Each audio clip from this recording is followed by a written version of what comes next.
Good morning, everybody. I would like to welcome you to the second day of the international conference organized by the project Science and Orthodoxy around the world. And today we have very interesting session at the very beginning entitled Bioethics and Nature. Bioethics is an emerging field in the discussion of science and religion, and that is why it's very important to explore it today. And I have the great honor to welcome at this first lecture, to welcome Reverend Panagiotis Kapodistrias from the Holy Metropolis of Zakynthos and Strophades.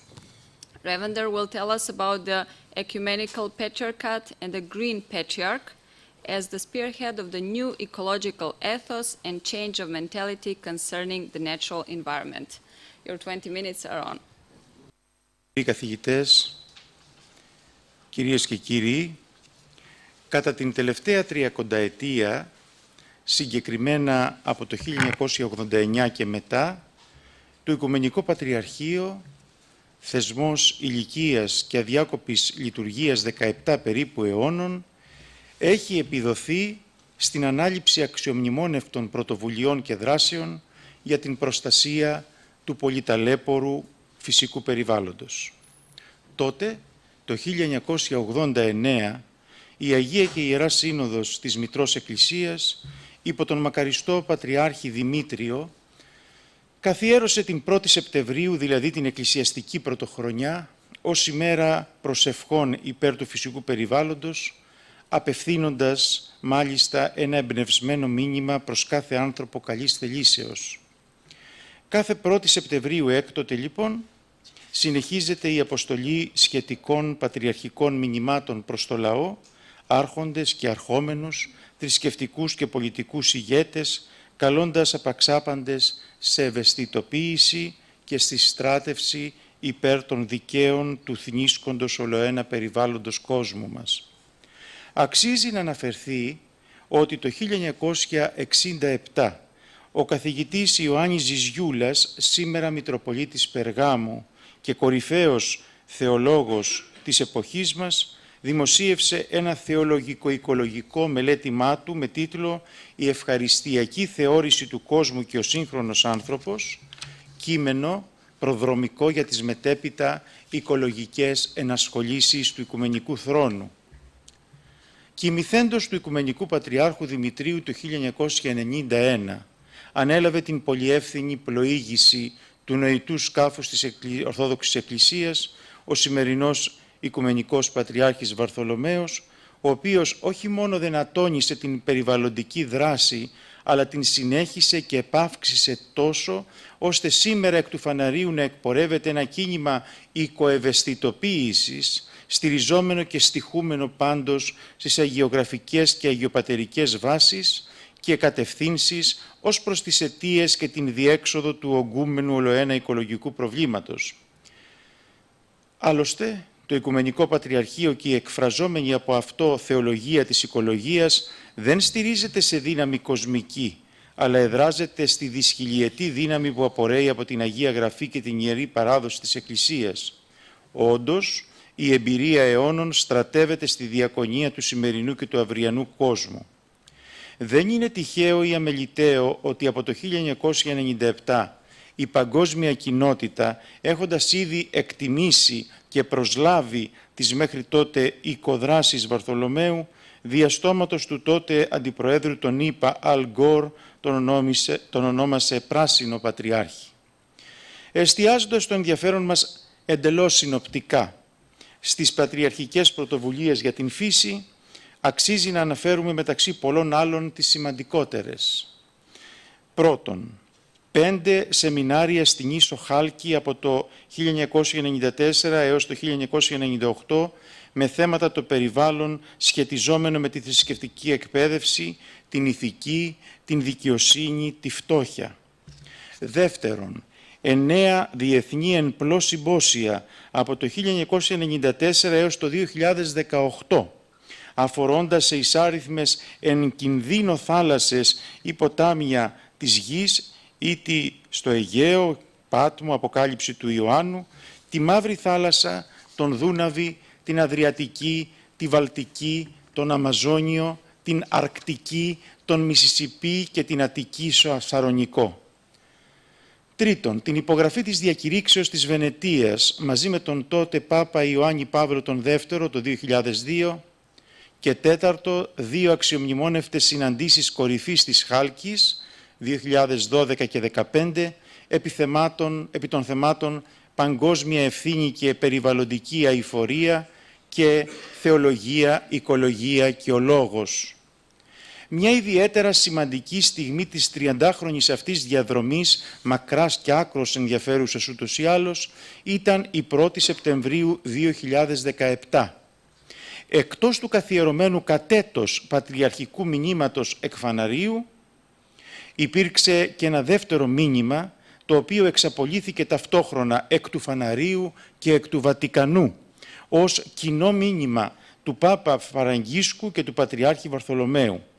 Εν τω μεταξύ, τον Αύγουστο του 2015, ο Πάπας Φραγκίσκος, με επιστολή του προς ρωμαιοκαθολικούς υψηλόβαθμους κληρικούς, έκανε γνωστή την απόφασή του να καθιερώσει και εκείνος την 1η Σεπτεμβρίου ως ημέρα προσευχών για τη φύση, επισημένοντας ότι έτσι μπορεί να συμβάλλει στο να ξεπεραστεί η οικολογική κρίση που βιώνει η ανθρωπότητα.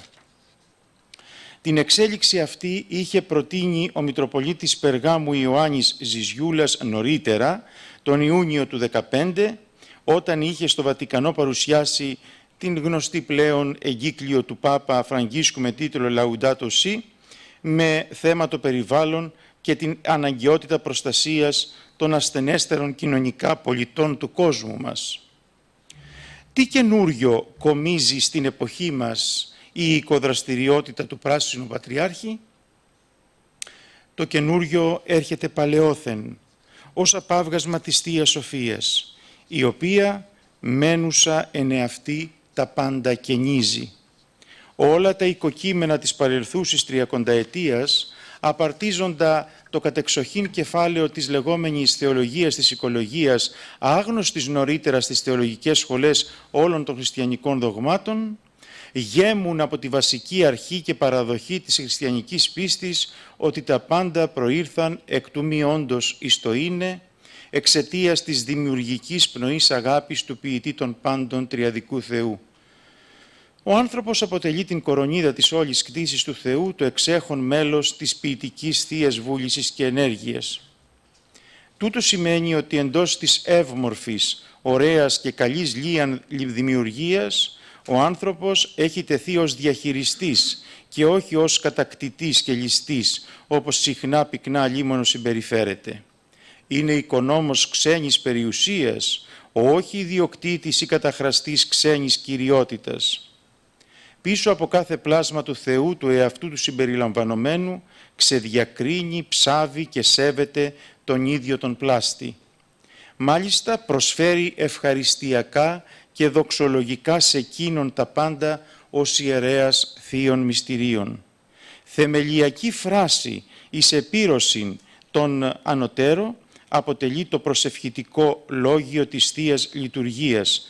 Τα σα εκ των σών σι προσφέρομεν κατά πάντα και δια πάντα. Παρενθετικά ο Πατριάρχης λέει ότι αυτή η φράση, κάτι που έχει επαναλάβει και ο πολύς Κάλιστος Γουέρ, ότι αυτή η φράση «τα σα εκ των σών σι προσφέρουμε κατά πάντα και δια πάντα» αποτελεί την οικολογικότερη φράση της Αγίας Γραφής. Δεν υπάρχει αμφιβολία και είναι πλέον πανθομολογούμενο ότι η οικολογική κρίση είναι η πλέον επικίνδυνη έναντι των κατά καιρούς άλλων κρίσεων για το τώρα και το αύριο της ανθρωπότητας. Και τούτο διότι πλήττει την υπόσταση του ανθρώπου και τον κοινό οίκο του, την αυλή του, τον αγρό του, τη γη εν γέννη. Σε ένα καταστραμμένο σπίτι με μια λαιλατημένη αυλή, σε ένα πολυμολισμένο αγρό, κάθε ευμάρεια, καλλιέργεια και επίτευξη θα είναι πρόσκαιρη, ατελέσφορη, εν τέλει άχρηστη. Πρόκειται λοιπόν περί μολύνσεως, αρχικά μολύνσεως της ψυχής και του πνεύματος του ανθρώπου, η οποία στη συνέχεια περνά στο σώμα του και αμέσως μετά στο φυσικό περιβάλλον του. Επισημένοντας λοιπόν προς την παγκόσμια κοινότητα την ανάγκη οικολογικής συμπεριφοράς του σύγχρονου κόσμου, την αειφόρο ή βιώσιμη ανάπτυξη ως διατηρούσας την ισορροπία της φύσης και καλύπτουσας τις βιολογικές και πνευματικές ανάγκες του σήμερα δίχως να διακινδυνεύσουν οι ανάγκες του αύριο, αναδεικνύονται συνάμα η χριστιανική κοσμολογία και ανθρωπολογία ως τόπος και τρόπος διασώσεως του ίδιου του ανθρώπου, του ανθρώπινου προσώπου σε συνάρτηση με τον κόσμο του και σε αναφορά προς τον Θεό, τον ποιητήν ουρανού και γης, ορατών τε πάντων και οράτων, όπως παραδέχεται στο σύμβολο της πίστεώς του. Καθίσταται σαφές ότι ο ληστρικά φερόμενος προς το φυσικό περιβάλλον άνθρωπος καταφέρεται θανάσιμα πρωταρχικός εναντίον του εαυτού του, δηλαδή αυτοκτονεί, ουδόλως ενδιαφερόμενος για το ανθρώπινο πρόσωπο. Όποιος παραθεωρεί την ιερότητα του φυσικού περιβάλλοντος, καπηλεύεται εκ προημίου το μέλλον των ίδιων των παιδιών του και συνεπώς σύνολης της αυριανής ανθρωπότητας. Πάντα ισχύει ο λόγος του Γρηγορίου του Θεολόγου, μη φοβηθείς την πρόοδον, φοβήθητη την αλωτρίωσιν. Οι οικοφιλικά φερόμενοι άνθρωποι της Εκκλησίας είναι οι μηδέν έχοντες και τα πάντα κατέχοντες, δηλαδή η εν τη ολιγαρχία τους αυτάρκης. Σε κάθε καιρό κρίσης, μη δε της σημερινής κοινωνικο-οικονομικής κρίσης της Ελλάδας εξαιρουμένης, οι χριστιανοί δεν καταβάλλονται. Μπορεί να ταλαιπωρούνται και αυτοί μέσα στα λαβυρινθώδια διέξοδα του κοινοτικού βίου, όμως δεν εξουθενώνονται, επειδή ακριβώς δεν χρειάζονται την άφρονη, ξέφρενη, εγωπαθή απόκτηση και περίσσια των υλικών αγαθών, δεν εγκλωβίζονται στον φαύλο αυτόν κύκλο, αλλά αναπαύονται στα ολίγα και ποιοτικά, στην ορθόδοξη ασκητική ζωή, υπακούοντας σεμνοπρεπώς στη διαυγή εντολή του Χριστού, ζητείτε πρώτον την βασιλείαν του Θεού και την δικαιοσύνην αυτού και ταύτα πάντα προστεθήσετε ημίν, διότι ούκ επάρτο μόνο ζήσετε άνθρωπος. Δεν είναι τυχαίο ότι οι γνήσιοι αναχωρητές και αφοσιωμένοι στον κοινοβιακό βίο μοναχοί υπεραγαπούν και σέβονται το φυσικό περιβάλλον τους, προσέχουν τα στελέχη του επίγειου κήπου παραδείσου τους, αναφέροντας την λατρευτική αγάπη τους προς τον κοινό δημιουργό τους.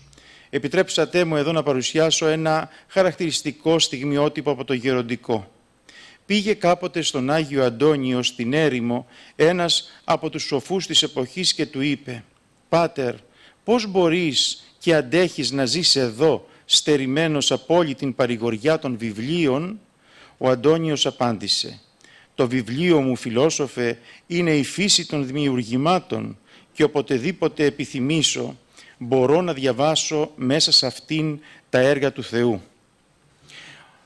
Όλη αυτή, αγαπητοί μου, η πολυμερός και πολυτρόπως εκφραζόμενη οικοθεολογική εμπειρία συμπυκνώθηκε άριστα στην εγκύκλιο της Αγίας και Μεγάλης Συνόδου της Ορθόδοξης Εκκλησίας, η οποία συγκλήθηκε στο κολυμπάρι των Χανίων της Κρήτης τον Ιούνιο του 2016. Θα με επιτρέψετε να διαβάσω δύο σχετικά αποσπάσματα από την εγκύκλιο και ένα από το μήνυμα που ούτως ή άλλως κατασταλάζει όσα ο Πατριάρχης έχει πει και το Οικουμενικό Πατριαρχείο όλα αυτά τα χρόνια τα 30 που έχουν διαρρεύσει. Είναι η παράγραφος 13 της εγκυκλίου που λέει «Εις μίαν παγκόσμιον κοινωνίαν προσανατολισμένην εις το έχειν και των ατομοκεντρισμών, η Ορθόδοξος Καθολική Εκκλησία προβάλλει την αλήθεια της εν Χριστώ και της κατά Χριστόν ζωής, την ελευθέρως αρκουμένην στην καθημερινή ζωή εκάστου ανθρώπου δια των έργων αυτού έως εσπέρας, δια των οποίων ούτως καθίσταται συνεργός του αιωνίου Πατρός, Θεού εσμέν συνεργή, και του Υιού αυτού, ο Πατήρ μου έως άρτη εργάζεται καγώ εργάζομαι. Η χάρις του Θεού αγιάζει δια του Αγίου Πνεύματος τα έργα των χειρών του συνεργούντος στο Θεό ανθρώπου, αναδεικνύοντας την εν αυτής κατάφαση της ζωής και της ανθρωπίνης κοινωνίας. Εντός αυτού του πλαισίου τοποθετείται και η χριστιανική άσκηση, διαφέρουσα ριζικώς από κάθε δειστικών ασκητισμών, ο οποίος αποκόπτει τον άνθρωπον από την ζωή και των συνάνθρωπων. Η χριστιανική άσκηση και η εγκράτεια, οι οποίες συνδέουν των άνθρωπων με την μυστηριακή ζωή της Εκκλησίας δεν αφορούν μόνον εις των μοναχικών βίων, αλλά είναι χαρακτηριστικών της εκκλησιαστικής ζωής εις όλας τας εκφάνσεις αυτής, απτή μαρτυρία της παρουσίας του εσχατολογικού πνεύματος εις την ευλογημένη βιωτήν των πιστών. Και η 14η παράγραφος της εγκυκλίου. Ερίζε της οικολογικής κρίσεως είναι πνευματική και ηθική, ενδιάθετη εις την καρδία εκάστου ανθρώπου. Αυτή η κρίση επιδεινούται κατά τους τελευταίους αιώνας εξαιτίας των ποικίλων διχασμών προκαλουμένων από ανθρώπινα πάθη, όπως η πλεονεξία, η απληστία, ο εγωισμός, η αρπακτική διάθεση και από τις επιπτώσεις αυτών επί του πλανήτου ως η κλιματική αλλαγή, η οποία πλέον απειλεί εις μεγάλων βαθμών των φυσικών περιβάλλων των κοινών ημών οίκων. Η ρήξη της σχέσεως ανθρώπου και κτήσεως είναι διαστρέβλωση της αυθεντικής χρήσεως της δημιουργίας του Θεού. Η αντιμετώπιση του οικολογικού προβλήματος επί τη βάση των αρχών της χριστιανικής παραδέωσης απαιτεί όχι μόνον μετάνοιαν για την αμαρτίαν της εκμεταλλεύσεως των φυσικών πόρων του πλανήτου ή τη ριζική αλλαγή νοοτροπίας και συμπεριφοράς, αλλά και ασκητισμών ως αντίδοτον εις των καταναλωτισμών, εις την θεοποίηση των αναγκών και εις την κτητική στάση. Προϋποθέτει επίσης και την μεγίστην ευθύνη ημών να παραδώσουμε στις επερχομένας γενεάς βιώσιμων φυσικών περιβάλλων και την χρήση αυτού κατά θείαν βούλησιν και ευλογίαν. Εις τα μυστήρια της Εκκλησίας καταφάσκεται η δημιουργία και ο άνθρωπος ενδυναμώνεται δια να λειτουργεί ως οικονόμος φύλαξ και ιερεύς αυτής, προσάγων ταύτην προδοξολογικό στο δημιουργό. Τα σα εκ των σών σύ προσφέρουμε κατά πάντα και διαπάντα και καλλιεργών ευχαριστιακήν σχέση με την κτήση. Η ορθόδοξος αυτή ευαγγελική και πατερική προσέγγιση στρέφει επίσης την προσοχή μας εις τας κοινωνικάς διαστάσεις και εις τας τραγικάς επιπτώσεις της καταστροφής του φυσικού περιβάλλοντος. Αυτά λέει η εγκύκλειος και υπάρχει και ένα σχετικό μήνυμα προς το λαό, προς κάθε άνθρωπο καλής θελήσεως, συνοπτικότερο των 2 άνω παραγράφων της εγκυκλείου, που είναι πολύ σύντομο και με αυτό τελειώνω. Η σημερινή οικολογική κρίση είναι προφανές ότι οφείλεται σε πνευματικά και ηθικά αίτια. Οι ρίζες της συνδέονται με την πλεονεξία, την απληστία και τον εγωισμό, που οδηγούν στην αλόγιστη χρήση των φυσικών πόρων, την επιβάρυνση της ατμόσφαιρας με ζημιογόνους ρήπους και την κλιματική αλλαγή. Η χριστιανική αντιμετώπιση του προβλήματος απαιτεί μετάνοια για τις καταχρήσεις, εγκράτεια και ασκητικό ήθος που αποτελούν αντίδοτο στην υπερκατανάλωση, συγχρόνως δε καλλιέργεια στον άνθρωπο της συνειδήσεως ότι είναι οικονόμος και όχι κάτοχος της δημιουργίας. Δεν πάβει να τονίζει ότι και οι μελλοντικές γενναίες έχουν δικαίωμα πάνω στα φυσικά αγαθά που μας εμπιστεύτηκε ο Δημιουργός. Γι' αυτό το λόγο και η Ορθόδοξη Εκκλησία συμμετέχει ενεργώς στις διάφορες διεθνείς οικολογικές προσπάθειες. Όρισε δε την 1η Σεπτεμβρίου ως ημέρα προσευχής για την προστασία του φυσικού περιβάλλοντος. Κλείνουν τα εισαγωγικά. Σε αυτά μένω, αγαπητοί σύνεδροι, ευχαριστώντας σας θερμά για την υπομονή σας.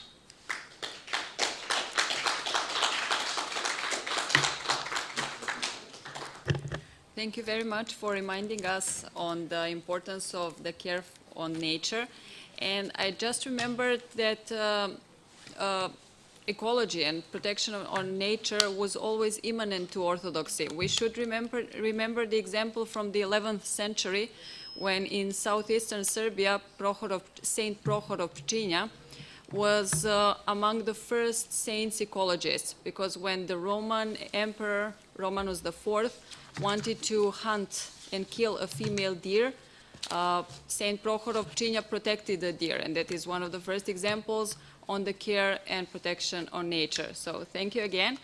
And now we have some time for discussion. So if you have any questions, yes, please.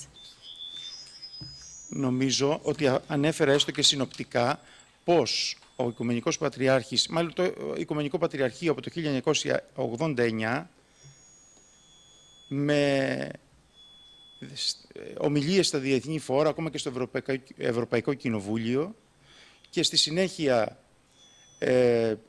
με τα εν-πλώ συνέδρια και με τις συναντήσεις και με τη διακήρυξη της Βενετίας, οδήγησε την ευαισθητοποίηση και της Ρωμαιοκαθολικής Εκκλησίας και στο πλαίσιο του αλληλοσεβασμού και της συναντήληψης που υπάρχει με τη Ρωμαιοκαθολική Εκκλησία, φτάσαμε στο να υπάρχει μια τόσο φιλική, θα έλεγα, οικοσυνεργασία και με την Ρωμαιοκαθολική Εκκλησία.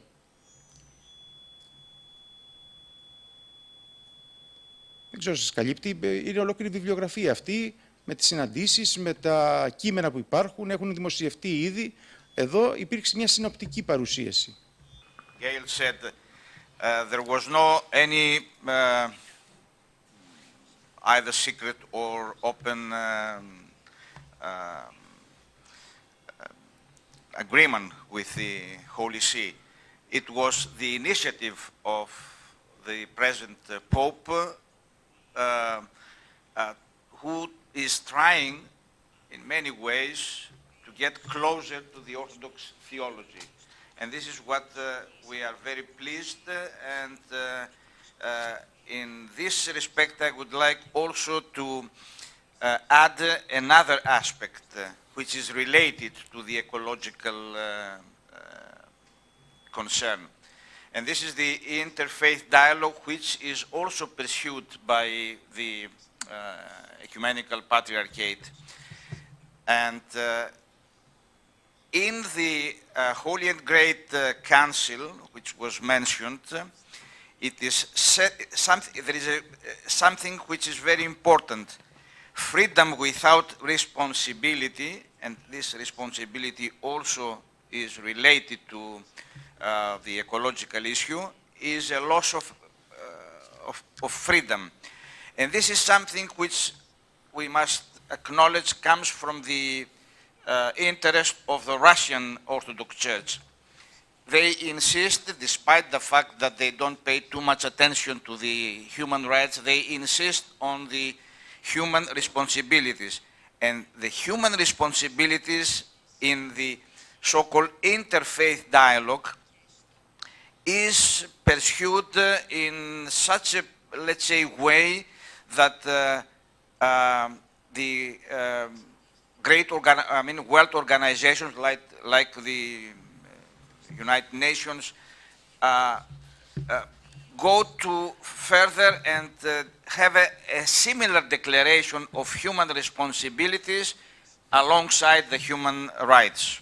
So the two initiatives of the Ecumenical Patriarchate, the emphasis on the interfaith dialogue, is connected also to the concern about the environment. Thank you. Any other questions, remarks? Thank you again.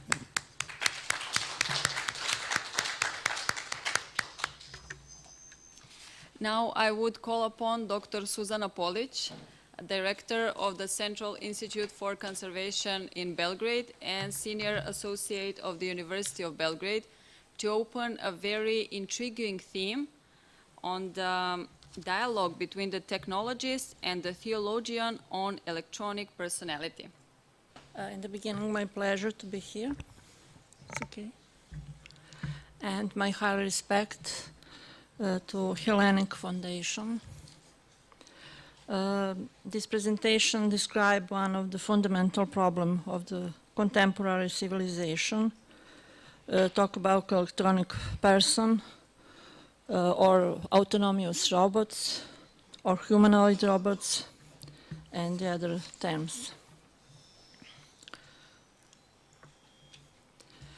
In the focus, one of the European Committee documents, European Parliament resolution with recommendation to the Commission of Civil Law Rules of Robotics.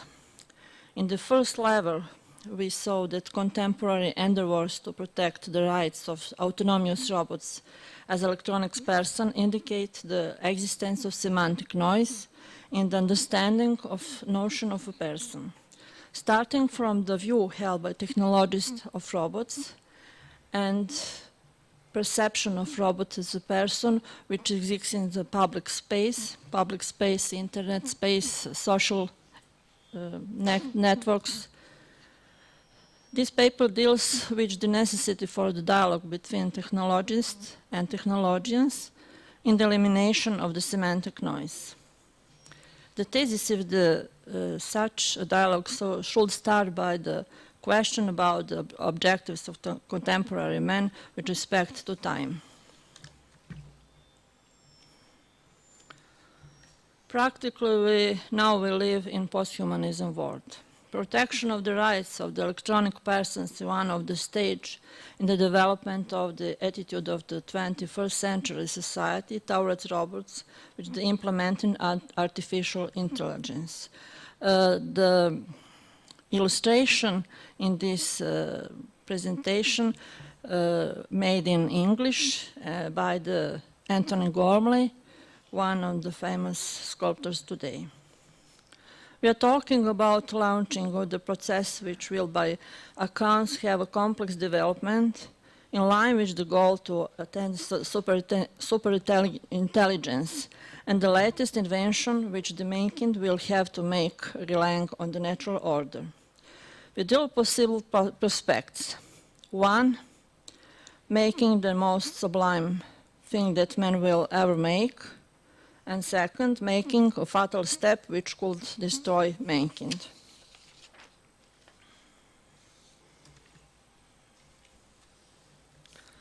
Those express projections are not related to an undefined distant future, because the building of the society of the natural and artificial intelligence, in which people will live next to humanoid robots, is already present in reality.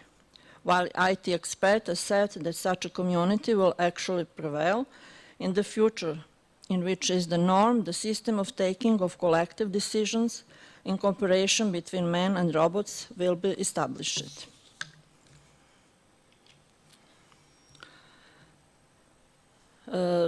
Robots, many years ago, robotics was only technological problems, but today robot is more a society problem, a political, economic problem, and then technological.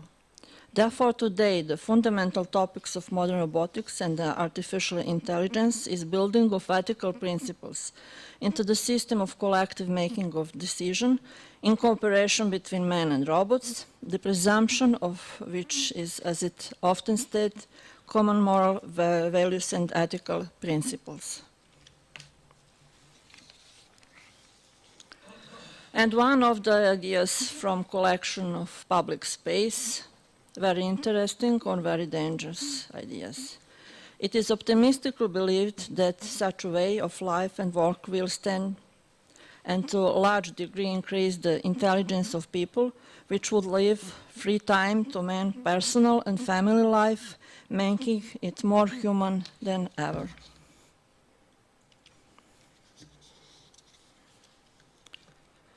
The question is, what is the ethically acceptable activity of robots?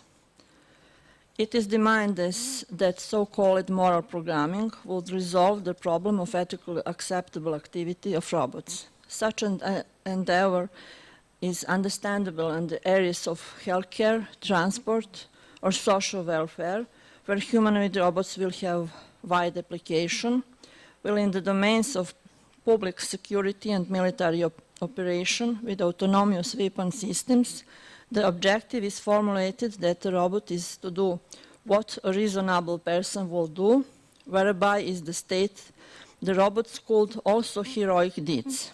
It remains to be seen how the stand of reasonable person and heroic deed will be made.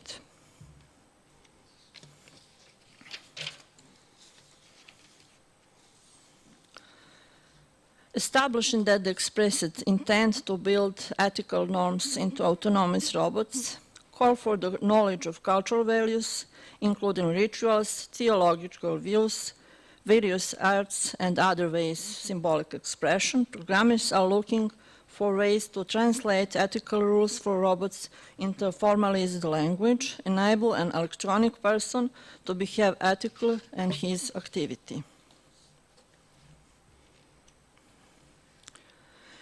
It is unclear how a machine such as a robot will behave in compliance with theological views and how the cooperation between theologians and moral programmers will take place. But it's quite clear that one description of activities of robots using the same expression by which the behavior of man is described inappropriate from the aspect of human dignity. However, we are seeing in practice a new discourse that explains what we faced which in the 21st century and which has started by our introduction of smart telephones and artificial intelligence in the public speech, knowing that mind and intelligence mark living creatures and cannot be characteristic of structures that are marked by technologicity. Technologicity is a nature of machine, like a programmability nature of computers. As such, use of the term has opened Pandora's semantics box. Both new words and syntagmas are falling out of it on a daily basis, which completely wipe out the difference between man and machine. We are talking about the cooperation with robots instead of controlling robots. We are talking about common life of men and robots instead of the use of the robots. Even joint decision-making is already being made recognized instead of decision on the basis of the use of artificial intelligence, and therefore is made appropriate to protect the rights of electronic person by the law without questioning the consequences of the use of the word person for a machine such an autonomous robot. In this paper, we are calling the contradictory character of such terminological semantic meddling the semantic noise. In this framework, we are also observing the improper downloading of ethical quality into the technological system by the syntagma, moral programming, which describes the endeavor to translate ethical principles into the language applicable to artificial intelligence of robots. The fact that ethical quality has nothing to do with technology, same programmability has nothing to do with person, is deemed to unproper.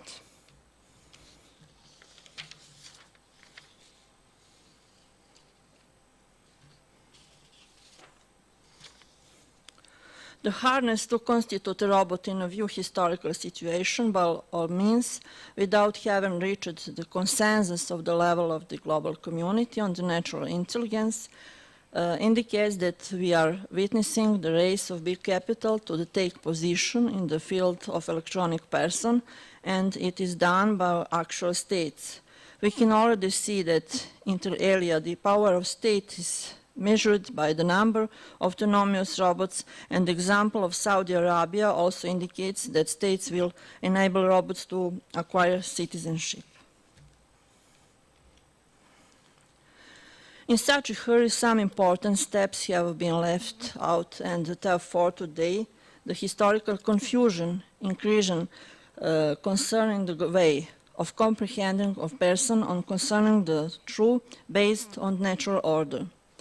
The situation calls for engagement of the intellectual consensus of mankind of the level that will leave the historical trace by the use of the intellectual instrument of parrhesia or parousia. We are taking about the need to say the truth that would liberate the contemporary man from semantic noises that make him lose, that burning and degrade him to a great extent. Opening of the dialogue of the different levels of understanding of the reality would enable the protection of human rights with respect to electronic person and hence parrhesia, as well as the mission to help both oneself and others, as it was formulated by Foucault in his time.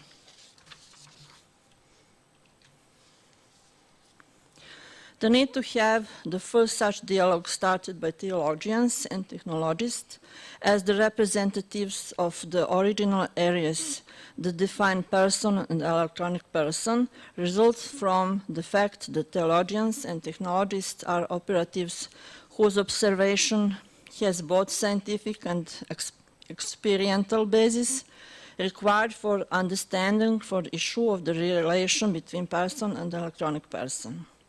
The expanded outcome of the dialogue should be not only the elimination of semantic noises, but also the formation of the outlook of free choice of man continue his existence in the natural order and to open the development prospects to the programming structure of electronic person that belong to machines. In this paper, we are drawing the attention to this distinction between IT experts and technologists as designers of those who operational jobs in the production of robots, indeed as engineers who also understand the processes of materials as well as the automatic control systems. The prospects of technologists with respect to electronic person may help to understanding the technologicity at the quality that significantly contributes to the development of the civilization, but then cannot fatally threaten the natural order as long as it is under the control of man's natural intelligence.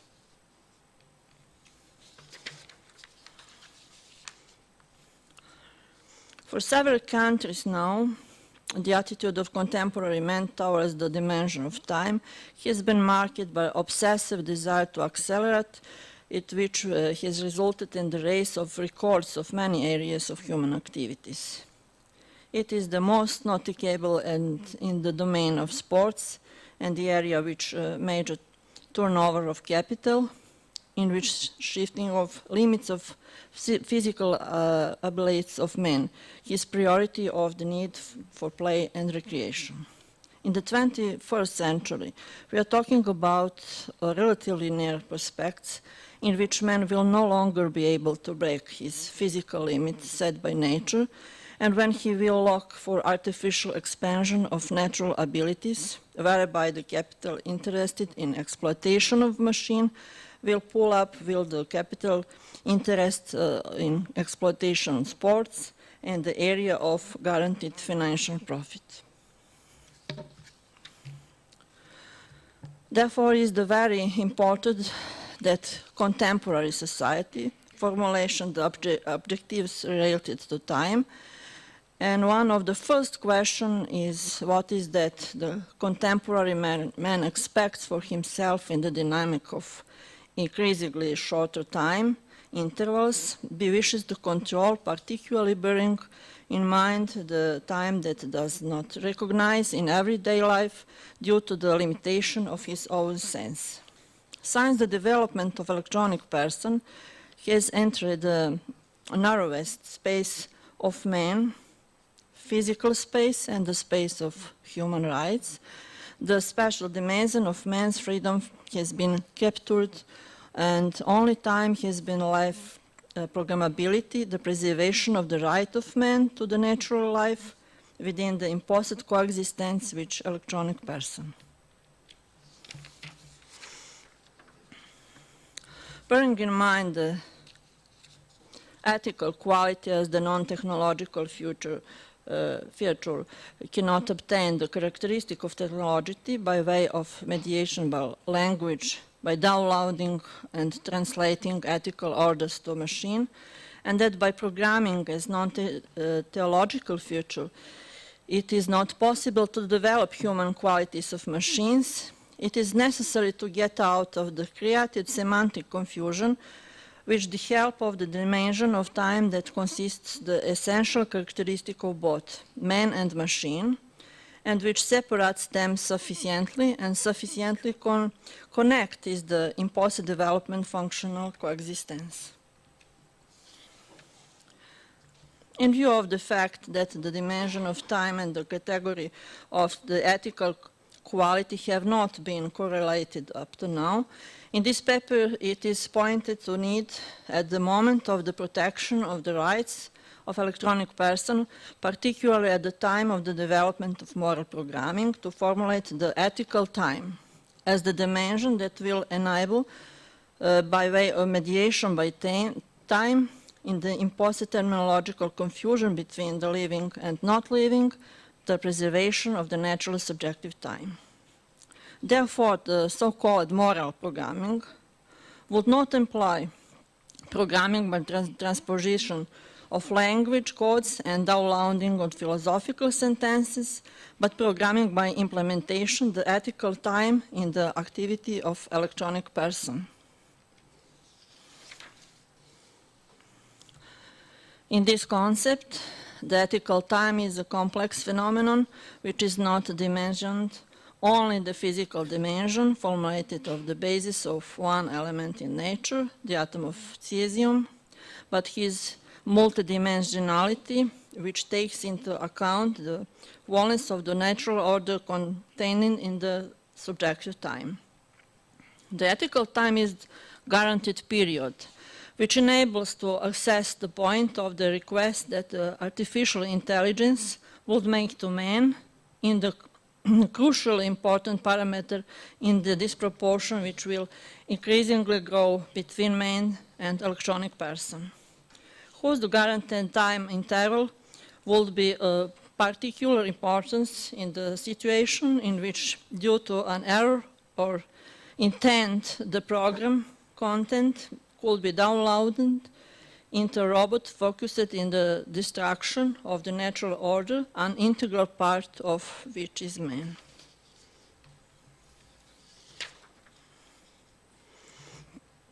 Subjective time is the pre-technological time in this concept. The nature of the subjective time is the scientifically less explored phenomenon. Scientific methods is every step encounter new problems in the observation of this dimension of man.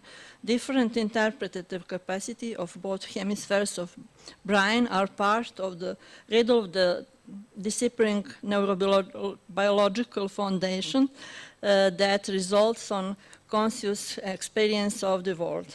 However, one important aspect of human culture, music art, which pulsates in the rhythm of the subjective time, constitutes a large base of information on the subjective time, while countries along religions, ritual practice provides a condensed reference specimen of the measure of the subjective time, the natural subjective time as the pre-technological time.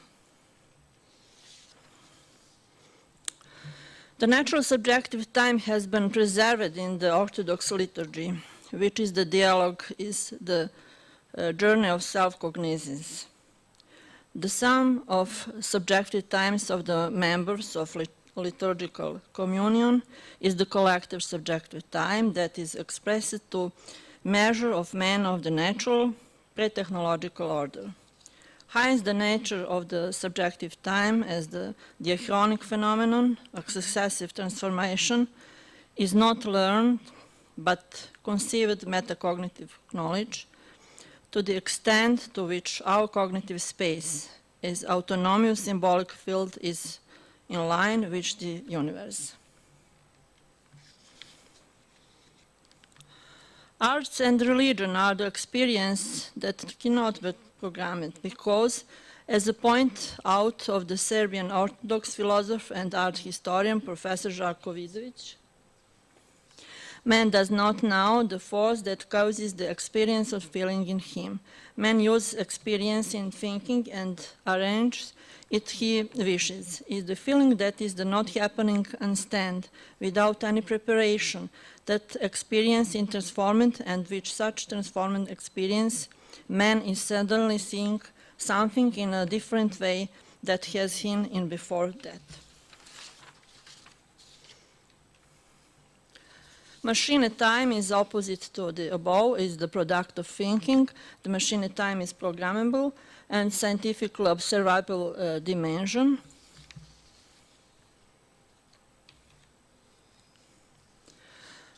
Different projection expressed in the public space of the so-called improvement of human being, which he seemed capable of the now by legalizing electronic persons whose potential will be fair about the potential of man will only additionally relativize the ethical quality in installation. In that process, the subjective time of man will pull with the technological time of the artificial extension, which will result in the generation of a new time and ethical standard, which will directly diminish the freedom of man to choose to stay in the natural order.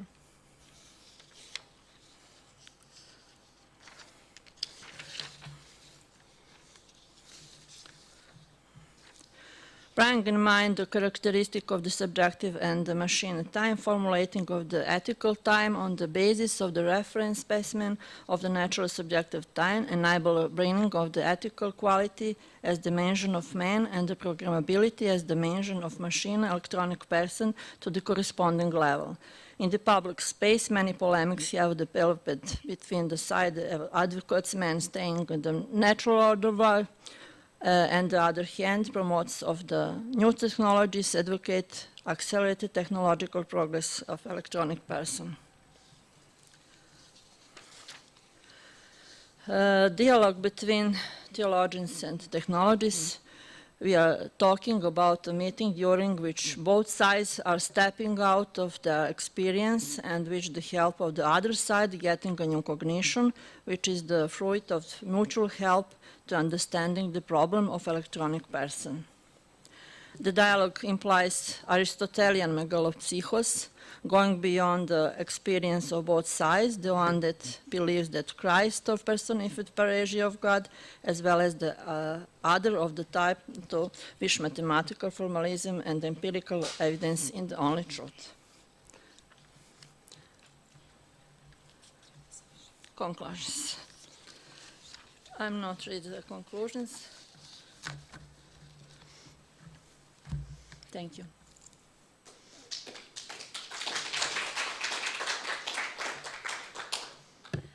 Thank you, Dr. Polic, for bringing electronic person into our focus. And now we're open for questions. Yes, please. You raise a large number of philosophical questions, but if I could just concentrate on the first one, which is the rights of robots. Now, it seems to me that robots would have no rights at all in the kind of sense that humans and animals have rights unless they are conscious beings. So we need to know if they are conscious beings or not. Our only knowledge of which beings are conscious at the moment is that we ourselves are conscious, and we reasonably suppose that the higher animals are conscious on the basis, and solely on the basis, I think, of the similarity of their brain structures to ours. Our brains produce consciousness. Their brains, at any rate monkeys and cats and dogs, have rather similar brains. Reasonable supposition to suppose that they are conscious, though not perhaps to the degree and sophistication that we are. Unless a robot has a brain which is similar to ours, there would be no reason to suppose that that robot was conscious and had any rights at all. So the issue consists in what kinds of similarity to our brains would be evidence that robots were conscious. Clearly, there would be that evidence if they were made of the sort of organic material connected in the sort of way that our brains are. They're not made that way. That's not the way they're made. So the issue is whether what makes for consciousness is merely the architecture, that is to say, if in the robot's brains there was something similar to a neuron, only made of different stuff connected to other neurons in the same sort of way, would that be enough? Alternatively, does it have to be made of the organic material? Well, there are different theories around as to what is necessary. How are we to judge between these theories? We can't possibly judge between them on the grounds of one makes predictions and the other doesn't, because we don't know, because clearly the robots can behave in the same way as us. The question is, We know that. The question is whether that's enough to show it's conscious. So there's no new evidence that's going to come in. The only issue is whether the theory, one of these theories, is going to give a lot simpler explanation of human consciousness than the other one. And it seems to me pretty clear at the moment that the theory that says it's merely a matter of organization is in no way obviously simpler than the other one. And therefore, there's no good reason for supposing that robots will be conscious at all unless someone can produce a realist a theory of human consciousness that really explains just why this neuron should produce this mental event and that neuron should produce that mental event, explains it in a way which results from the internal architecture rather than from the organic material. And the chances of that, to me, seem pretty near zero. I may be wrong, but given that, robots don't have any rights, and we ought to start from that. Thank you. You tell a question and answer. I think that this is not a matter of a level of consciousness of a robot. This is not a matter of epistemology or gnosology. It is a matter of legal frame. We are now facing a new legal frame where we are equalized with robots. I mean, in a legal sense. We have a human rights. Tomorrow we will have robot rights. Completely at the same level. I mean, in the legal frame of the European Parliament. And of course, it always do. Yes, but you know, we should obey to that law. So, and we should accept robots not as our tools, but as our collaborators, or in the future maybe masters. I hope not. Thank you, Professor, for this replying remark. And thank you, Dr. Polic, once again. Now I will call upon Dr. Bruce Foltz, Professor Emeritus of Philosophy from Ecker College. And the papers for this lecture will be handed out to you, already are, in fact. And we will hear now about Orthodox Christianity and the archaic experience of nature. Professor, 20 minutes for you are on. Thank you very much for inviting me. I have been asked to deliver a paper on orthodoxy in the natural environment. I do environmental philosophy, among other academic specialties. And you have the paper because when I left the United States, I was recovering from a respiratory illness and did not really know how well I'd be able to deliver this, but I think I can probably do just fine. Orthodox Christianity and the archaic experience of nature. 1. Science and the foundation of ecology. It is a curious feature of intellectual history that movements of thought may undergo dramatic changes without being evident at the time. We know Thomas Kuhn and this research. We can discern such a major metamorphosis in our understanding of the natural environment during the last 2 centuries.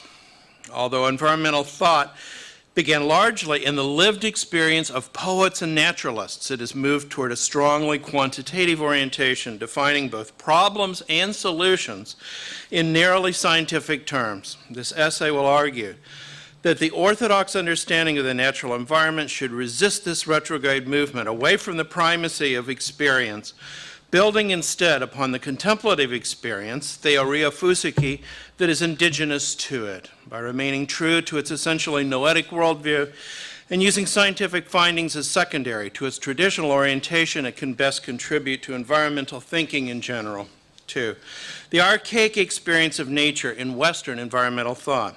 Environmental thought originated not in the science of ecology, but in an observational and often poetic experience of nature, that is, within what I shall call an archaic mode of experience. Just as modern natural science reached its triumphal zenith There arose a counter-movement that included Romanticism in Europe and Transcendentalism in America. And it is here that we find the beginnings of environmental thought.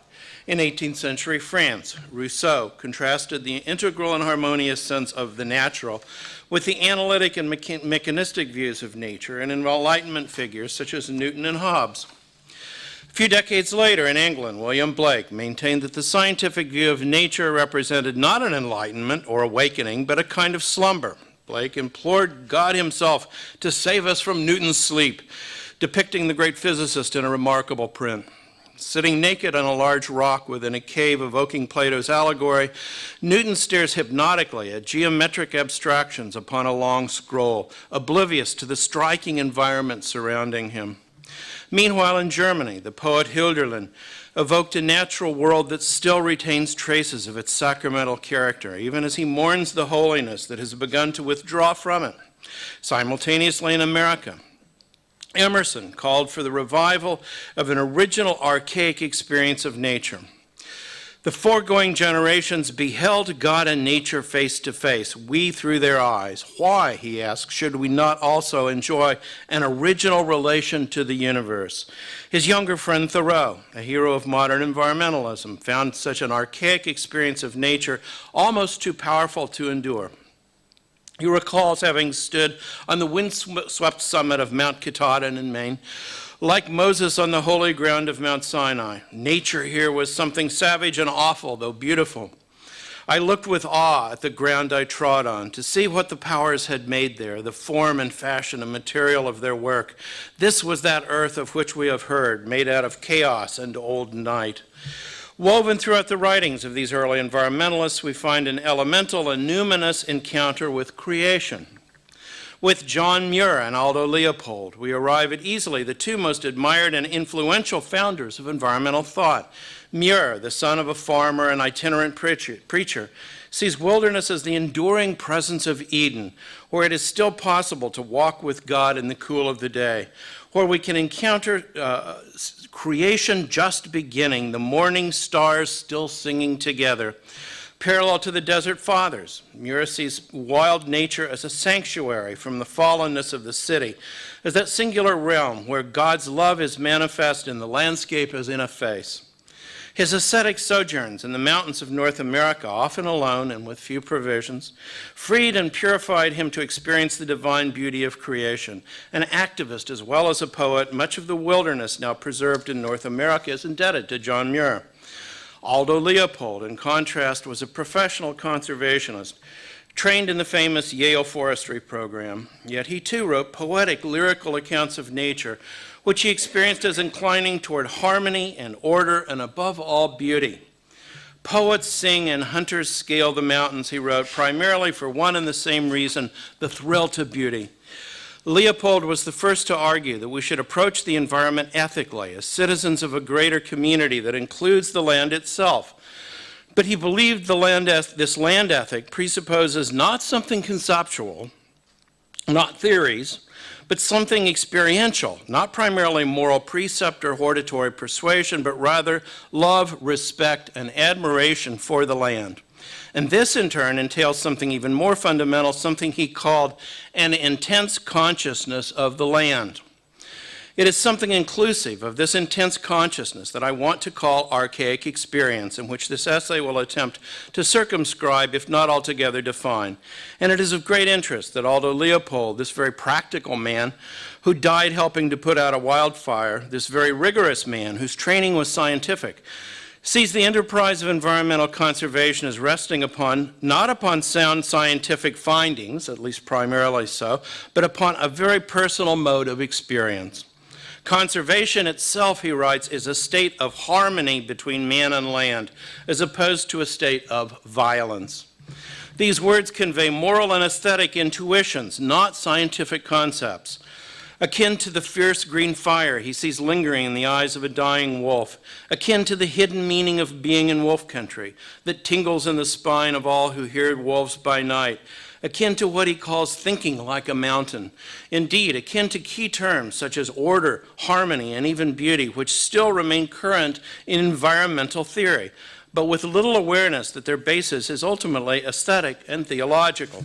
3, the decline of archaic experience in the West. But there is an elegiac note in Leopold's essays as well, for he emphasized that our educational and economic system is headed in the wrong direction, away from and not toward this intense, poetic, archaic experience of nature. We are, he laments, separated from the land by many middlemen and by innumerable physical gadgets. Bored with the land, unless it happens to be a golf course, we are unconcerned with the origins of our food and clothing. In the sardonic words of C.S. Lewis, we are almost free of nature, attached to her only by the thinnest, finest cord. What has caused this decline of this intense consciousness of nature? Why this eclipse of this archaic or poetic experience of nature, luring our children away from playing freely outdoors and imprisoning them instead in solipsistic cyberspaces? Why is nature losing its tang, its zest and savor, holding interest for us only as we see it through the viewfinder of our phone cameras, readying our next post for social media? Why have environmental concerns themselves shifted away from local matters, such as preserving wild areas, fixating instead on increasingly intractable and often nebulous global issues that are typically buried within mountains of scientific data and computer modeling? Finally, why are environmental concerns now defined purely scientifically as involving a larger domain of objects, the natural environment, whose homeostasis is being upset by a smaller field of component parts, that is, us?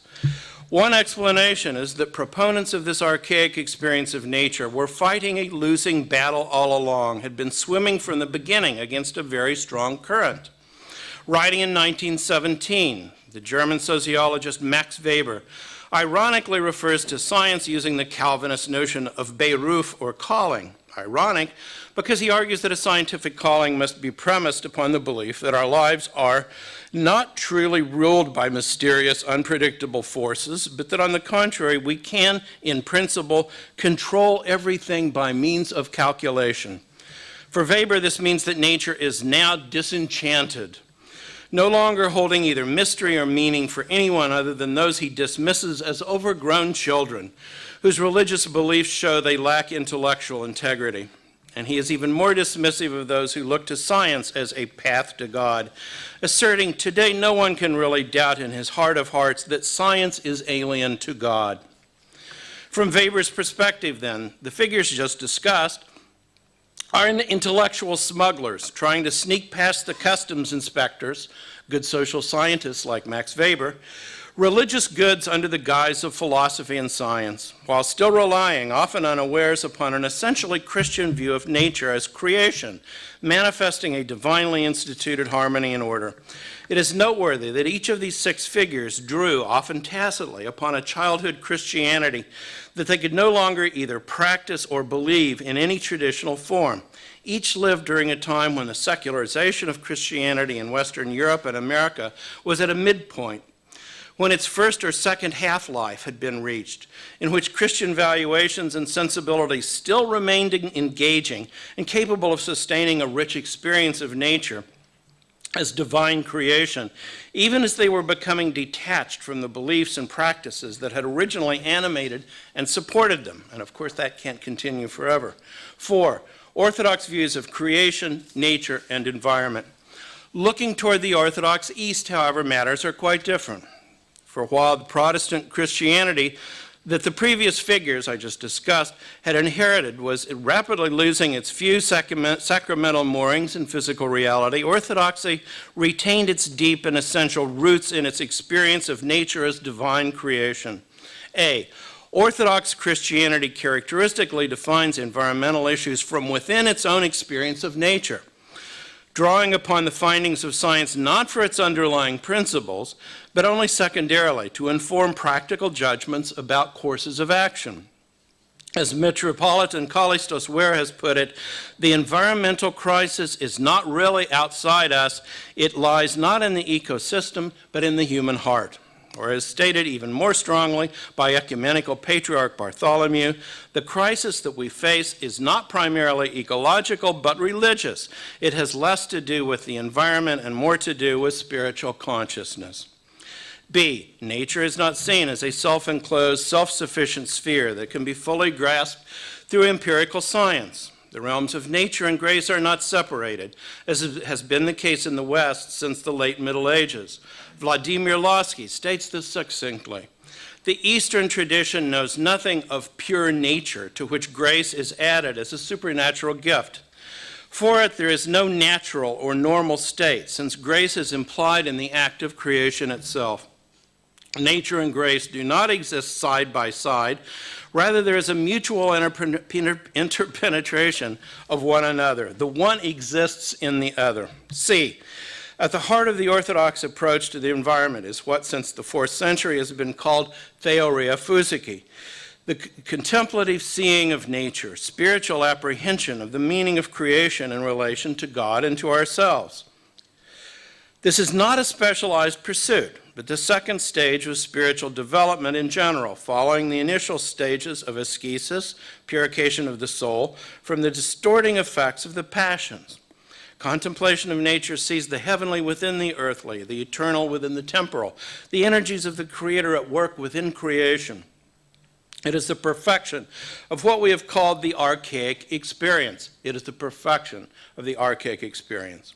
For it is archaic not only by encountering creation in a primordial manner, preceding both the abstractions of science and the conventions and distractions of society or the world, cosmos, but archaic in the truest sense that ascetically purified, it experiences creation as it emerges from the hand of the Creator, removing its sandals to approach the arche proclaimed in the first verse of Genesis. In the arche, God created heaven and earth. Arche is appropriately the first noun in the Bible, for the word signifies a beginning that is not left behind, but rather rules throughout the life of what it has inaugurated, prescribing not only its beginning, but its end, telos, as well. Just as appropriately, we find in the last chapter of the Bible that Christ, through whom all things are created, names himself the Alpha and the Omega, the beginning, arche, and the end. To undergo some degree of ascesis, even at Walden Pond, just outside of Boston, rather than in the Egyptian Thebaid, and however incomplete or corrupted that experience may be, for it is never fully reliable outside the experience of the church, and through this purification, to experience nature archaically is to experience it in greater proximity to the Creator than everyday living often allows us. D, with reference to us, theoria physicae experiences the logoi of created things, the inner essences, Bradshaw, the depth of meaning, Louth, the creative thought wills of God, Lossky, that inhere uniquely in each creature. These logi, or sayings, are what God has to say to us, not just to humanity in general, but even more importantly, to each of us individually, as he addresses us within creation. They are inimitable, unrepeatable, unique reflections of the Logos himself, encounters with Christ in this original or archaic mode of revelation that precedes Holy Scripture. Thus, we find St. Isaac the Syrian insisting, the first book given by God to rational beings was the nature of created things. But the instruction set down in writing, that is Scripture, was given after the transgression.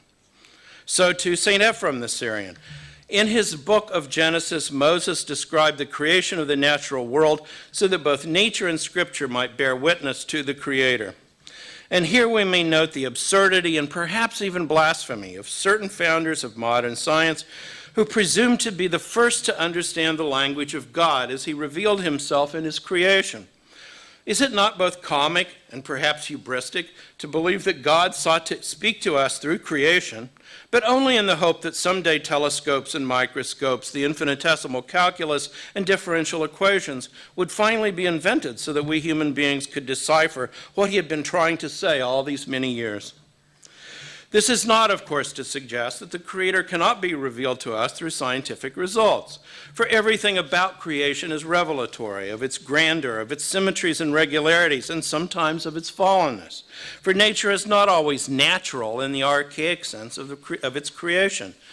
But the primary and enduring medium for God's self-revelation through creation, to which the Fathers consistently attest, must be understood as pre-scientific experience, and not any set of concepts, whether scientific or philosophical. Is this not why the Psalms and the other wisdom books of Holy Scripture, not to mention the preaching of Jesus, which often draws upon images of nature, present divine revelation in nature symbolically, allegorically, poetically, not through scientific concepts or mathematical theorems? For Holy Scripture, God is revealed to us in nature primarily as a poet and only secondarily as an engineer. E, with reference to God, Theoria Fusiki encounters the divine energies, and in contrast to the Western insistence on a divine simplicity that places God beyond earthly experience, the Orthodox East has maintained since the 4th century that while the divine essence, or ousia, is indeed forever shrouded in mystery, the energeia, the energies or activities of the Creator, can be and should be experienced everywhere within His creation. This powerful insight affirms that God is truly present in nature without recourse to the pantheistic premises employed by certain environmentalists seeking to re-enchant nature through neo-pagan motifs. F, finally, Orthodoxy embraces the cosmic dimensions of fall and redemption that Western Christianity has largely dismissed as mythological. Orthodox Christianity still affirms that nature has been corrupted, distorted, and fallen due to human transgression, and this in turn rests upon the Orthodox belief that the highest calling of humanity is not to scientific activity, as Max Weber believed, but to drawing together the great divisions of creation spanning which we are uniquely situated.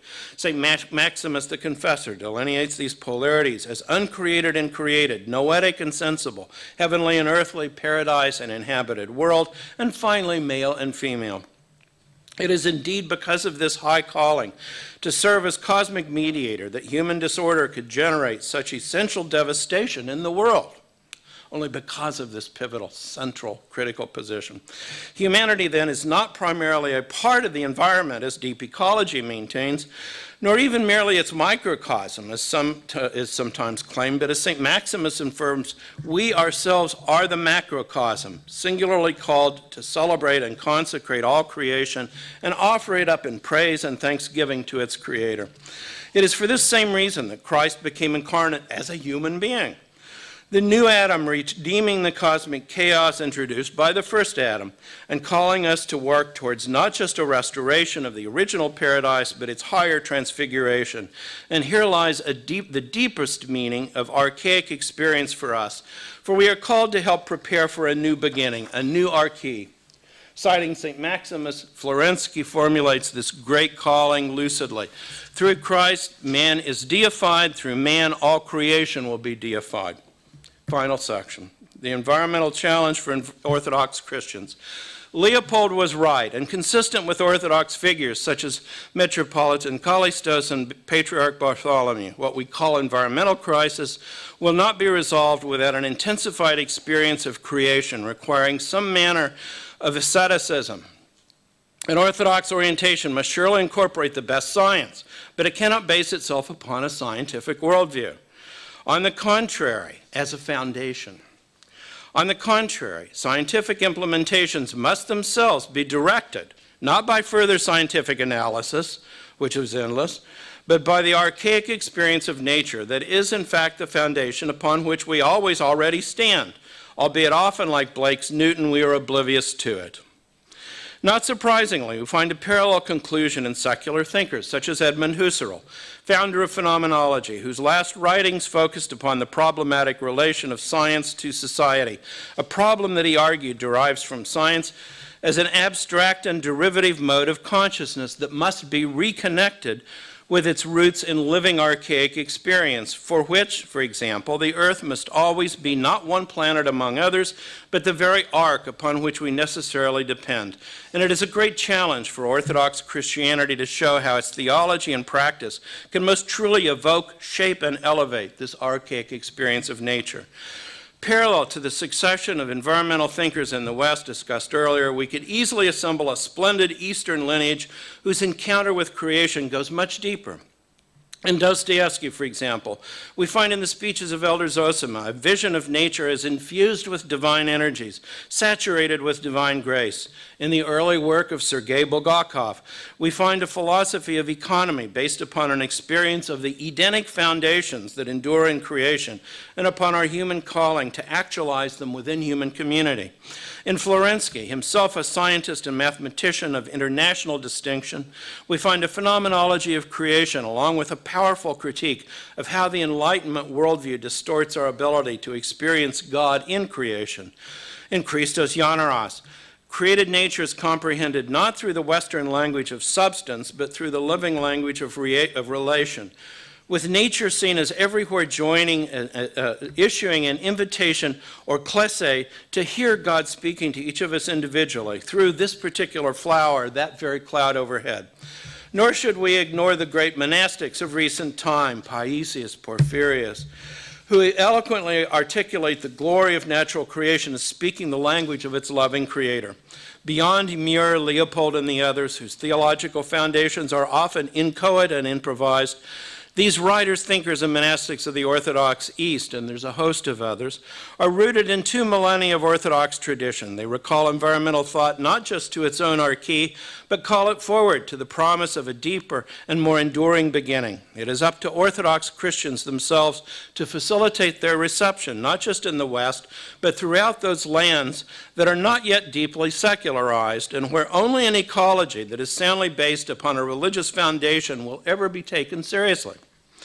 Modern natural science, finally, has been of incalculable benefit to the world, not only through practical applications such as modern medicine, but through uncovering formerly hidden aspects of God's revelation in creation.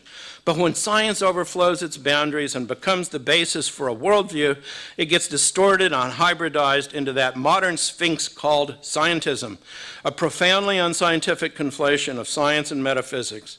As Heidegger put it, science then becomes the theory of reality. For traditional Christianity, however, there is only one theory of reality, itself rooted in a radical empiricism exceeding that of modern science. The empiricism of theoria physici, which has taught with unfailing intersubjective verification throughout 2 millennia, the reality itself is Christological. If our understanding of the natural environment is to comport with a Christian worldview rather than subvert and disenchant it, as Max Weber foresaw a century ago, it must proceed from the cosmic logos through whom the divine energies invite us to communion with God himself. Thank you.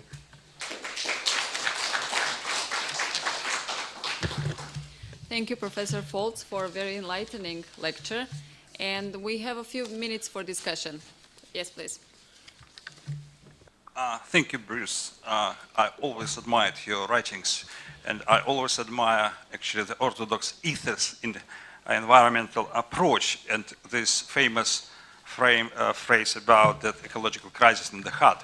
But my question is the following, and because it's a sort of wonder which I never understood how to resolve, because if we have a problem with contemplating creation in nature, and we are detached effectively through technology and social construction, through all sorts of scientific endeavors with respect to nature as such, can it be that the main problem is related to the fact that human being, now I'm talking about human being, lost the sense of creation in itself, first of all, in its own flesh, because it's clear that we are talking about a scientific subject. Scientific subject is in flesh. Flesh is part of creation, and this scientific subject detached itself from the rest of creation. But I mean, this is a sort of strange contradiction, because I have a feeling that the major problem with human beings, that they actually have lost the primary sense of communion with the divine through being created and being affected by the flesh, which is part of creation. And this is the reason why I think the major appeal, if I'm right, must be indeed done along the lines of restoration in a human being, the sense of createdness in it himself or herself, first of all.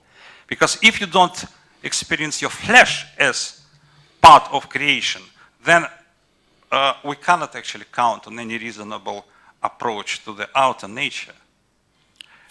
And the last point, I just say that because this was my actually question to you, whether you agree with this.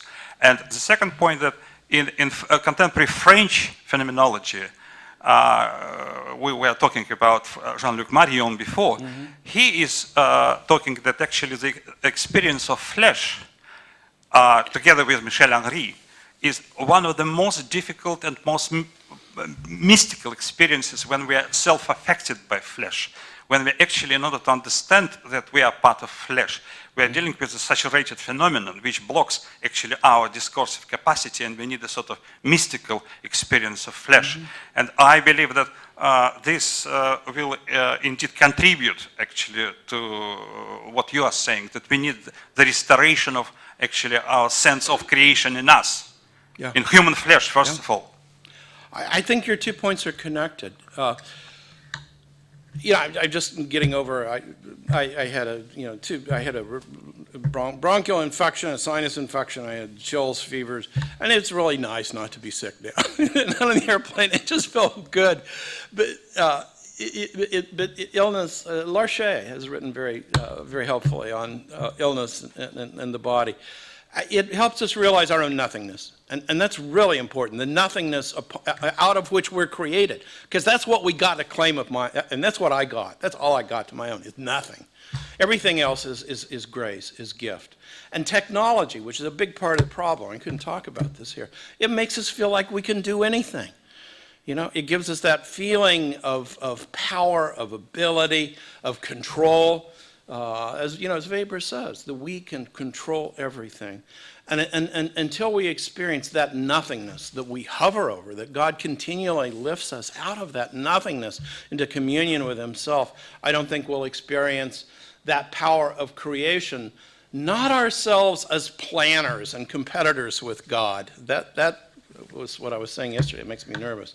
But as recipients of that grace that lifts me out of nothing. And I have a grandson, 2 years and 3 or 4 months. And it's frightening to see him get his hands on a smartphone. I mean, he's just lost in it. He's surfing the web, and he's locked in this little solipsistic world. It scares the daylights out of me. My students who babysit, to earn spare money in high school, the children won't go outdoors to play. They don't want contact with nature. They want a world of control where everything that they see and experience is what they've chosen, what they can manipulate. So I think this is extremely important, and this is what I hear, at least in part, in what you're saying, is we need to experience the flesh and being co-creators, but co-creators as being humble recipients of grace and inspiration, and being fleshly beings as vulnerable, and not as invulnerable as technology wants us to see. I don't know if that responds to your question or not. I hope so. We're running out of time, but we have time for 1 or 2 more questions. Yes, please. And I guess I'd like to hear, because one experience I have is that people that don't accept evolution often don't accept environmental issues, but also they are linked because evolution is about relationship with environment too. And I actually saw that link in Bulgakov. Yeah. And I wanted to know what you thought about that. Yeah. Yeah, I think he says really interesting things. But one of the problems, one of the concerns I have with evolution as a meta theory, not as, natural selection, is it often goes along with the notion of progress. And it's troublesome. And Bulgakov loops back around to retrieve the Edenic and not get caught up in this linear progressive notion. And I think that's what's important. I think that's what this needs a lot. This is very preliminary, is what I did here. But it needs distinctions between environmental theory, environmental science, environmental philosophy. These are all different things. And, but it also needs, I think, some kind of theory of evolution of consciousness, becoming more and more abstract. And the Enlightenment did a lot of that. I mean, the experience of nature prior to modernity was mythopoetic. It was an experience. It was a rich, poetic, mythic, religious, theological experience.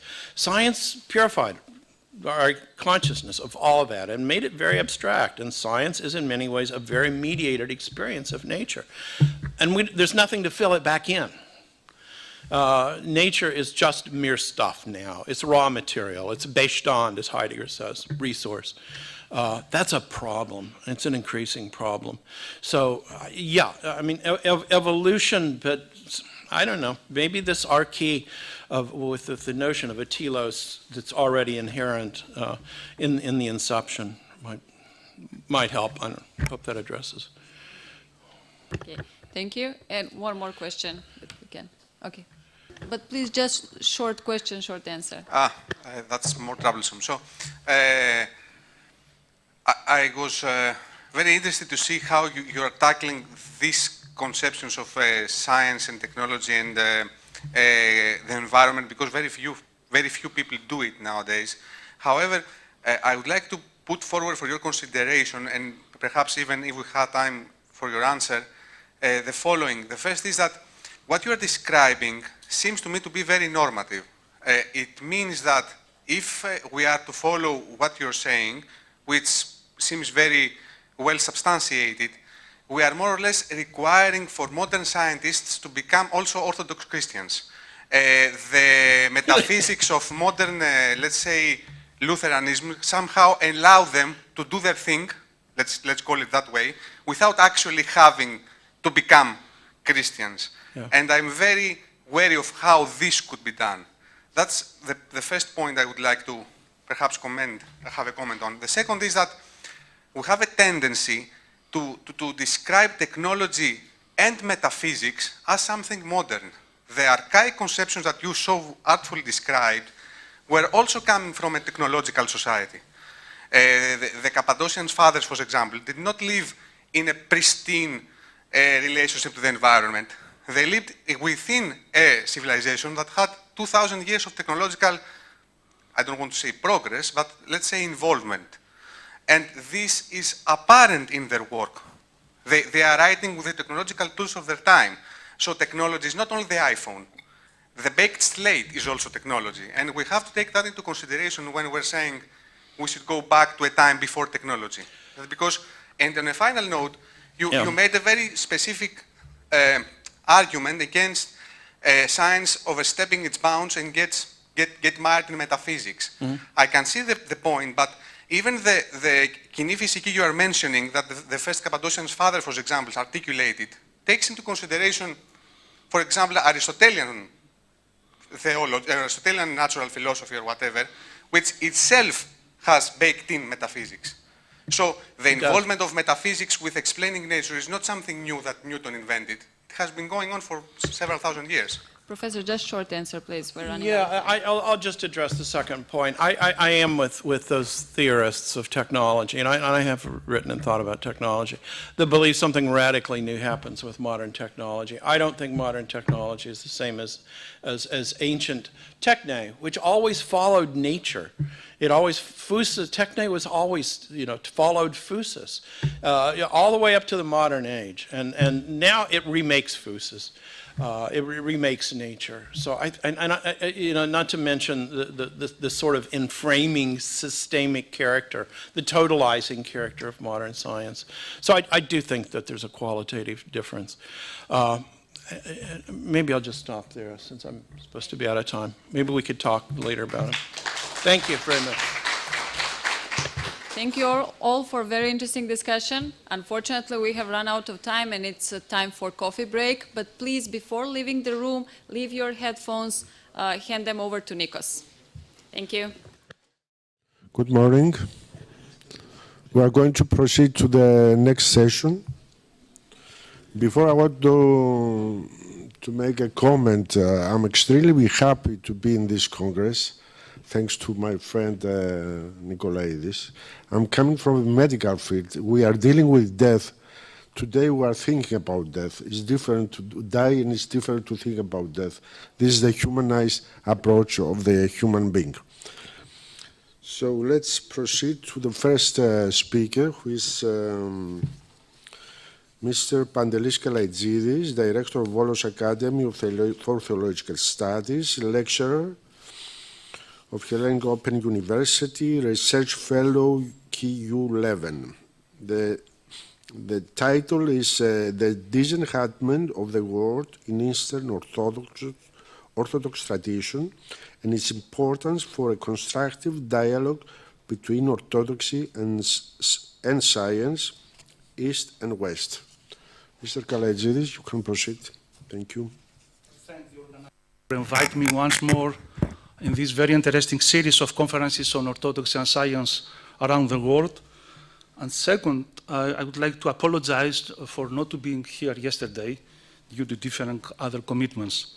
So the title of my presentation is The Disenchantment of the War in Eastern Orthodox Tradition and its importance for a constructive dialogue between Orthodoxy and science, East and West. So the paper intends to deal with a crucial question: if there is a disenchantment process in the Eastern Christian tradition as the one described and analyzed by Marcel Gosset in his now classic work, The Disenchantment of the World.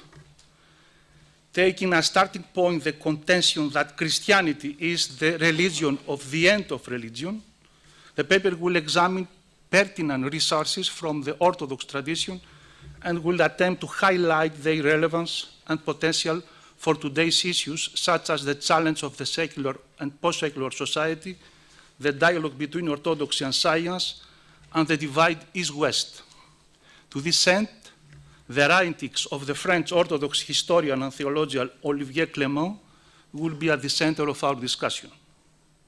So first part is about disenchantment, and the book by Gosset. French sociologist of religion and editor of the prestigious intellectual journal Le Débat, Marcel Gosset, published in 1985 his now classic work, Le Désenchantement du Monde, une histoire politique de la religion. The book challenged the narrowness of much on works on religion and placed it at the center of human condition. Gosset's work drew quickly the attention of the public and the specialists, provoked discussions and debates, while it gained also an international readership. 12 years later, its English translation was released under the title The Disenchantment of the World, A Political History of Religion, published by Princeton University Press, with an introduction by Charles Taylor. Gosset has launched one of the most ambitious and controversial works of speculative history recently appeared, based on the contention that Christianity is the religion of the end of religion. He reinterprets the development of the modern West with all its political and psychological complexities in terms of humankind's changing attitude to religion. He perceives Western history as a movement away from religious society, beginning with prophetic Judaism, gaining tremendous momentum in Christianity, and eventually leading to the rise of the political state. Gosset's view that monotheistic religion itself was a form of social revolution is rich with implications for readers in fields across the humanities and social sciences. His argument is that at the foundation of society, Western political and economic institutions and of self-understanding lies religion. Political history tells the long story of religion's withdrawal and the coming into existence of a disenchanged world where man, exercising his liberty, becomes the measure of all things. Life in religious society, Gosset reminds us, involves a very different way of being that we know in our secular age. We must imagine prehistoric times where omnipresent gods control every aspect of daily reality and where ancestor worship grounded life's meaning in a far-off past. The most fully realized forms of religion, Gosset holds, are not the richly developed monotheistic faiths of Judaism and Christianity, but the primeval religions that existed prior to the 5 millennia of Western history. In these pre-political societies, lost in the midst of time, man experienced radical dispossession. The past determined the laws regulating every aspect of life. Moreover, the sacred founding of the world was beyond human control or even human questioning. While ritual could reenact the founding, reminding everyone of its inescapability, no one could assume its authority. All were equal before it. But though man had no access to the foundation of the human world, he nevertheless lived in a state of enchainment where no clear line divided the mountain from the real, where occult forces were at play. These ancient, magical, egalitarian societies, the gods rambled through nature, present alongside man in all encompassing order. For countless ages, the rhythm of life beat slowly as if the entire universe slumbered. There were religions of the axial age. This term belongs to the German philosopher Karl Jasper, and that means the religions or philosophical systems emerged roughly at the same time between 800 and 200 before Christ. So there were religions of the axial age that came to shape human society and culture, brought with them a threefold dynamics of transcendence. First, the sacred, previously dispersed throughout nature, drew together as an omnipotent God, acting in the world but increasingly transcendent from it. Second, God's transcendence led man to abandon magical explanations for the phenomena that surrounded him. Third, the idea of human universality spread with the extension of political empire. The new God was to be God of all men. The dynamics of transcendence result in a fascinating paradox Gosset suggests. The more powerful God becomes, the more man is free. A prophecy-oriented religions shaped the concept of a single omnipotent God, one removed from the world and yet potentially knowable through prayer and reflection.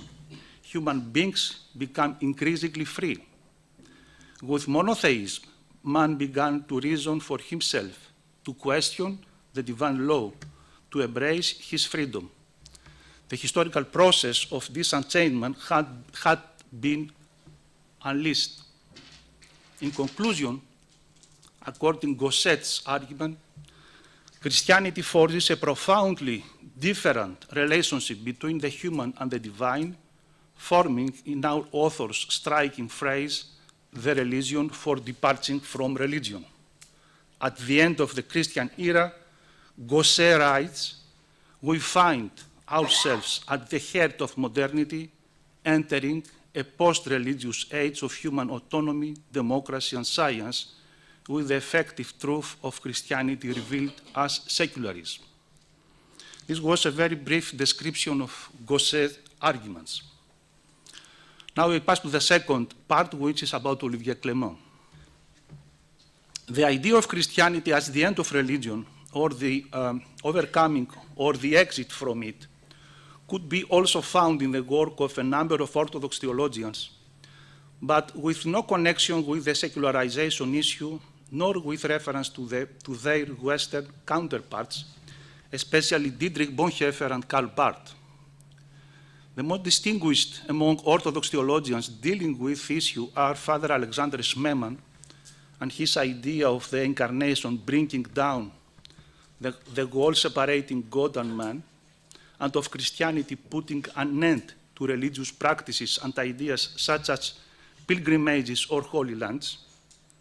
And second, in a much more elaborated form, Christos Giannaras, and especially his book entitled Contra Religion, who insistently highlights the non-religious character of Eastern Orthodoxy and therefore severely criticizes the religionization, θρησκειοποίηση in Greek, and alienation of the ecclesial event. However, neither the work of Smemar nor that of Yanaras could be in dialogue with Gosset and its idea of disenchantment and the implication this idea has for the science and Orthodox Christianity debate, first and foremost because of their radical rejection of the secularization process and non-constructive critique of modernity. In contrast, the work of the French Orthodox theologian, historian, and essayist Olivier Clément, born 1921 and died in 2009, known also as the patriarch or the spiritual master of Western Orthodoxy, appears as more promising for such a dialogue. If orthodoxy is sometimes synonymous with fascination for the past and tradition, with introversion and mistrust for the separated brothers, that means the Catholics and the Protestants, Olivier Clément was, on the contrary, recognized and valued by all confessions. In his entire life, he has revealed himself to be a man of dialogue between the believing and not believing world, between inner spirituality and the outside world, between orthodoxy in what is most venerable, even archaic in it, and the most advanced modernity. His story is, first of all, that of a conversion. Olivier Clément was born in the south of France, theater of so many religious wounds. His ancestors are both Protestants and Catholics, but he grew up in a de-Christianized, agnostic, and clerical milieu. He is not baptized, receives no religious instruction. Its environment is marked by paganism and militant socialist atheism, where death is nothing but nothingness, God an invention of man, and Jesus a myth. Converted, Olivier Clément will never despise these origins. As a teenager, he divorced the Bible and the poets, while later he will read Kierkegaard, Newman, Heidegger, or Sestov. Very early on, he experiences what Christian mysticism calls darkness, that is man's anguish before the mystery of God and existence. At the University of Montpellier, he studies the history of major religions and civilizations, having as teachers the illustrious masters Ernie René Marou, Marc Bloch, Alphonse Dupron. Thanks to them, he discovers the fathers of the church and the anthropology of religion. Of crucial importance for his life was the encounter with certain Christian theologians of the Russian diaspora, like Vladimir Lossky and Paul Evdokimov, being thus introduced to another fascinating world, that of Orthodox mysticism, discovering that the mystery of the Holy Trinity was all that he had sought for, both the singularity of the human person and the profusion of grace and divine transcendence. His conversion to Orthodoxy is the result of his repeated readings of Dostoevsky and Berdyaev, and of his prayer at the foot of an icon found at an antiquarian in Paris, bringing together in a triptych what we call deities, Jesus, Mary, and John the Baptist. He was baptized at the age of 30.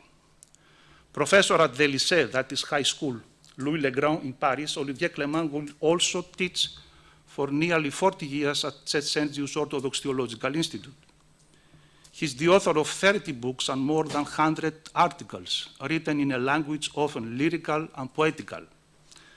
Thanks to Clément, Orthodoxy finds a place in the French intelligentsia, while in the spiritual and cultural earthquake that follows May 68, he's among those who will become the heralds of a kind of free, even a libertarian Christianity.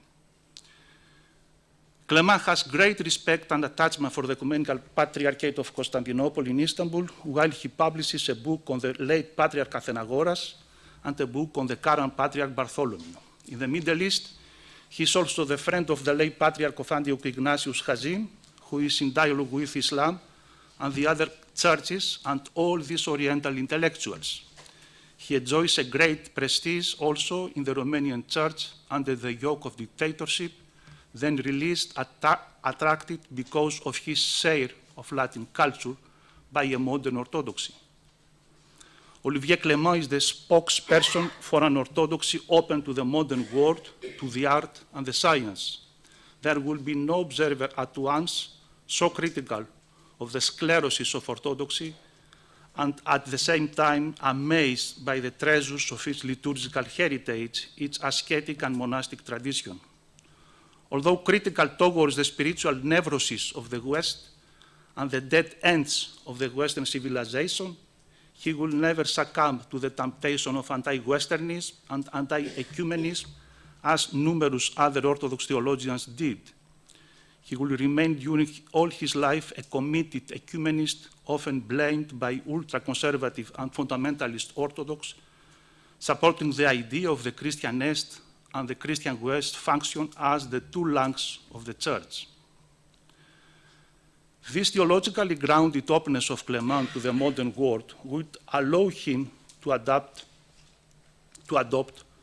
in contrast to many other Orthodox theologians of his time, a positive stance towards modernity and secularization.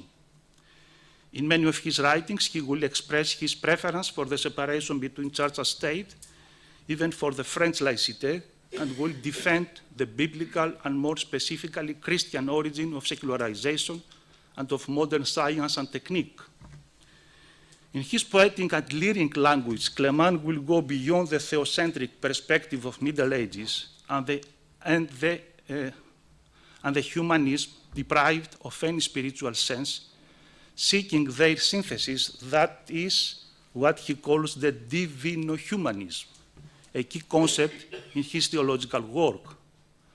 As he put it in one of his books, published in 1972, that is in the aftermath of the May 68 upheaval, and here I quote Clément, "Thus the witness of Christians in the city turns today to a divino-humanism, a religion of God against the man, forgetful of the royal creativity in the Holy Spirit, caused the purifying revolt of the major reductions and extraordinary explorations of the humankind. But today, the man cut off from the spirit is a death threat, not only spiritual but physical. It is necessary, thus, the modern humanism lucidly finds place in the divino-humanity, whose Marx, Nietzsche, and Freud will then seem also precursors. In the middle of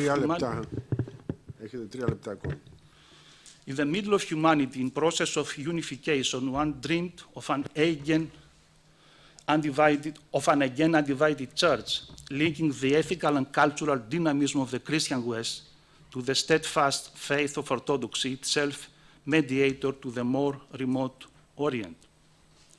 If divino-humanism is one of the key concepts in Clément's theological synthesis, faith in resurrection and its existential experience and application is another future that will shape the specific angle from which Clément considers the challenges of his time.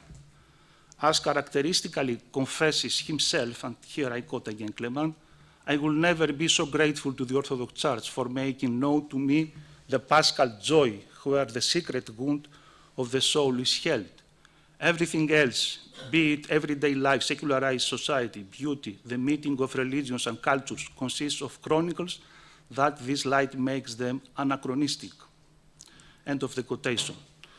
We should also notice that along with resurrection, Clément grounds his vision in the theological concepts of transfiguration, incarnation, and revelation. The last is frequently used in order to support his claim that it is not possible to conceive modern science and technique apart from the biblical revelation and its liberating message. In his own words, and I quote again Clément, "Only, as we have said, the biblical revelation has made modern technology possible. In Christ, the creative responsibility of man is restored. He regains his dignity as a collaborator in the divine work. Christ liberated the cosmos from rooting paganism, magical spells. His very incarnation destroyed the dualism that made the body a tomb, the earth an exile. The body of the risen one is not a dematerialized ghost. It is dense with all the flesh of the earth, and it is the whole flesh of the earth that it transfigures." The resurrection destroys the world as a tomb and reveals it as Eucharist. I skip some lines. Since the vocation of Abraham and the cross of Jesus, anxiety, the quest, a wound of the infinite are in the world, and the world obscurely awaits the catastrophe and transfiguration of the kingdom.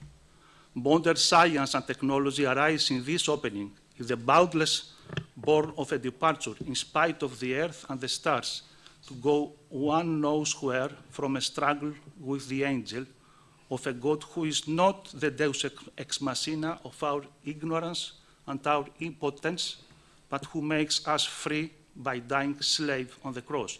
This is published in 1972, so before Gosset. Time is finished. Huh?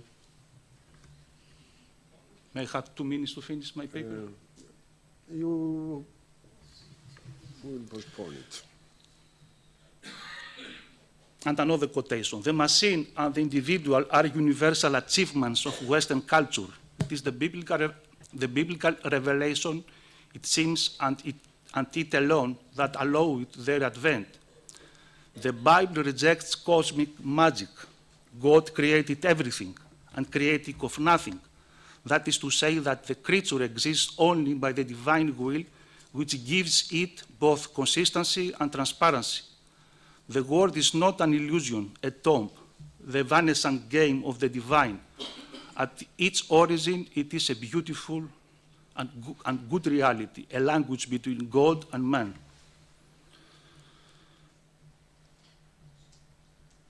The mediation of the early church, which is synthesized by the rule of faith elaborated by the 7 great ecumenical councils, has made possible the development of Western science and technology.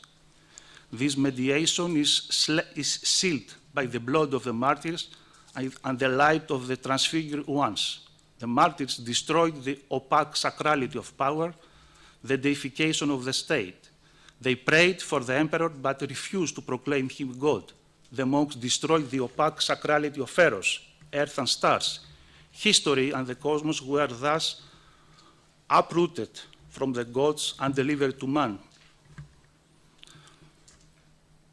End of the quotation. There are numerous ideas in the above long quotations which strongly remind Gosset's argument, especially with regard to the contribution of Christianity to the advent of modern science and of democracy, although the writings of Olivier Clément have been published prior to that of the French sociologists of religion. Without referring to the classic book by Gosset, but probably in silent dialogue with it, our theologian will write, just 3 years after the publication of the classic now, The Disenchantment of the World, the following. And here I quote, and this is the last quotation.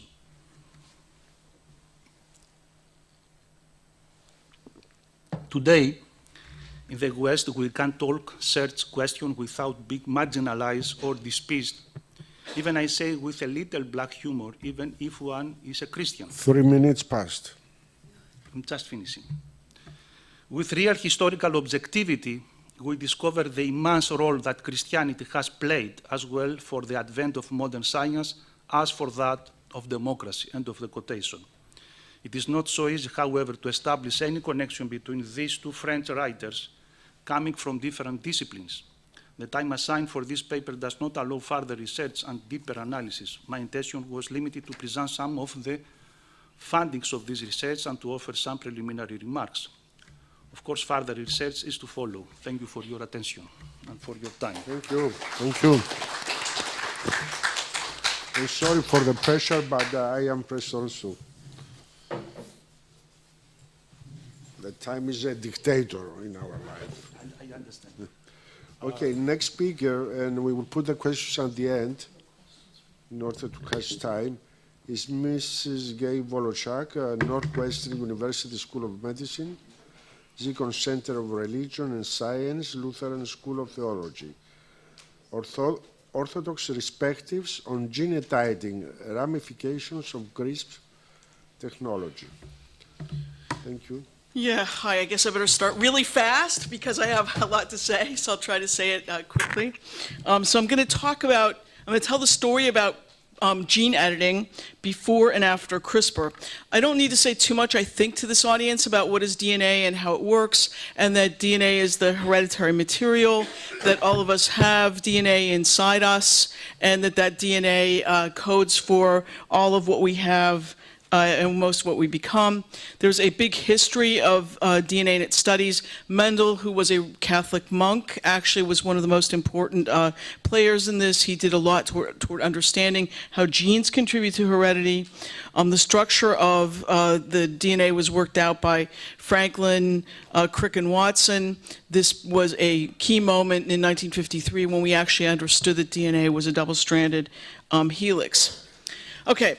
So let's now go to the story about gene editing, because this is the important component here. Originally, in 1970s, it was possible to cut DNA in very specific ways and to put it back together again. It was inefficient. It was not very accurate. It had a lot of off-target effects. Most of the techniques that were used would cut in the human genome maybe 100,000 times. So if you cut in the human genome 100,000 times, you're going to lack accuracy. This is not going to be a method that's going to be useful for editing a person's DNA. So there were many, many off-target effects. But I want to point out that this technology has been around since the 1970s, so it's a very old technology. And that in order to edit the genome, you must be able to cut it, and you must be able to cut it in very precise ways. So at the very least, the methods for being able to cut the DNA were around very early. Most of them could cut in particular sequences. And here's just what a picture of this looks like. I don't know if I can point this out, but here's the DNA. Here is the restriction enzyme. These restriction enzymes actually come from bacteria, so they're bacterial proteins. They cut the DNA and they cut in very specific sequences. These sequences, this happens to be the sequences that are cut by an enzyme called EcoR1, which comes from E. coli, which lives in our own guts. And it cuts the sequence very specifically. And what's interesting is that the sequence in this direction is going to be G, T, A, T, A, C. So it's palindromic. It reads the same way in one direction as it does in another. In the reverse direction. That's always the case for restriction enzymes and how they work and how they function. Okay, so what happened in 1974 was, for the very first time and probably the only time that I'm aware of, scientists themselves said, this technology is scary. We can now cut in very specific places. We can put new genes into bacteria and into human beings. And among the kinds of genes we could put in are things that are associated with cancer. Can we create a bacterium that can spread cancer? Scientists were so worried that they actually called for a moratorium. They held a conference in Asilomar, California, and it was to discuss the benefits of recombinant DNA technology, as they called it, or gene editing, but they also discussed the risks of the technology. This is the first time this was ever happened. For 1 year, scientists across the world decided not to do any experiments in this particular area. Now, did they really follow it? Most evidence suggests that they did, if you look at how publications worked, but there was no, there was nothing to force them to follow it. They just followed a code and agreed that they would do this. In 1975, they carried out a second conference to discuss the issues. So now it's been a year. First conference is held, they wait a year, they hold the second conference to see what they now understood. And in that first conference, they did set a few experiments that should be done in the meantime. They designated people to do them. It was a very directed kind of approach to figure out whether this was going to be safe or dangerous. What was interesting, too, was that hardly anybody in the public eye knew it. It was not making it into the newspapers. It was not being talked about in the media. So most of the world didn't even know that it was going on. The scientific community knew, but most of the rest of the world didn't know.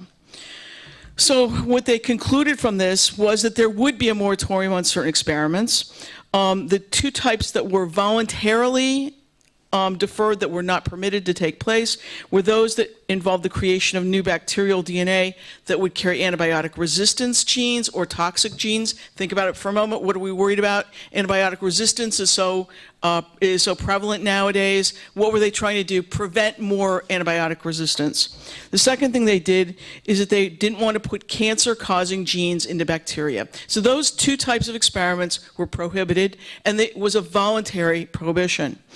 They looked at whether DNA from other species should be linked to each other. So should we link mouse DNA to bacteria? Should we link mouse and human DNA? These kinds of studies should be carefully weighed, was the exact wording that they used. They requested National Institutes of Health in the US to develop an advisory committee that would somehow work to figure out what hazards there were and what hazards there weren't. And then they held an international meeting early the next year to look at those hazards. So I guess there are a few points I want to emphasize. After 1975, everybody began to work on it again. The experiments that were done that were considered to be most important were done and demonstrated that indeed this technology was safe and could be used easily in the laboratory.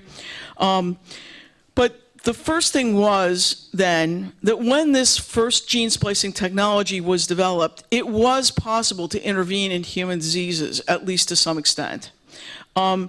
It was not considered ethical in the broad sense because there were so many errors that could be introduced. You could cause a normal gene to become a cancer.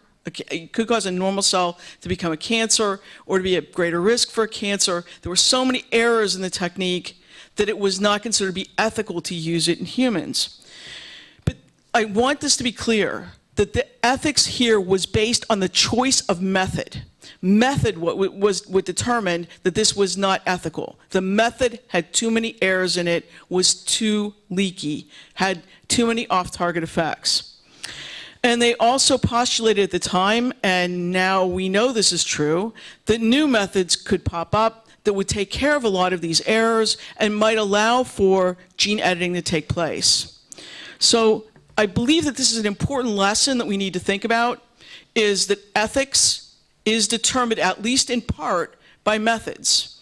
So when you have a panel of bishops deciding what's ethical and what's not ethical, and they don't know anything about the methodology involved, there are going to be problems then in determining whether it's really ethical in at least the typical ways in which we think about it in the rest of the world that surrounds us. So I will always make a call for having very broad-based discussion between scientists, theologians, pastors, everybody involved, instead of just having a small group of people making these decisions. Okay. There were lots of genetically modified organisms that were made at the time. These mice that are shown here actually glow in the dark. They were made to be fluorescent by putting in a designer gene that could do this. Lots of errors in the process, but it worked. I will tell you that I used to sit at a microscope and inject thousands of eggs with genes in them until I got one that had the right gene. It was a very error-prone process, labor-intensive, and it took a long time to get the animal that you wanted. You could not apply this to humans at the time. There were some examples where this became effective, again, mostly with somatic cells, with the normal cells that make up the body. There were genetically modified humans that were created. This is a bubble baby living in a bubble because she has no immune system at all. And so what was done was a virus was created that could correct for her genetic defect. She was infected with it, and it corrected for it. Most of the time, I mean, this is still going on. This is a typical therapy for severe combined immunodeficiency. And it's done in a few places in the world. Texas is one of the ones in the US that does it. So it is a form of gene editing that we do. It was using this old technology that was developed in the 1970s. It was perfected in viral systems to be able to correct for defects. So we've been doing gene editing for a very long time right now, and this has been an accepted technique. Okay, so what happened in the past few years that changed the shape of everything? A new process was discovered called CRISPR. I won't tell you about the clustered repeated interspersed sequence elements that it stands for. It's just too complicated to explain what it stands for. But CRISPR itself is a protein, usually DNA complex, that can be used to cut DNA at a very precise location. The old method would recognize about 6 bases. This method can recognize 20 bases. Why is that important? How often do 6 bases occur in your genome? Lots and lots and lots of times. How often does a 20-base stretch occur in your genome? Not very often. In fact, you can design it to be only once in a person's genome. What does that mean? The old method would cut thousands of places. This new method, it can cut in one place with absolute precision. So this changed the way we thought about it. It now took all the problems that limited the applications of gene editing, which were the off-target effects, the errors, the inconsistencies, all of those are gone. Now we have a precision here that allows that out of the billions of possible addresses that you can find in the genome, it can cut in one place. Here's just a picture of what it looks like. Here's the DNA in white. Here's the CRISPR bound to a Cas9, which is another part of the protein complex. And it can cut in the DNA in a very specific way. And there's a DNA sequence in the CRISPR that takes it to the right place in the genome. And just to throw this in perspective, there are do-it-yourself CRISPR kits. This guy, who I happen to know as a postdoc, works for NASA and is selling it for $150. Who buys these? People that are CRISPRizing geckos and selling them for about $500,000 or more. So people are doing it, using it, and it's available. Okay, so what happened with CRISPR now is we have the ability to create these site-specific double-strand breaks, these site-specific breaks in the DNA at particular locations. And what this method does is it uses the cell's own repair machinery to fix the breaks and put in a correct sequence. So it can cut in a special sequence, and it can put in a new sequence in place of it. And again, with absolute precision. So, what kinds of things are people thinking about with CRISPR? Think about HIV. If you can send CRISPR in to cut out every viral infection that a person has, we can actually eliminate disease. We can eliminate HIV in that case. But there are lots of other viral diseases that could be done. There are groups that are doing this. There are mouse models shown here on the right-hand side where they have been able to effectively cut viral sequences out of the mouse genome. How does it work? This is how we do it in the lab. My lab does this, actually, almost every day. You take CRISPR, which is the protein, with a DNA sequence on it. You add Cas9, which is a separate protein. They come together inside the cell. They go into the nucleus. They, like scissors, cut in a very specific way. They cut out the bad sequence. They put in the appropriate sequence here, and we've left the appropriate sequence, and now this can all go out of the cell. And in fact, one of the beauties that I'll mention in a moment of this system is that it can turn on and turn off. So unlike the old method where you put it in and it kept going, in this case, we can actually turn it off. So it's more accurate than any other DNA cutting tool we've ever had before. It has improved accuracy. It has a shut-off switch that we can turn it off. So now this seems to fit the criteria we have for putting it into humans.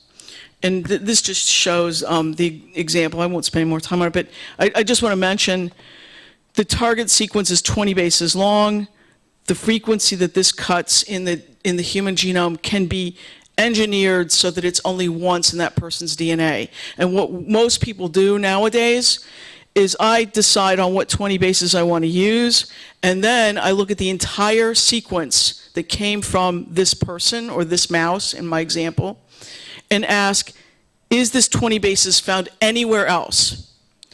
Are 19 of these bases found anywhere else so that we might be a target? If they are, I just change the sequence a little bit. I move it up or I move it down to make it be slightly different so that it is absolutely precise. Now, when we do this in humans, what's going to be the key trick? It's going to be that we need to have the entire sequence of the person to be certain that we're not cutting in the wrong places. I'm going to skip this because we're not going to get where I need to go. Okay, so there are these human applications. Here is a graph showing the uses of CRISPR in papers. Look at this, it's gone up drastically. It was found early in 2007. Now it's being used drastically in 2014. We have tons of them. It uses targeted insertions, but here it is in context, so let me tell the story about it. So just like there was a moratorium for the work done with the restriction enzymes, there was a lot of discussion in the scientific community that there should be a moratorium on CRISPR. The top scientists said it was absolutely essential, but guess what? It didn't happen. Why? Mostly because companies that might take advantage of this technology were against it. 5 minutes to the end. Okay, I'll hurry. And so therefore, instead, what Washington did is it set up an international summit. It brought together a bunch of people to talk about this and to figure out what could be limitations. The highlights are that they said basic and preclinical research needs to continue. That is, we need to keep working with the cells in culture. We need to keep working with mice. We need to keep understanding it better. Clinical use in somatic cells, which are the main cells of our body. If I mutate my somatic cells, nobody else is affected. It's just me who's affected. So can we do it in somatic cells? Right now, there are a couple of FDA protocols that look like they're very near being approved. This is going to be coming out very soon. And there are stories out of China that China's done it. The third approach, though, is the one with the clinical use of germline, of the germline. Why is this dangerous? Germline is our eggs and our sperm. If they become mutated, what do? We pass it on to our offspring, they pass it on to their offspring, they pass it on to their offspring. So there are a lot of implications for how this could, once it's in the human population, what do? If I genetically engineer a cow and I make a mistake, I can go out and shoot the cow. But if I genetically engineer a person and I make a mistake, there's not much I can do. So we have to be really sure that this technology is not going to make mistakes if we're going to be putting it into people. There was a news report just 2 days ago out of the Washington Post saying that China had done two people for their eggs, for egg cells, which would mean they've already done it in the germline. But the data are not verified. It's not been published. It's just a news report. So what National Academy of Sciences said is there are advantages. We can prevent the transmission of inherited disorders. There are limitations. I won't talk about all those, but there are ethical concerns. And this, I believe, is one of the biggest ones. That right now, the way we set up to review cases for whether they should be done or not, whether a particular kind of work should be done or not, we have a thing in the US called institutional review boards, and in Europe there is something very similar. They have a different name, but they're the same idea. What happens? A local committee gets together, they say, yes, this is going to be a benefit to the patient, no, it's not going to be of harm to the patient, and therefore we should go ahead with it. What's the problem with CRISPR? At the somatic cell level, those decisions can be made no problem. But when we're making the decisions in the germ cells, in the eggs and the sperm, we're not talking about just harm potentially to the patient anymore. We're talking about harm to the entire human population. And making decisions about that has never been in the purview of the IRB, and I would argue that most of them are not capable of thinking about those kinds of decisions. One other issue I think that we need to think about is that we would have to follow generations for, generations average to be 30 years, at least scientifically.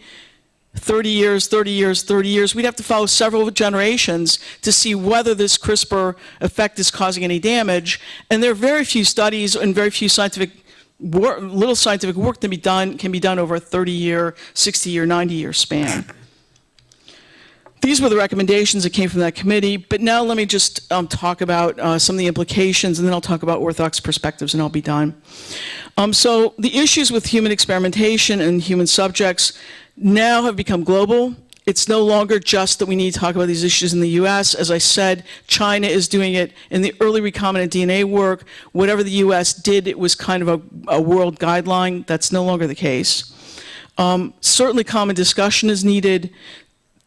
Large data are going to figure into this a lot because we are going to have to sequence every single person that we'll do CRISPR on. That sequence is going to have to be held in banks, and it's going to be easily accessible to hackers and others. It can be a danger. So this is going to be a big challenge, I believe. Regulation is going to be a challenge. As I said already, there are these IRB decisions that are based on individual benefit, not on societal benefit or societal harm, and work is going to have to be done over many years. So I think some questions that we could think about are, one, should germline editing be permitted when we are changing the human gene pool permanently? Should it be done if we are causing a permanent change in the germ pool? What? Your time, 20 minutes. Okay, I'll be like one more. The second thing is, we know that there are some diseases for which a cure would save lives tremendously. There are diseases that people die from. There are horrible diseases. Huntington's chorea, for instance, could probably at least do some work with CRISPR. It looks like Parkinson's may benefit from CRISPR. I mean, these are debilitating diseases that have high morbidities associated with them. So being able to cure them, do we really want to turn that down? How can it be handled globally, I think, is a problem. And then we need to come up with a way to follow up for generations. Why is it important? Because it is in part about approach. Like I said, we've had the ability to do this for a very long time, but the approach is going to matter. And there will even be some approaches using CRISPR that are more safe than others. So method matters. There are some new CRISPR derivatives that have even fewer off-target effects than the original ones. I'm not sure I would say we're ready for prime time on this, but probably for somatic cells, there are some examples of what we can do. Okay, Orthodox perspectives. First of all, I will say that there's very little discussion going on in the Orthodox community about gene editing at all, much less about CRISPR. The Lutheran Church bishops invited me to give a talk on CRISPR 2 years ago. I asked a bunch of Orthodox bishops if they'd heard of CRISPR in a group, and a couple of them had heard of it in news reports, but they had no clue what it did. So I think we're woefully behind in thinking about these issues. You can go read the social doctrine statement of the Russian Orthodox Church and find some very broad statements against gene editing, most of which are actually inaccurate, to be honest with you. So that's the only thing I've seen that's an official position of any church, any Orthodox church, on the issues. So I think we have a long way to go. It's in fora like this that we can discuss these issues, and I'm happy to answer any questions. Thank you.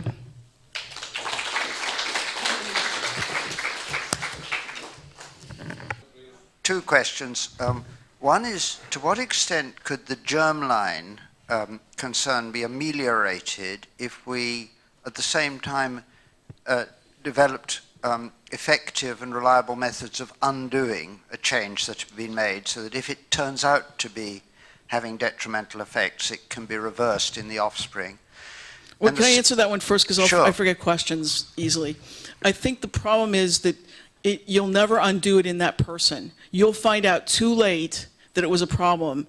And once you've done it in that person, now they breed and it's in the genome. So undoing it, I think, is not going to be something that's likely. It doesn't mean it can't be undone if you know immediately that you've made a mistake. It can be in most examples. But I don't believe, in the terms in which we'd use it for therapy, that it could be undone.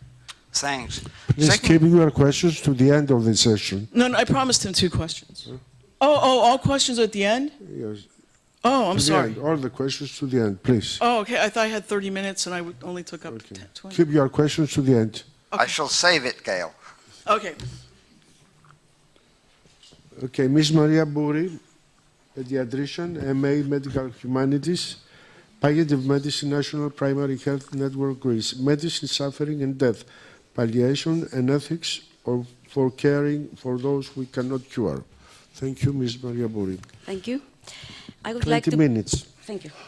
I would like to begin by expressing my thanks to the organizers for inviting me to this inspiring conference. Medicine's constitutional foundation has been the mission to liberate people from pain, suffering, disease, and premature death. Whereas as a scientific body of knowledge, medicine has to display omnipotence, even by denying the powerfulness of death itself. During everyday delivery of services, vulnerability and fatality are omnipresent as people suffer and eventually die from untreatable life-limiting conditions. Nowadays, increasing numbers of people, mostly adults but also children, diagnosed with chronic debilitating diseases such as cancer, AIDS, various metabolic, neurologic, and respiratory problems, achieve an increased survival due to advanced medical support and biotechnological progress. However, their conditions are not always curable. According to WHO, each year, 40 million people, including 2 million children, are in need of symptomatic care and palliation only as they face long-lasting but eventually fatal diseases. It soon became evident that contemporary medicine was not able to face the needs of these patients, standing outside the realm of its triumphs.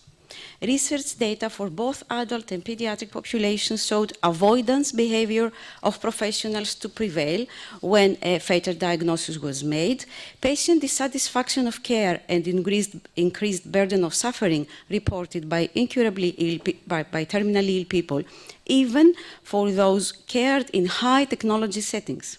Suffering was attributed by patients to their feeling powerless, hopeless, fragmented, and objectified, struggling for their perspectives to be heard and their needs to be covered.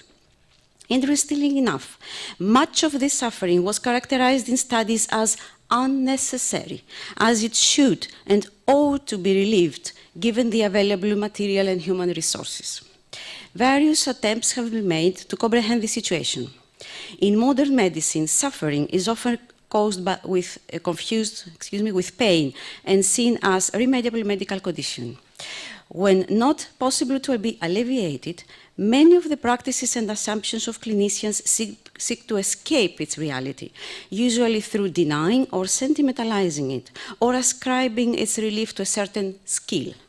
In medical literature, the gold standard is Eric Castle's definition of suffering as a state of severe distress that threatens the integrity and intactness of the person. During the ultimate personal injury that serious illness and impending death imply, the wholeness and individuality of the person are broken down, central purpose of the ego disappears, self-conflict arises, and attention withdraws from the world back to the self.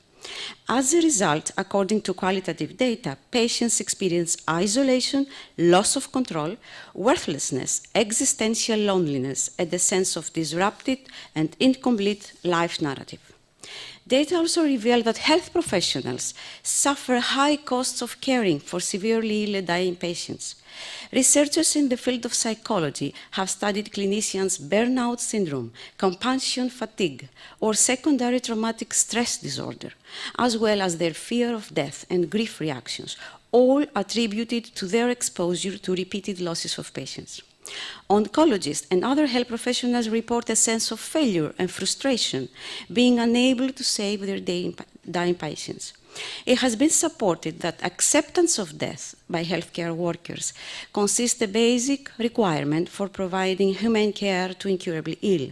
Acceptance regarded either as an attitude towards death, which could be taught, or as a subjective state achieved by self-reflection and increased self-awareness. Yet, no educational program has been appraised to positively impact on all dimensions of death attitudes or to support clinicians achieve this state of enhanced self-consciousness. Medical humanities courses have been efficient promoting professionals' understanding of patients' experiences, but how this comprehension could be transferred to clinical practice remains obscure. Palliative care, largely developed as a discipline the last 25 years, with the purpose to face in an organized manner all the novel issues that arise regarding the care of people with life-limiting and terminal diseases. Having religious backgrounds in both Eastern and Western traditions, even the etymology pallium, homophore, points to the symbolization of the Good Shepherd. Today, it is almost entirely secularized. A fundamental element of the definition of palliative care has been the perception of patient, not only as a physical, but also as a psychosocial and spiritual being, while emphasis has been to care and quality of life, since cure is not possible. Spiritual care in particular has been its central constituent, exemplified by Cicely Saunders, the leading founder of the field, and her concept of total pain, referring to biological, emotional, social, and spiritual aspects of suffering. Palliative care professionals aim at responding to patients' needs on all aforementioned levels, so as a kind of good death to be achieved. But a definition of good death has not been reached yet, despite increasing efforts by researchers to locate its attributes. Therefore, the quest for euthanasia, in its literal meaning, remains unaddressed. What prevails is the model of aware dying, invented by Glasser and Strauss years ago, being not only a modern psychological ideal, but also a medical necessity of a system that relies on open discussions for the efficient management of the dying person through practices which make dying easier, smooth, and quiet. Clinicians have been assigned the role to recognize the various psychological stages that dying patients go through, described by Kubler-Ross in the 70s, and to teach, help, facilitate, and enable their patients to cope efficiently, to show resilience, and finally to reach a state of acceptance of impending death. Indeed, conveying acceptance was among the most frequent caring interventions identified in studies supposed to contribute to a dignified exit. Regarding spiritual care, charged with the role to assist meaning-making, despite ample use of spiritual questionnaires, reviews show lack of conceptual clarity and a wide variance in the ways spirituality is operationalized. Qualitative analysis often produce complicated categories, such as the achievement of ontological multidimensional connectedness, or show abstract outcomes to be accomplished, such as spiritual conversion, discovery of one's true self, or consent returning back to the nature where one truly belongs. When ethical dilemmas arise in end of life, traditional bioethics principles seem almost inapplicable. Autonomy, a fundamental principle in Western medical ethics, in the palliative care context needs to be modulated against the fragility of the self-governing self and the possibility for maintaining personal integrity while being dependent on others. Furthermore, end-of-life decision-making highlights the conceptual vagueness over the notion of human dignity. Other times assigned to choices rooted in patients' autonomous rights, or even used for euthanasia laws, labeled as death with dignity acts. Finally, ethical dilemmas appear insurmountable as the dimension of suffering has been overlooked in bioethics. Therefore, nowadays, focus is on avoiding problems and withdrawing or withholding interventions. So today we face a paradox: increasing concern about death and dying, tremendous technical capacities to relieve symptoms and improve care, dedicated palliative care services, and yet persistent suffering of dying patients, adults and children alike. And the question is still there: how are we going to care for those we cannot cure? Scholars from the field of psychology, of philosophy of medicine, moral philosophy, and theology were invited to help clinicians broaden their understanding. I will briefly summarize some of their views, being aware of the time. Philosophers of medicine and bioethicists argued that this intractable suffering arose due to healthcare actions that neglected a holistic and patient-centered approach. Pellegrino, along with Thomas Menz and Toulmin, focused on the therapeutic relationship between physician and patient, with the goal to arrive at a right and good decision which could relieve suffering and heal the patient. They were very critical about disengaged care and safe distance as practices supposed to preserve the objectivity of clinical judgment and protect professionals' identity, claiming that this attitude blocked building a healing relationship and promoting restoration. The Aristotelian notion of phronesis was called upon to designate caregivers' prudence to discern the concrete particularities of challenging situations, including ambiguity and uncertainty, inherent elements of all decision-making in end of life. These thinkers introduced humanities programs in medical schools, aiming to foster the appropriate values of virtues and phronetic physicians. However, they acknowledge that any pursuit of virtue should be linked to a broad, although still missing, theory of the good. Disengaged care had also been criticized by Charles Taylor, who supported that the objectified gaze of modern science, although essential for scientific discovery, transforms the nature of caring from the nothetic form of human action into a mere technical production. For him, clinicians, in order to help, heal, and sustain such a demanding practice, need to embody and enact the meanings of being member participants in practice communities oriented to a supreme good. But physicians, for McIntyre, no longer support patients achieve some objective good, but rather help them attain their self-prescribed personal ends. Given the absence of a broader narrative unity which characterizes contemporary society, McIntyre wonders how physicians will be sustained to bridge the gap between what can be done for this patient and what should be done for him. In the absence of a coherent narrative in which autonomy and self-government, as well as dependence and reliance on others, can be balanced, then clinical medicine he supports, however scientifically well-founded, cannot enhance patient well-being in the face of serious illness and disability. Medicine is for our of us a tragic profession, reflecting the limits of our existence. Yet, modern medicine has become too noisy to cover the silences of illness and death. Centered on the denial of vulnerability and mortality discerned by its loss of a telos, having become a means to overcome our fragility, while in its essence it is a practice of learning to live with our frailty and finitude. He points to the need of a caring community which will sustain health professionals to care for those they cannot cure, mainly by being there. In Suffering Presence, he writes, "To believe that such a presence is what we can and should do entails a belief in a presence in and beyond this world." For his view, medicine needs the church as a political space, not so much to supply for its moral commitments, but rather as a resource of values and practices necessary to sustain clinicians' effort to care in the face of death and give them direction in instances of ambiguity and uncertainty.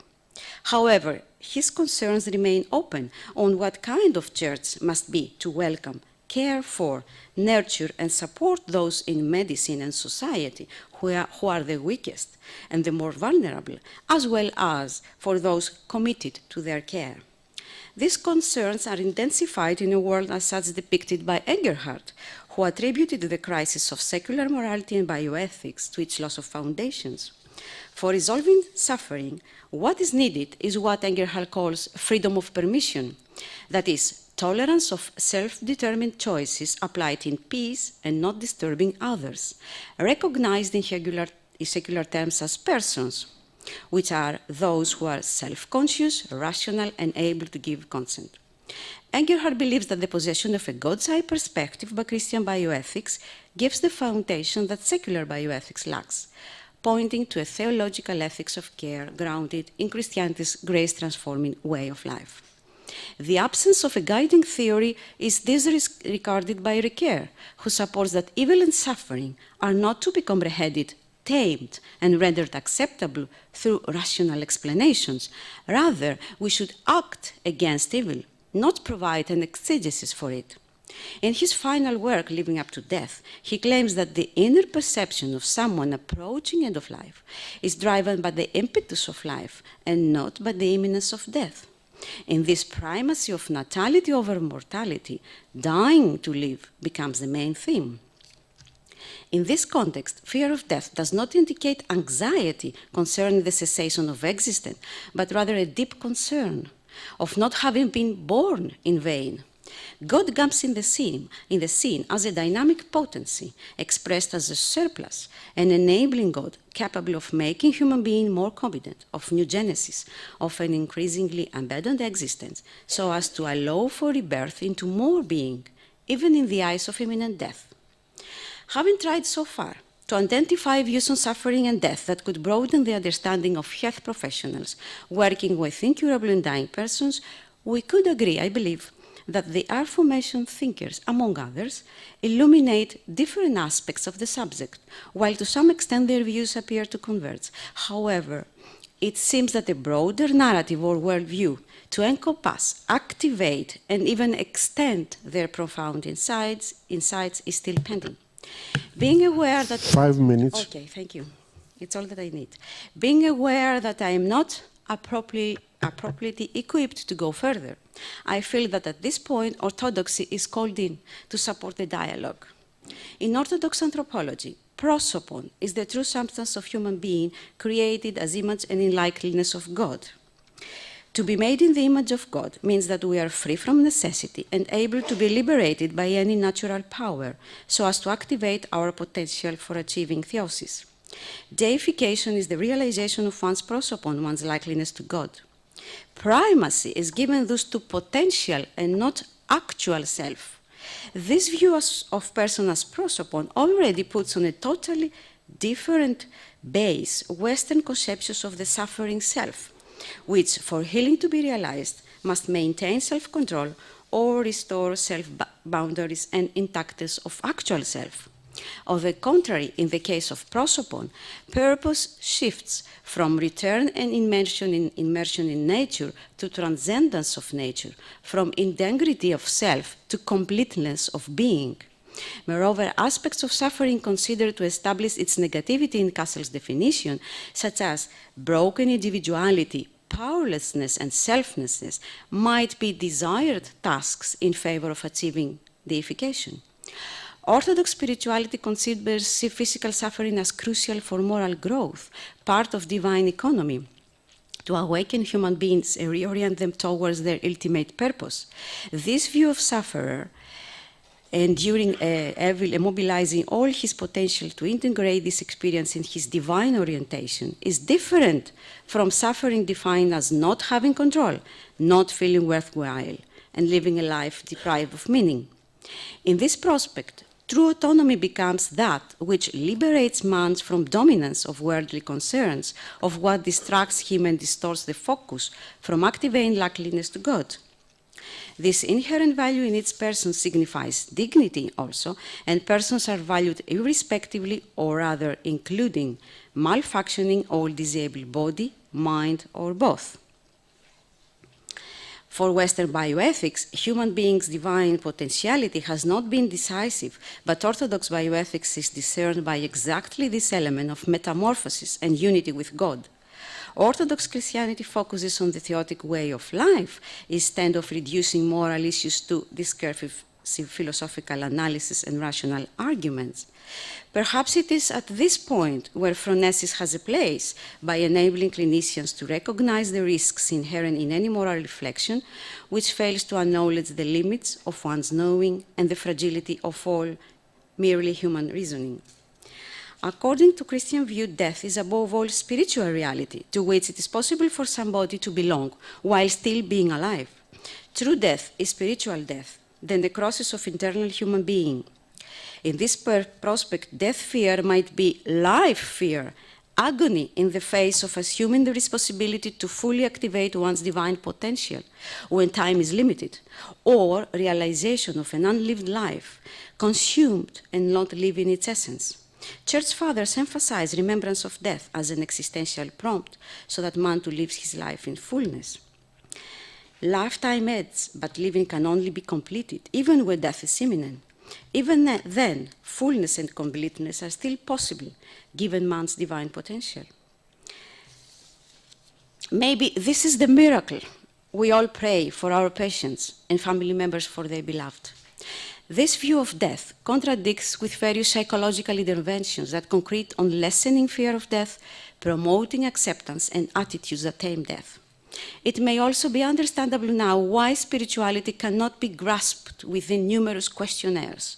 God is personal, and the personal character of his life and truth, a distinguishing mark of Orthodox theology, cannot be generalized and expressed in questionnaires and surveys. In this context, affirming life, a primary value in palliative care philosophy, can be understood now as caring for patients living up to death rather than actively dying. Again, this perspective reorients the issue from ethics of death and dying to the ethics of life, from the prevailing model of aware dying to a prospect of aware living and alive dying. Under the light of what has been said, caring for patients we cannot cure gains the meaning of accompanying persons, being with them, and supporting them to unfold, build, and advance their potential self. In this approach, even prolonging life may have a place. This view redirects the whole discussion away from assessing adaptive and maladaptive adjustments and detecting coping resilience. It therefore seems that an ethics of engaged practice is needed rather than an ethics of principles. From the preceding considerations, we might conclude that novel perspectives and comprehensions are ahead, which might put on a totally different base current discussion regarding the care of incurably ill and dying patients.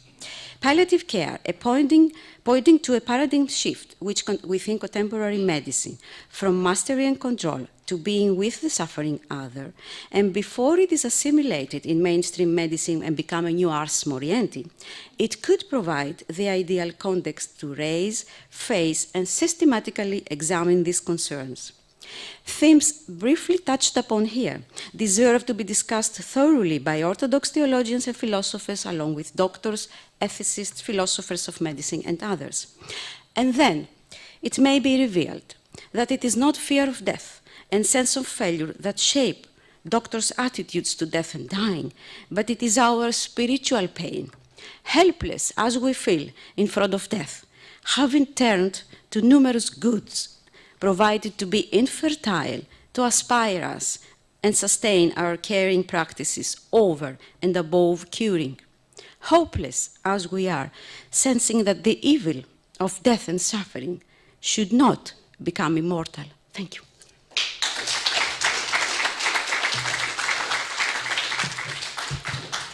Thank you very much. Now I think we have time for 10 minutes of questions. Thank you. I have a question for the last speaker. I appreciated your paper and learned from it. Both in philosophy and in our Christian faith, I think the notion of death is connected with the notion of judgment.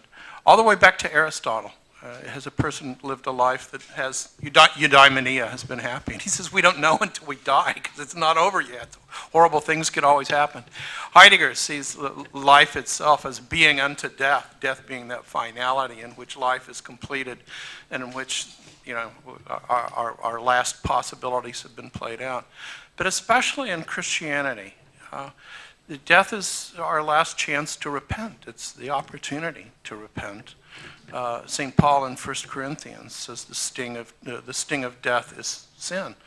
And this seems to me, especially for a Christian, I mean, philosophically, yes, but for a Christian especially, the notion of repentance and judgment needs to be central, and space that's allowed for that.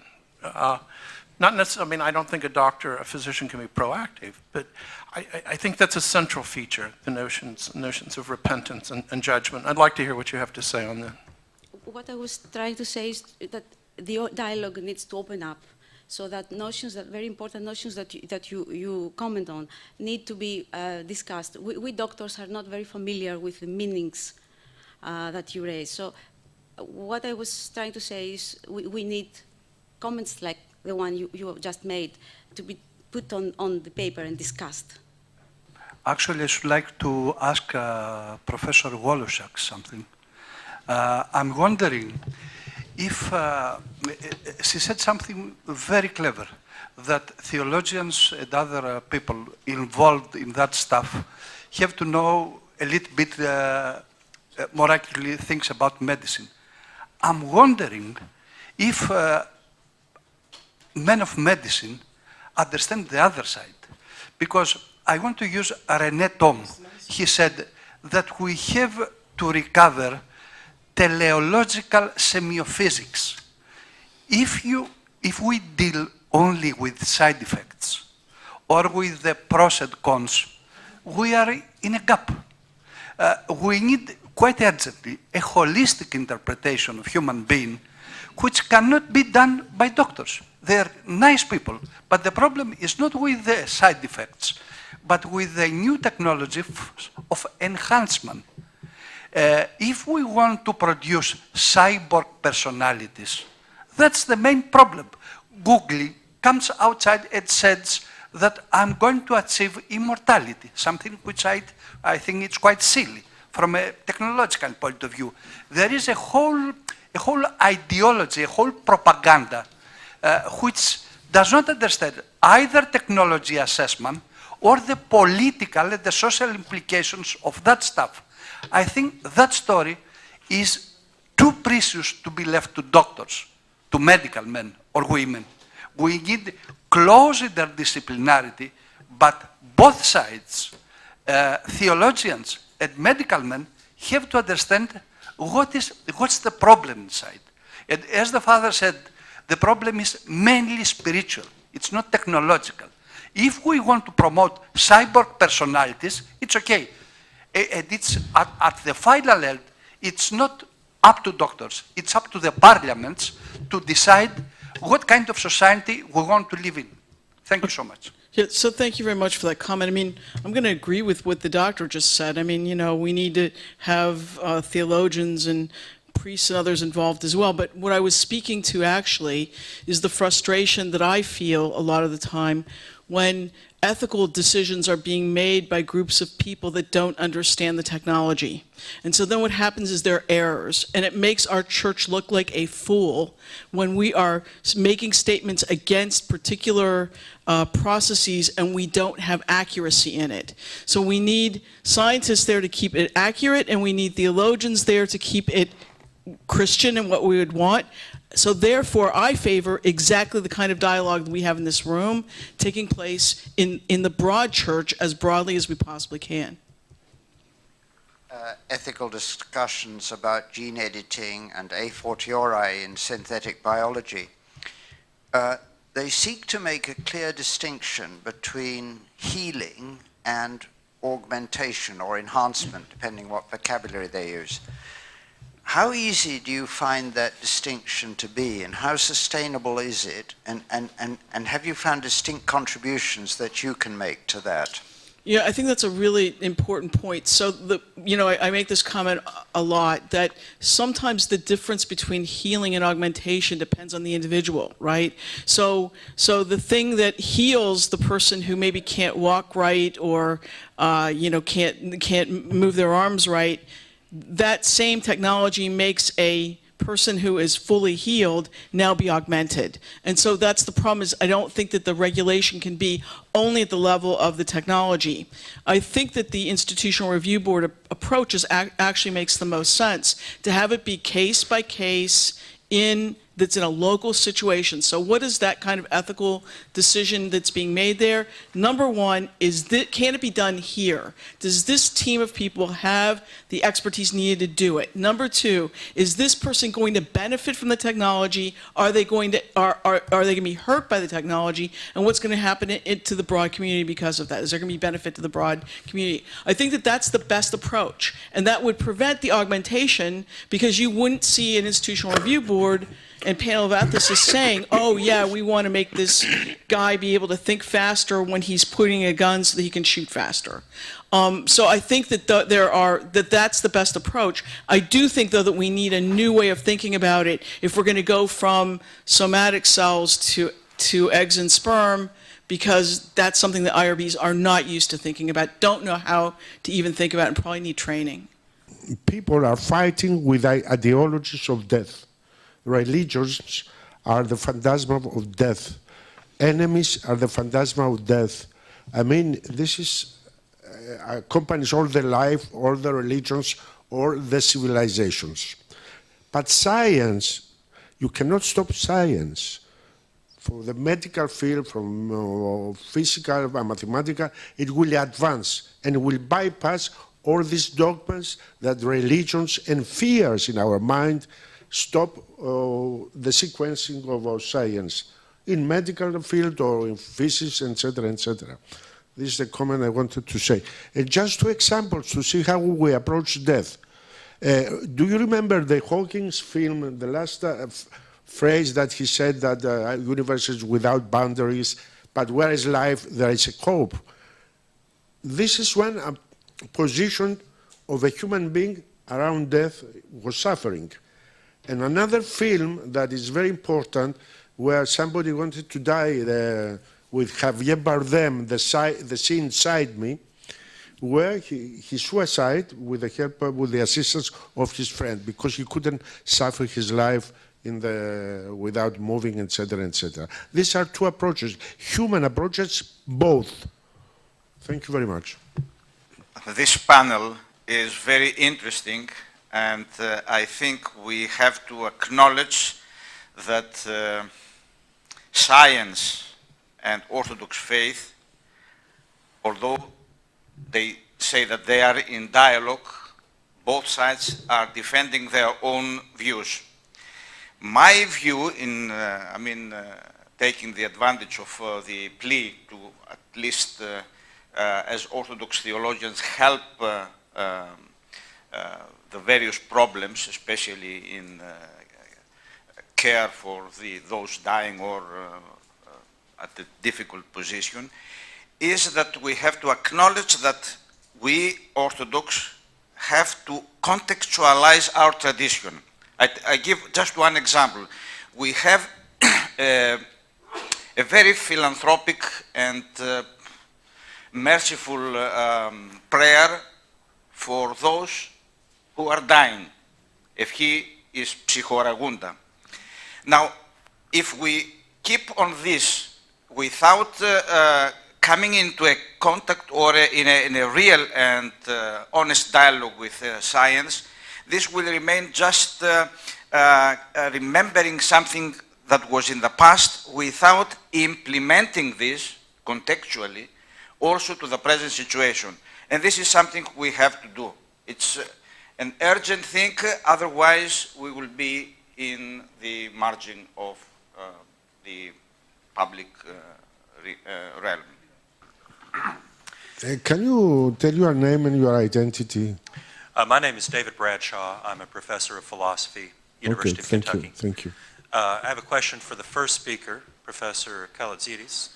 Yes. I appreciated your talk very much and made me want to learn more about the work of Clement. I have a question, though, about the notion that of the Christian origins of secularization, because the leading secular thinkers of the Enlightenment and so on, later people too, Feuerbach, Marx, Freud, Nietzsche, were all openly and explicitly anti-Christian, and they made no attempt to hide that. That was their central goal. Now, one could argue that they're reacting to a false form of Christianity and so on, that wasn't the true Christian. But if you view it that way, then aren't you in fact saying that Western Christianity, which they were reacting against, had deep internal flaws? And that, I think there's a lot of truth to that, but isn't that then what you yourself referred to as being anti-Western? So I don't understand how one can, it seems as if there are two options here. We either sort of falsify the Enlightenment in its aftermath by saying that it was really Christian, which it was not, or we recognize that it was reacting against Western Christianity, but that also then puts Western Christianity into question. So I don't understand how you find another option here.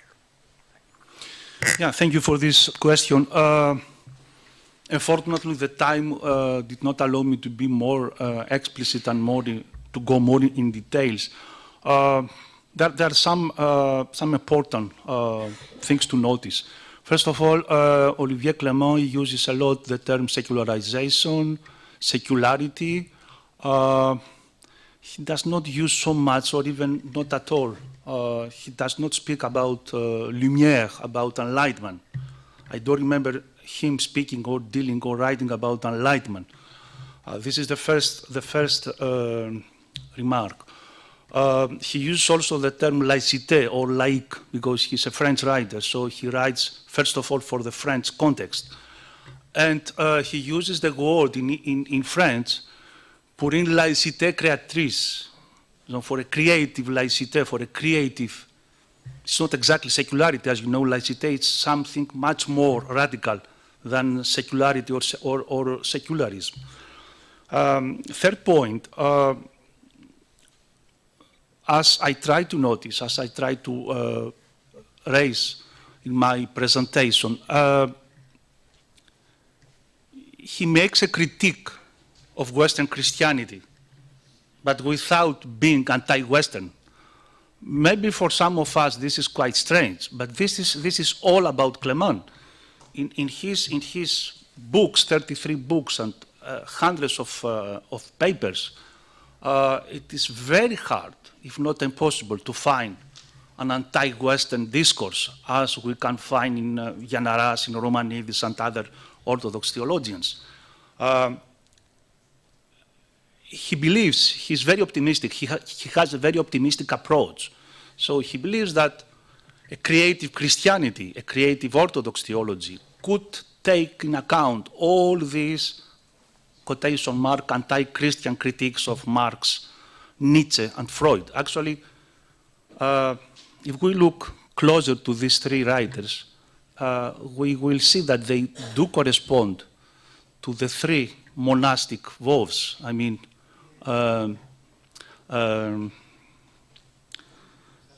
satiety, obedience, and not having material belongs. Yeah, so poverty, not exactly poverty, but actimosini. So he has a very optimistic approach. He thinks that in that way of creative Christianity, that way of a Christianity defined and shaped by the message of the resurrection and the transfiguration and incarnation and so on, we could even incorporate the positive elements, the positive critiques of Marx, for example, for social justice, of Freud, for psychoanalysis, and of Nietzsche. I think that's for the moment. I don't know if I answer your question, but we need more time. I mean, he has a very poetic language. Sometimes, for example, his claim that ecumenical councils and all this I try to read. It is not that ecumenical councils and the monks and Eastern Christianity was the absolute precondition for the emergence of technology and technique and science. This is not so evident, but this is Clément. This is the approach he does. Thank you. But why you mention also Christianity as the only religion, or the Orthodox as the only safe religion? I am atheist. I mean, I don't have a way to relieve my pain or the fear of the death. I have. It's my mind. Plato said that our God is our mind. And this is my belief. Science is my mind. I will bypass to the death without some thinking that are not based on Christianity or religion. Religion is based on the fear of death and resurrection, which are the phantasma of people, of human beings. Human beings are creating religions. Are not the human beings born by religions? Of course, this is your right, but what you say now is your opinion. Yes, it's not scientifically. You speak as a human being. You speak as someone who has his own ideas. You don't speak as a scientist now. What you claim is an idea, is your idea. This is not something which is objectively demonstrated. This is not a scientific discourse. This is a personal discourse. This is a philosophical discourse. This is a religious or non-religious, but this is not scientific. Why is it not scientific? Because you cannot prove this. Theology, for example, sciences. It's not about sciences. You have an experience, you made some remarks, and then you have the proofs. Do you have proofs for what you just say? Do you have proofs, scientific proofs? If I see the advance of medicine in the last years, we can clone human beings. This is a kind of God. We can clone. We can repeat the cloning of DNA. Yeah, but you have something already from what you take. We have, the material. We have, yes. Okay. You are not creating. You are not cloning. We are creating a life. No, just a moment. You are not cloning out of nothing. Anyway, I think if theologians and religious people should refrain from willing to impose our religious vision upon the rest of the world, I think that scientists with atheistic claims should also refrain from imposing or projecting these their personal views as scientific ones. I think this is a double contribution we should and you should make. You mean science does not exist? I cannot say that what I'm saying is a scientifically proved position, and I hope you do recognize or you do accept that what you say is more or more personal and less scientific. No, it's more scientific. I believe it's a scientific way of thinking. Okay.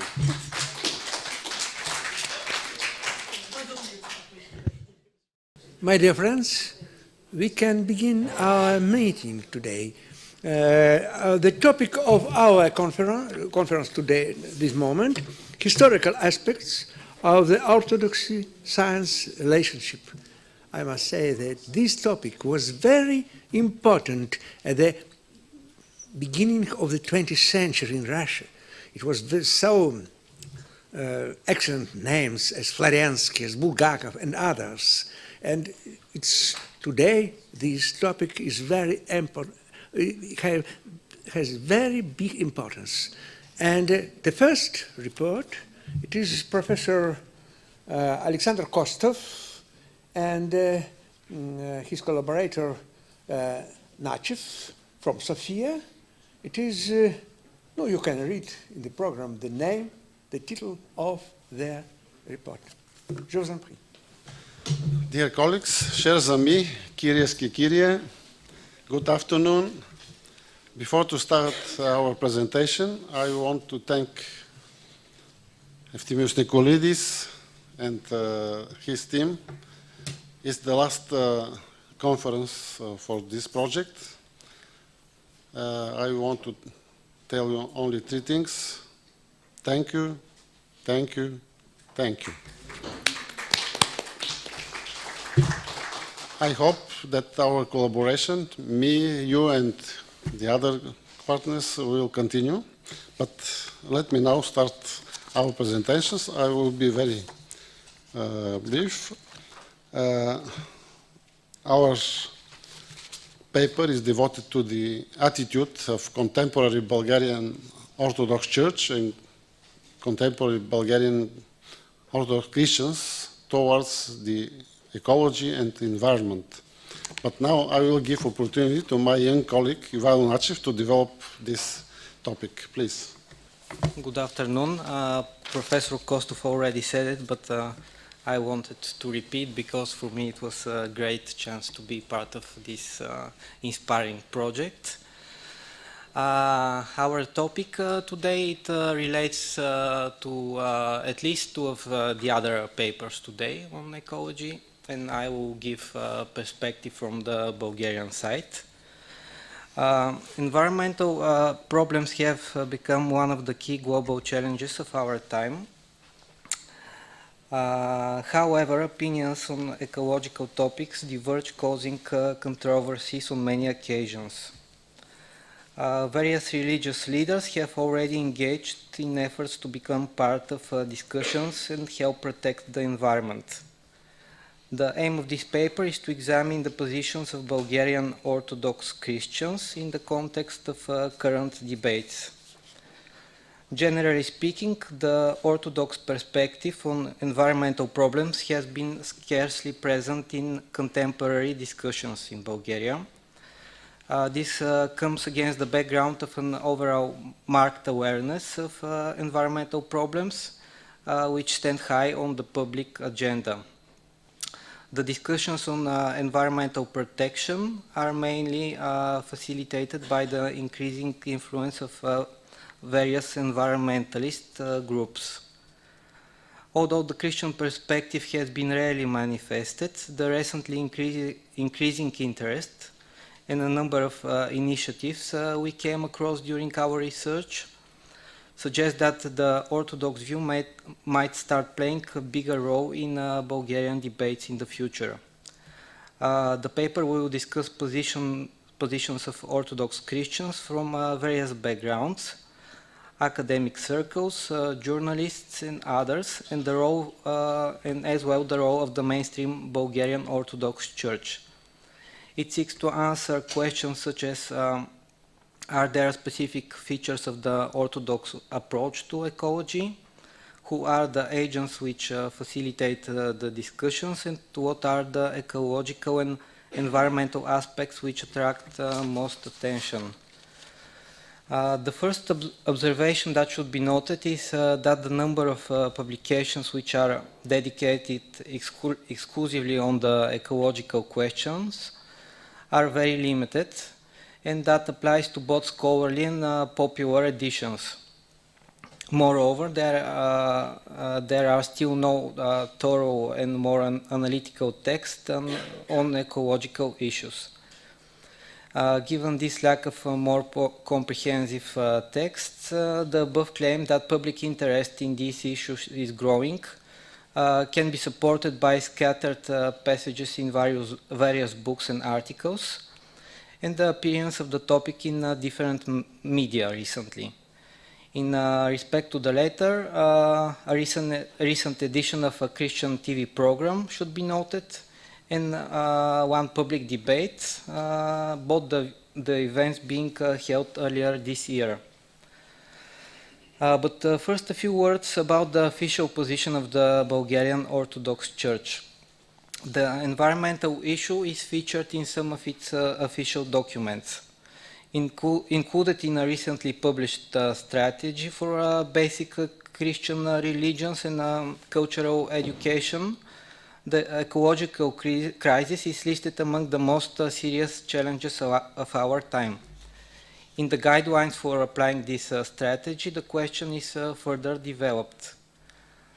This document notes, I quote, an unprecedented increase in environmental problems nowadays, adding that the present social reforms being deprived of a Christian basis have in fact led to a system that legitimizes social inequality and irresponsible exploitation of nature, which in turn causes new environmental and social problems. However, with the exception of these statements in strategic documents, the official church authorities have remained fairly passive in this respect. Apart from the two documents, no other positions on specific occasions were published, nor were any coordinated measures taken. The informal circles with Orthodox views seem much more active at this point. The first of the above-mentioned public discussions was a program on the national television where one of the guests was Archimandrit Kasian. A few more words should be said about this person. He is the founder and abbot of an old calendar monastery, which is not in communion with the mainstream church. In addition to all other activities, the monastic brotherhood produces agricultural products, both for own consumption and for the market, strictly applying environmentally friendly methods of production.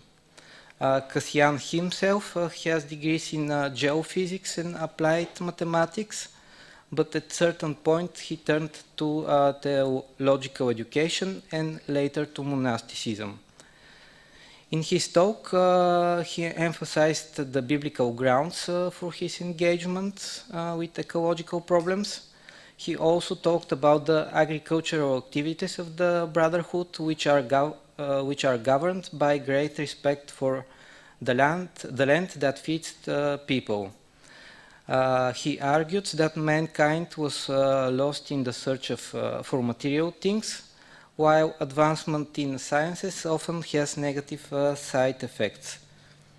In his opinion, measures to protect the environment are positive, but people should not be forgotten either.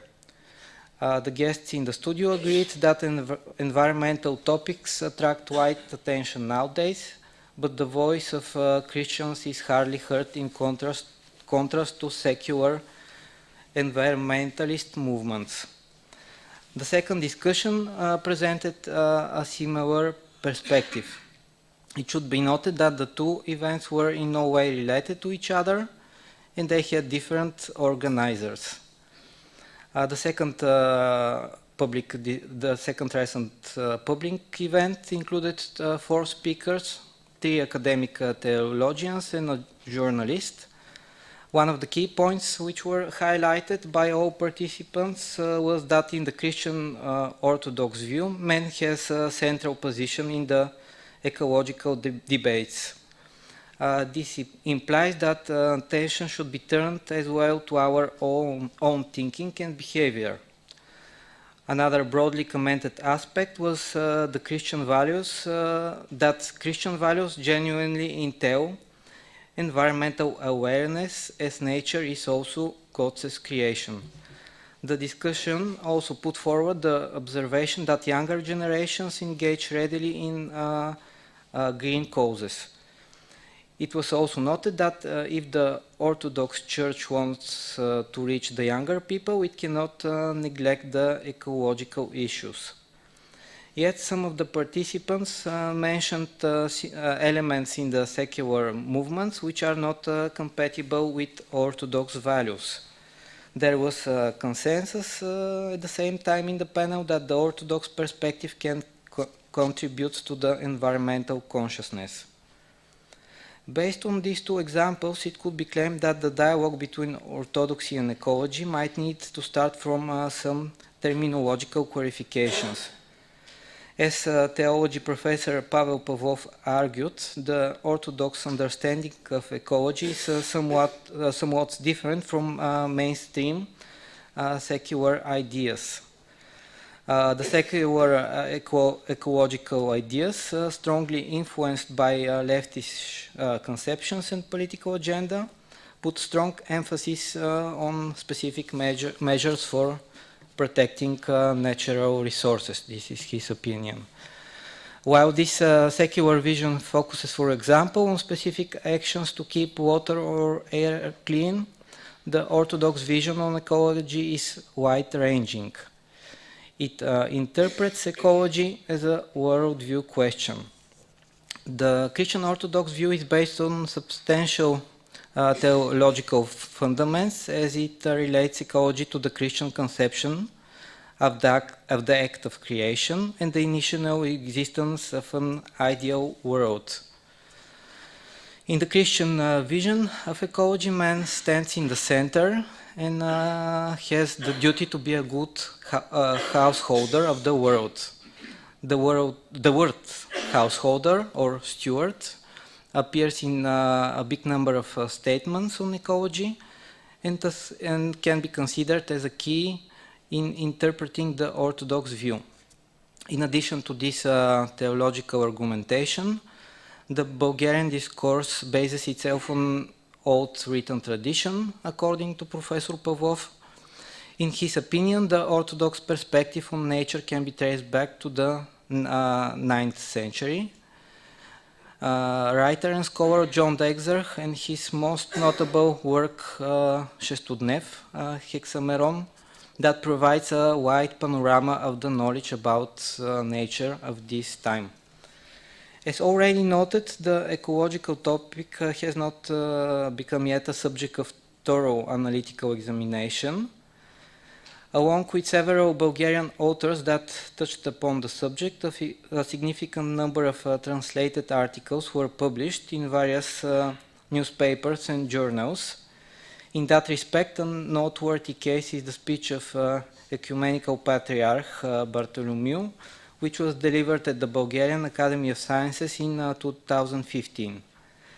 The Patriarch, whose numerous initiatives in the field had earned him the name the Green Patriarch, argued in this speech that the care for social justice and human rights could not be separated from measures for a sustainable environment.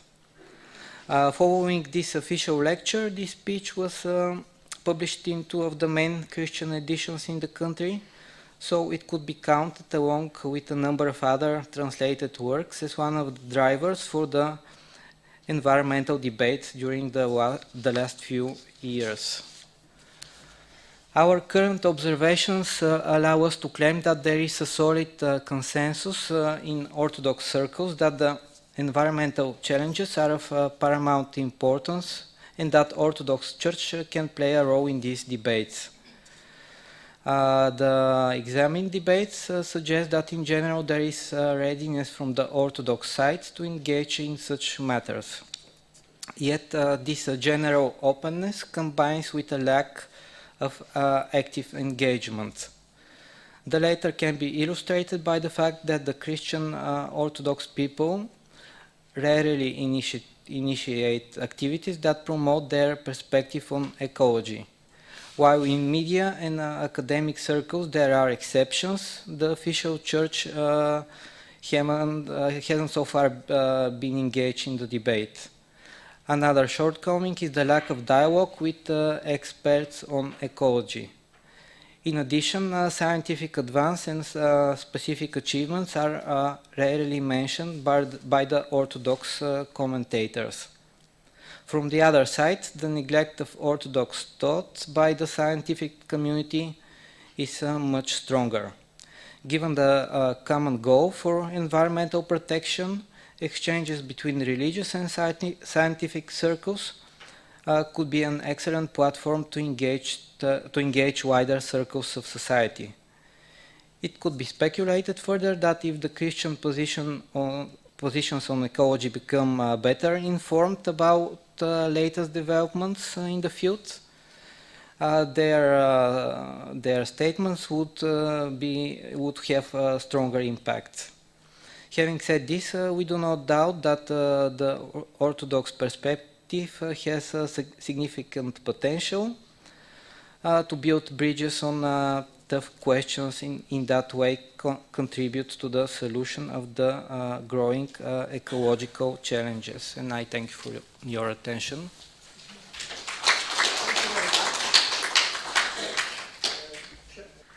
You know, one among main events of Christian culture is apocalypse. Apocalypse obviously is not ecological friendly, isn't it? Mm-hmm. So my question is, how far Orthodox Church should go in order to prevent itself to become some kind of non-governmental organization? I mean Greenpeace, mm-hmm. taking care about ecological problems. Mm-hmm. Doing that way, does it undermines its transcendental position, mm-hmm. and become some kind of mother of, you know. Yeah, I see. Thank you for these questions. This question, I think they have this in mind. So there are tensions between the church position and the secular movement. I'm not in a position to recommend what to do the church. What I see here is that they should be for sure more active, the official church, because more academic circles, theologians, they're already involved more or less, but the official church is very passive. On other issues, they are they react very fast. To my mind comes the example, it was recently this year about the Istanbul Convention famous. It was a big debate, and they reacted within several days on this. So I think what I can say and what I see, they could be more active, but for their general view, I'm not the person to say and to recommend. Thank you for your presentation. It was really very good. But I think the real problem is how far the churches, in particular your church, is ready to get involved into open conflict with governments.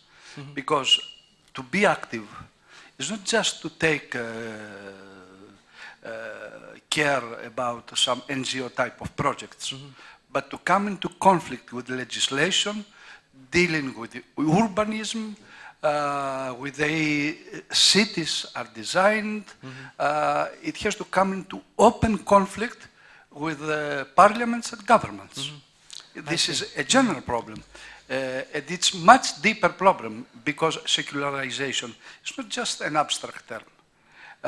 Things which belong to spirituality have been occupied by secular legislators who do whatever they like. So, is your church ready to criticize legislation and to come into conflict with government? It's something deeper and much more dangerous. Thank you so much. Yeah, thank you for this question. I haven't looked at this perspective, conflict between the church possible. As I see it now, that wouldn't be issue. I don't think it will be issue at first in the short term because government, officially at least in Bulgaria, has the same goals. There will be no clash with legislation and government in this respect. I don't know on a European level, but well, I don't see conflict with states' goals and priorities at this stage. But as we see, generally, globally, there is a shift from a very green discourse to more economic things. So probably in the future it could be. And I don't think they will be very eager to start fights with government. Really. Only to add something about this subject, unfortunately maybe, the position of Bulgarian Orthodox Church, Bulgarian National Church, is not so strong like position of Greek Orthodox Church in the society, in the state, generally speaking. That is why it is difficult to have a very opposite position towards the legislation or measures taken by the governments. But I'm optimist in the future. Maybe it would be better. And I want to finish our presentation with our desire to develop our study and to compare the positions of Catholic Church towards ecology and environment, and also the position of Greek or other Orthodox churches towards this problem. So I think that this comparative manner of work is better for our research. Thank you very much for your presentation. And I want to pause to Professor... Not Professor. Not yet. Yes. Thank you. First of all, thank you for your invitation. Thank you. Yes, it's okay. Thank you. During the late 90s, the importance of biomedical achievements and their impact on everyday life, as well as the confusion among the believers, led the Church of Greece to the conclusion that it had to responsibly inform its flock and formally present its positions on the emerging bioethical issues. For that reason, the Special Synodical Committee for Bioethics was created on November 1998, with the sole purpose to explore, reflect, and consult the Church of Greece on these matters. guided by the Orthodox ethos, God's word, and the patristic and ecclesiastical tradition. It is noteworthy that since then, the scholarly journal Theologia, which conveys the views of the Holy Synod and theology academics that constitute the editorial board of the journal, has hosted only a few articles on bioethical issues. Other Orthodox journals attempted not only to inform their overlapping audiences on several bioethical issues, but also to shape their opinion in the hope of placing ethico-religious principles at the core of the ongoing secular discussions surrounding these matters in Greece. As a rule, these journals are closely related to certain brotherhoods of theologians. Such organizations have always been independent of the Greek Church, both in their structure and missionary activity, yet in good terms with it. Usually described as extra-ecclesiastical or para-ecclesiastical, their publications are frequently pervaded by intellectualism and an emphasis on apologetics, as well as the cultural value of religion, delivering a rather popularizing version of Orthodox theology. Excuse me. This paper constitutes a preliminary attempt to discuss the perception of medical bioethical issues, as this is made manifest in two representative popular Greek Orthodox journals from the period 1998 to the present, namely Actines and Idrasimas, hereafter HDM. Due to the time limits, our discussion will be restricted to the issues of euthanasia, organ donation / transplantation, brain death, and abortion. All relevant articles in the aforementioned journals are written by physicians or university professors in medical schools who regard medical bioethics as an extension or a transformation of medical ethics.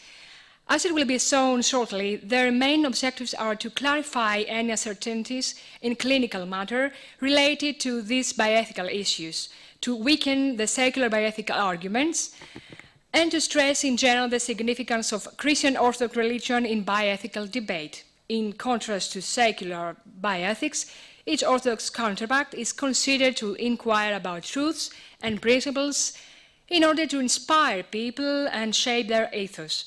It rejects the one-sided biological understanding of human nature, promotes the concept of personhood, not that of human rights, and projects the sanctity of human person as an image of God. The journal Actines was founded by the Christian Union of Scientists, a member of the collaborating Christian unions of the Internal Mission of Orthodox Association Apostolos Pavlos, which works under a spiritual guidance of the Zoe Brotherhood of Theologians. The journal addresses to scientists and physicians with a view to educate the general public. It publishes popularized scientific articles on history, literature, philology, philosophy, Orthodox theology and religion, and social topics. Highly preoccupied with medical ethics, the authors interested in bioethical issues are usually cautious and modest in the articulation of theological arguments. The journal HDM Idrasimas was initially a newsletter of the Christian Student Action, the student sector of the Association of Greek Orthodox Missionary Action St. Basil the Great, which works under the spiritual guidance of the more conservative, sorted brother of theologians. The journal regularly publishes popularizing articles on major scientific topics with a view to educate the general public, but it mainly addressed to the university students as well as scientists.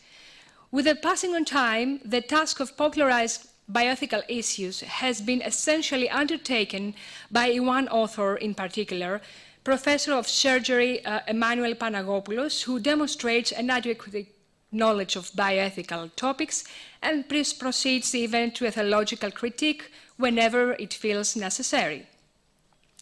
When it comes to euthanasia, both journals share the same concern. The term was originally associated with a good and quiet death, or a glorious one for homeland, or death for faith in Christ. Yet the current meaning of the term euthanasia is considered a degradation of the original notion. It now refers to the ending a person's life who suffers from a irreversible and dangerous illness with the help of a third party. That being said, 6 types of euthanasia are described in the journal Actines by Professor of Pathology Athanasios Avramidis: active, willing or unwilling; passive, withdrawal of medical treatment; eugenic, concerning children with certain disabilities found during proprenatal procedures; social, racial, sexual, and national; and the one that deliberately hastens the end of an unwanted life. In particular, as Panagopoulos in the journal HDM argues, euthanasia is promoted as a solution to the fast-growing population of elderly people, the so-called silver tsunami, given the related social pressure on health system, economy, and society.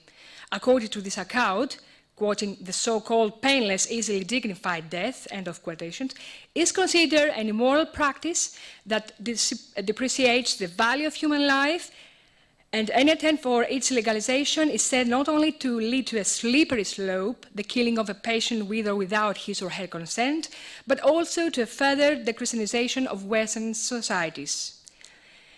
The argument against euthanasia is enhanced by the examination of the topic of organ donation plus transplantation and the interrelated concept of brain death and quality of life.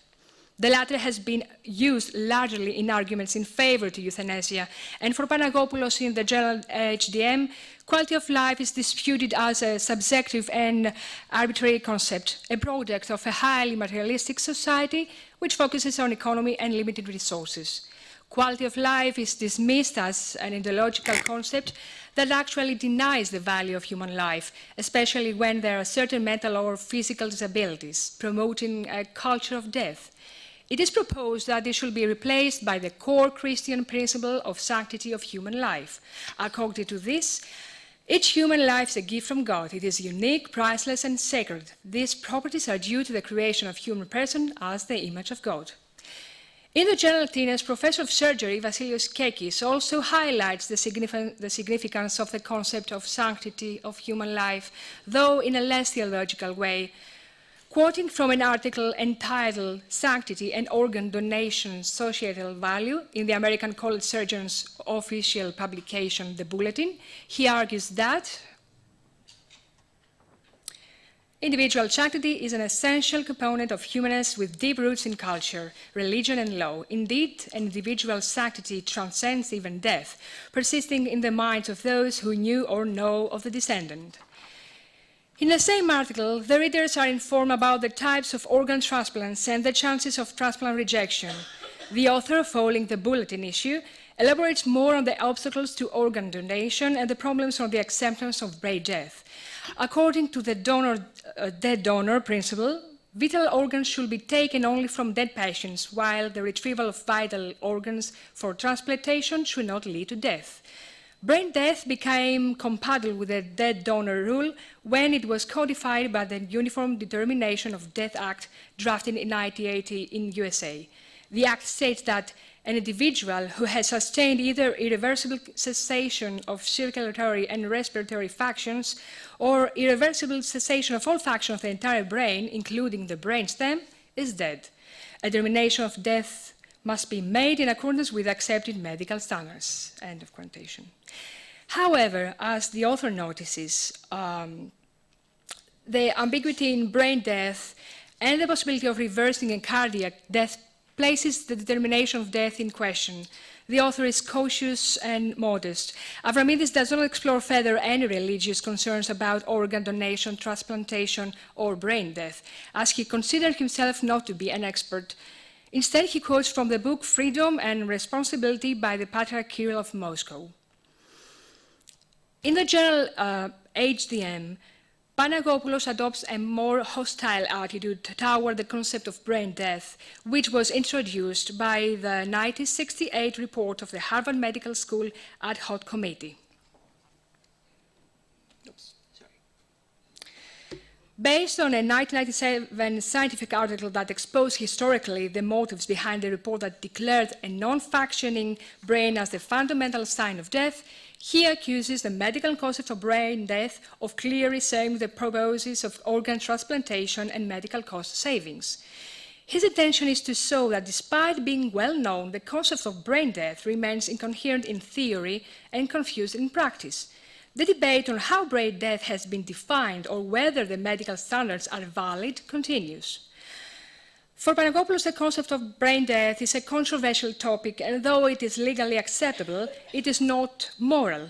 In addition, the vague definition of brain death proves that the conceptually coherent account of death is still under consideration. Thus, for him, the concept of brain death is a social and clinical construction of great convenience for the procurement of transplantable organs and the withdrawal of life support. In a rare instance of disagreement, the Synodical Committee for Bioethics is criticized for being hasty. Avramidis in Actines argues that it accepted the controversial definition of brain death as the irrevocable biological end of human person without having been able to answer medical or theological questions on the determination and nature of death, such as where is the center of life, where is the soul, when does the latter finally depart from the human body, etc. Furthermore, Panagopoulos notices in HDM that the committee also lapses into a medical and theological error when it claims that artificial support of respiration succeeds in temporarily retarding the process of the decomposition of the body, but not of the departure of the soul.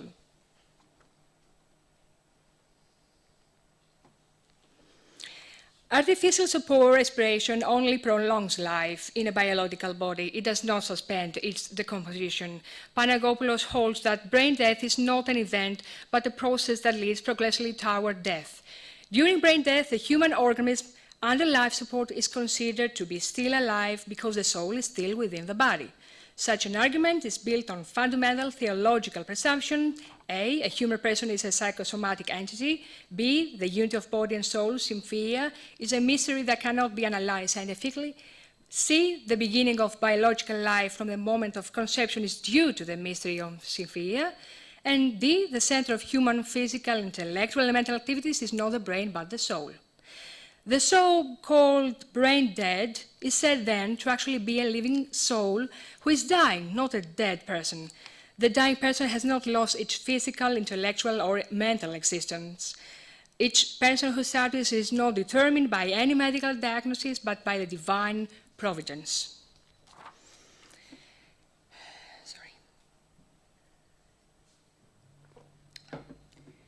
The principle of sanctity of human life, as well as the moral status of the embryo, emerges in articles on abortion. Closely related to the demographic problem of Greece, the high rates in abortion are supposedly reflecting a state of dissolution to the younger generation. The authors of topic-related articles share the same position. Abortion is considered to be a premeditated murder as the human embryo bears the image of God and has the moral status of a person from moment of conception. Therefore, they regard pro-abortion legislation as biased and immoral. Such instances are the new abortion law under the official termination of pregnancy in Greece, or the UN Committee's declaration of abortion as a human right for women. Both are said to neglect the rights of the unborn child by denying the personhood of the embryo and promote the killing of innocent life in the name of both welfare and women's rights to their body and life. In particular, the UN Committee's declaration of abortion authorizes medical abortion in case of sexual assault, rape, incest, and where the continued pregnancy endangers the mental and physical health of the mother. However, for Panagopoulos in HDM, the mental health of a woman is jeopardized because of the abortion, as has been shown in a study purporting to reveal a causal link between abortion and subsequent mental health problems.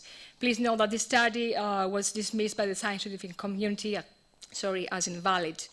A similar point is made by gynecologist obstetrician Joy Siasu in the journal Actines when she refers to the controversial post-abortion stress syndrome.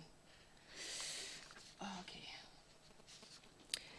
Now, because of their lack to provide a rigid theological argumentation, these authors usually make an appeal to emotion in order to convince their audiences, and that's why a pro-life argument is built on descriptions, as you can see on an 8-week fetus, or they just encourage to see the anti-abortion film, the controversial anti-abortion film, 1984, The Silent Scream. which shows the ultrasound video of a midterm abortion, thus promoting the image of uterus as a sanctuary for a fetus, not a part of a human's body or her person.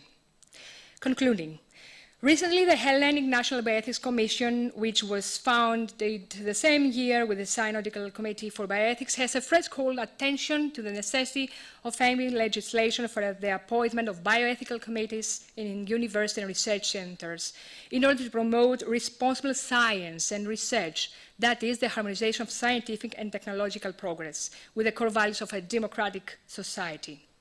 The actual role of religion in Greek public life and a strong conviction that the majority of Greek citizens consider themselves to be active Orthodox Christians motivate both the Church of Greece and the aforementioned popular Orthodox journals to take action.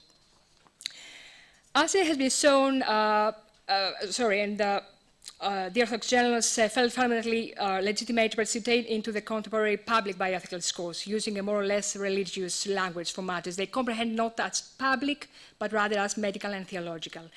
As it has been shown, the above-mentioned authors, being medical experts, regard themselves as the most capable of contemplating medical details in bioethical issues and placing stress on the ubiquity and vagueness of clinical matters.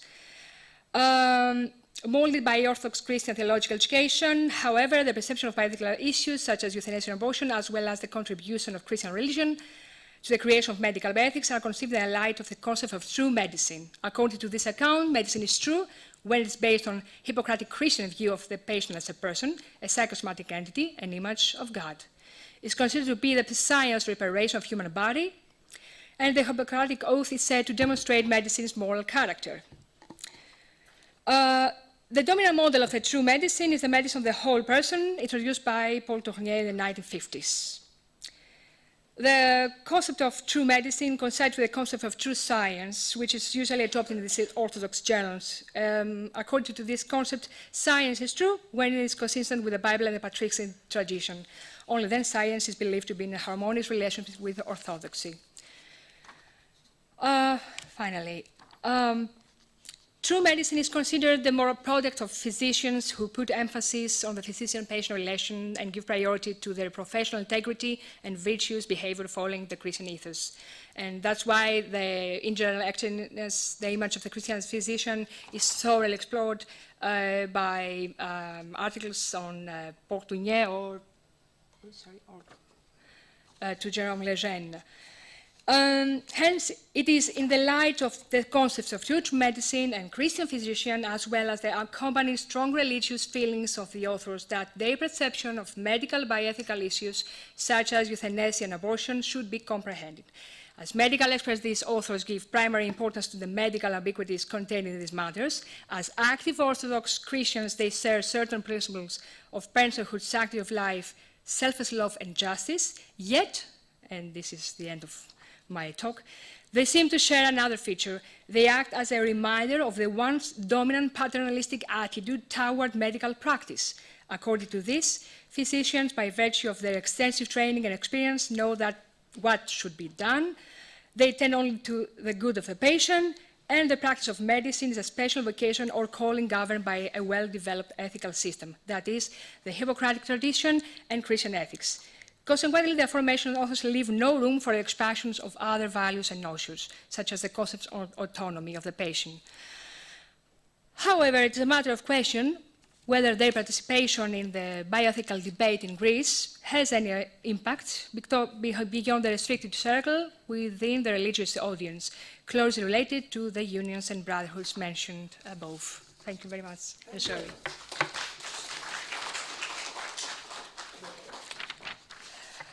Thank you for your presentation. It was really revealing. I have the impression that Greek, at least literature, suffers from three problems. One is external moralism. The other is imitation of old Roman Catholic traditions of morality, which is bypassed even in the West. The other thing is a poetic intellectualism. I think the major problem is how we would combine three things. A really deep study of the unconscious.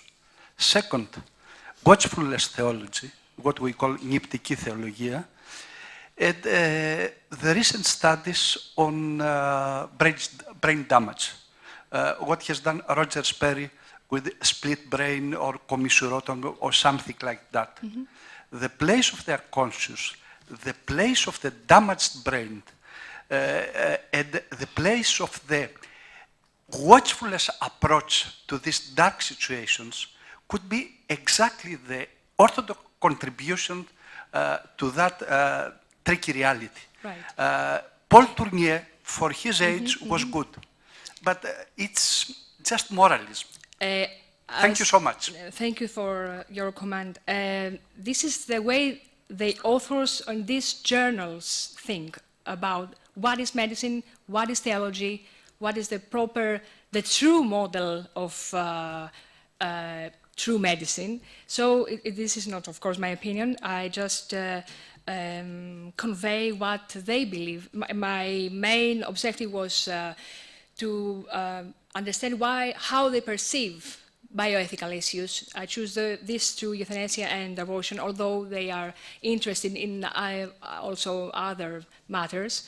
And so this is how they think nowadays, even nowadays, because I just have the chance to read the articles from these two journals from 1988 till now, although there are a lot of articles written before the creation of the Synodical Committee. And my intention was also to show that they are eager to participate in the bioethical debate in Greece. And the journals are the means to do that, although their audience, I think, is not very big, not very wide, to be honest. The Synodical Committee does not change the pattern. No. I'm just saying that whatever they say is whatever I read today was about what they think that they are. Okay. Thank you very much. Thank you.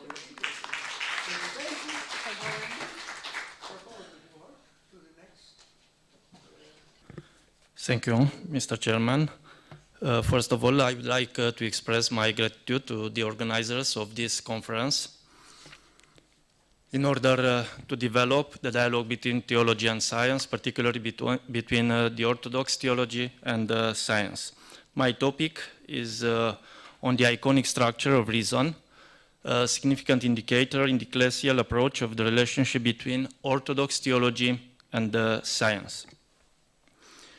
My paper is structured in the following parts: introduction, the iconoclastic spirit, the structuring factor of modern science, the limits of computational reason in today's informational society as a kind of mark of the iconic dimension of reason, we'll see. And the final part, the iconic structure of reason, basis for developing an ecclesial approach of the relationship between Orthodox theology and science, and the conclusion, of course. In introduction, I will try to explain a little bit what means this the iconic structure of reason is linked to the iconic ontology. Father Doru mentioned yesterday about this iconic ontology expressed by Panayotis Nellas in anthropological fields. And it's very important to understand that this iconic ontology expresses the very strong connection, a deep connection between natural and supernatural. There is not a split, a separation between natural and supernatural. Father Dumitru Stăniloae starts his dogmatic with this statement. In the Orthodox tradition, there is not a separation between natural revelation and supernatural revelation, because there is, to an ontological level, this very deep connection. And it's important, I think, to understand this because the symbolic dimension of thought could be a very relevant mediator in the relationship between faith and reason. And I think that it's very important to recover today this power of symbolical thinking. It means this power of the iconic dimension of reason.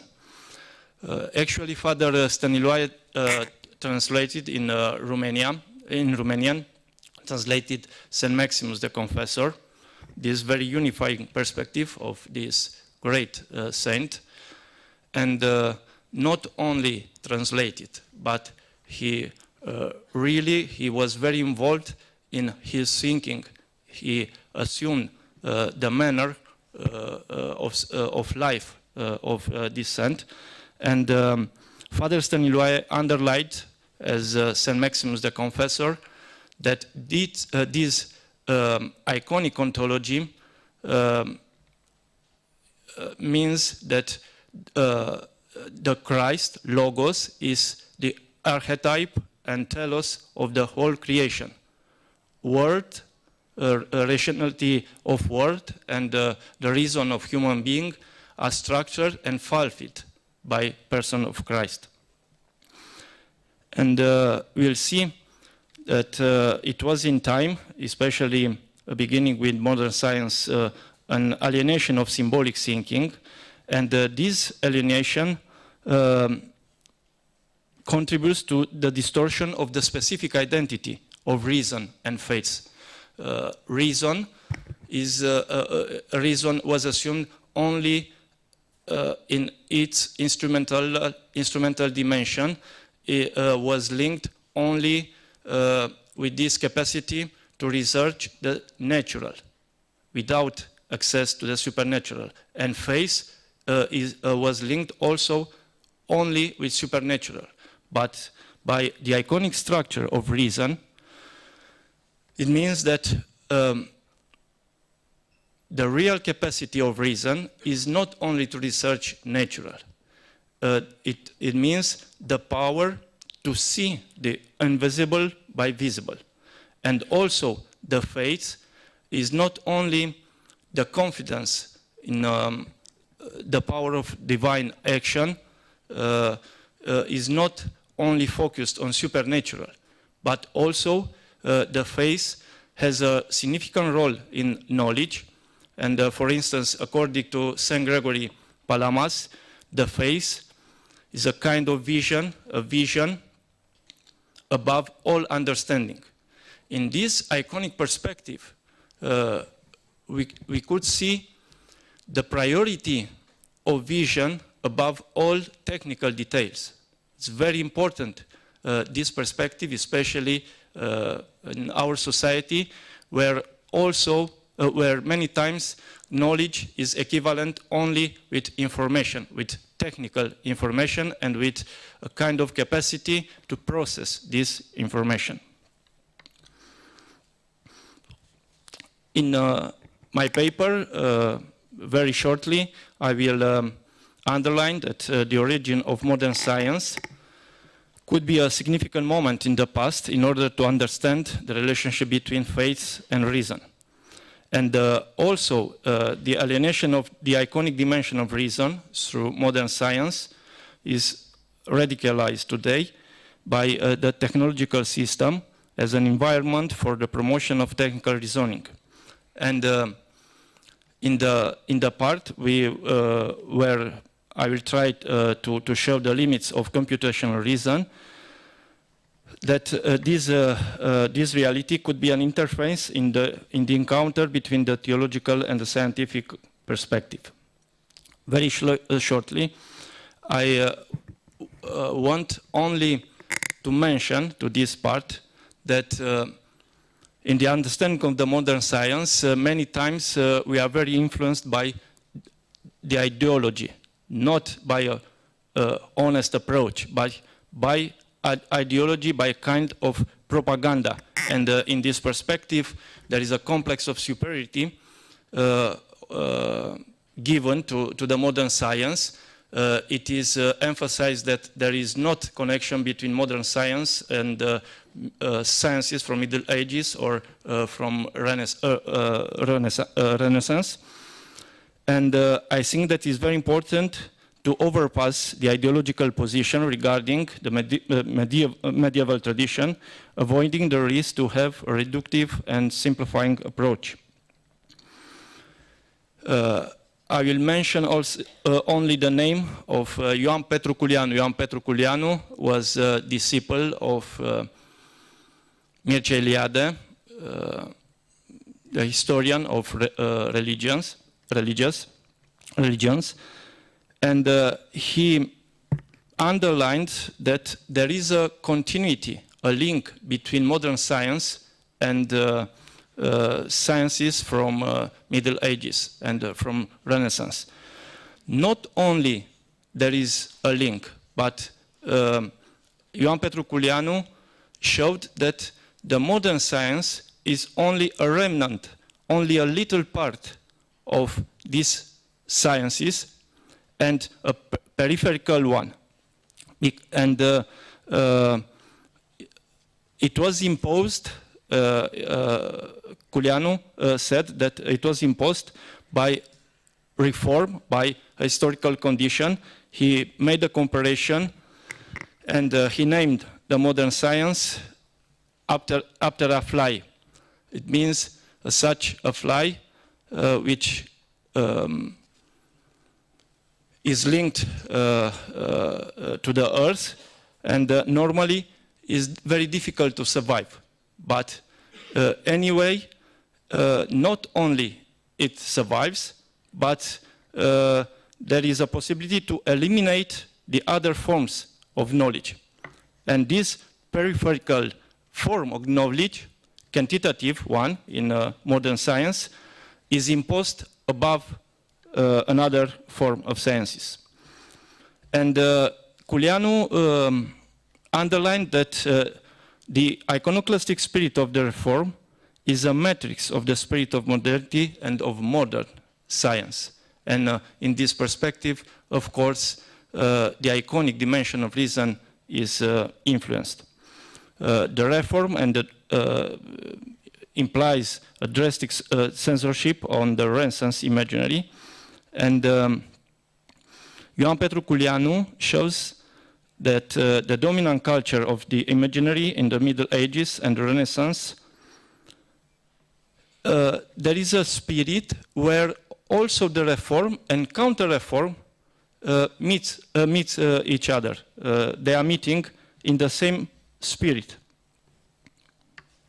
And he underlined that there is a fracture in mentalities, on the one hand Middle Ages and the Renaissance, and on the one hand, and on the other hand modernity. Sola scriptura is a fundamental principle of modernity. We'll see the priority of the written and printed word above the iconic thought. This replacement of thoughts as images are replaced by thoughts as words, but written words, the importance of concept. And we'll see in this manner the alienation of the iconic dimension of theology and thought centered on the incarnation of Logos lived in the ecclesial experience. To the end of this part, only I will read that from the perspective of ecclesial tradition, it's important to overpass also both the Gnostic Hermetic spirit, appreciated by Culianu, by magical paradigm, but also the reductive spirit of modernity. The church tradition is fundamentally iconic, structuring the gesture of worship in spirit and truth. In the context of this way of understanding, the word does not exclude the image, but it transfigures it in the icon. The written word is fulfilled in the incarnated word. which is the icon of God the Father. Through spiritual and ecclesial experience, the image is not abolished by radical censorship, but transfigured. The image becomes an icon. Contemplation in the iconic way, through the life of the Church, reconfigures the person engaged in the liturgical and mystical life, in fidelity to the iconic tradition of the Church. Thus, the iconic structure of reason and of the whole creation, asserted by patristic tradition, could be recovered and valorized. Now, in the second part of my paper, I will present very shortly some limits of computational reason in today's informational society as an indicator in order to emphasize the icon structure of reason. Of course, everyone could observe today the centrality of the technological phenomenon in the informational society, and I said many times knowledge is reduced only to the information. And there is a dominant mentality structured by the technocratic type of efficiency manifested in all fields of activity, in educational field, in research, everywhere, in science, in theology also, this very strong mentality given by logic of efficiency.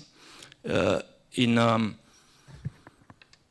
this technological system, in fact, communities are replaced by networks, and the dimension of living person is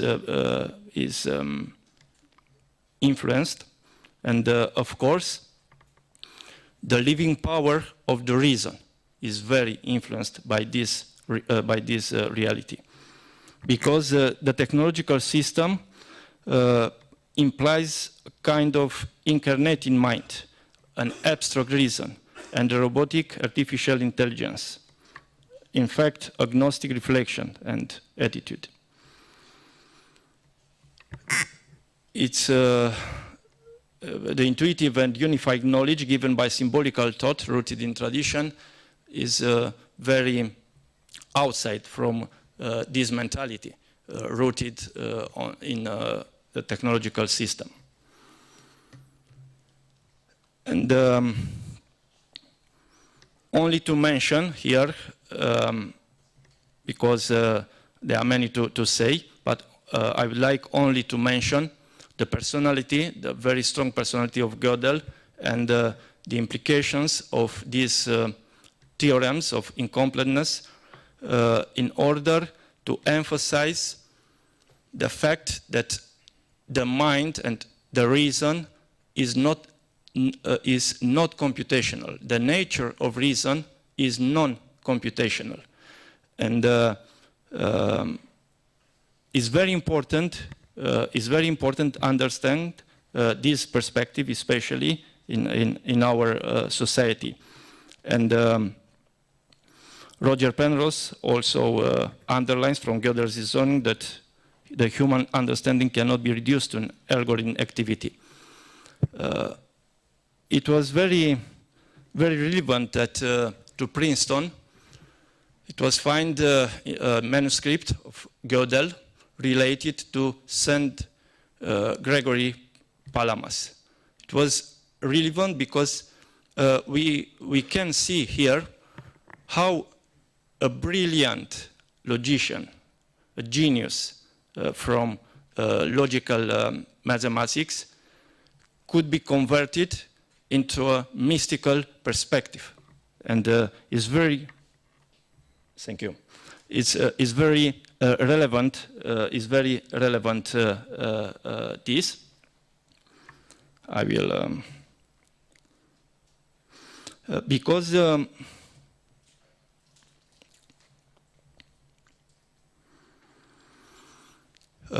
Gödel in fact confirmed the perspective emphasized by the Orthodox tradition. It means regarding the relationship between truth and demonstrations. Truth is transcendent in rapport with demonstration. The truth is not only a result of demonstration. This is very important. And of course, it's obvious for somebody involved in the living tradition of church, but it's very relevant that this logician shows from the internal research, from mathematics, from the core of mathematics, that the truth overpasses the power of demonstration, and the thinking is not reduced only to this power to create, to generate algorithms, and to manipulate logical sequences. Gödel states that mathematics is incomplete. Its obvious axioms can never be contained in a finite rule, which means that the human mind, including in the sense of pure mathematical thinking, infinitely exceeds the finite power of the machine. I don't have time now, but it's very interesting where this influence of Gödel is not only in philosophy of mathematics, but also in philosophy of mind. And J.R. Lucas, in the Gödelian argument, underlines in many different manners that the living power of thinking of human being never could be equivalent with the power of the automatical intelligence, artificial intelligence. For instance, only I quote here an American specialist in artificial intelligence, Terry Winograd, and he said that the artificial intelligence technique is for the mind what bureaucracy represents for the social interactions of people. It's a kind of bureaucracy of the mind.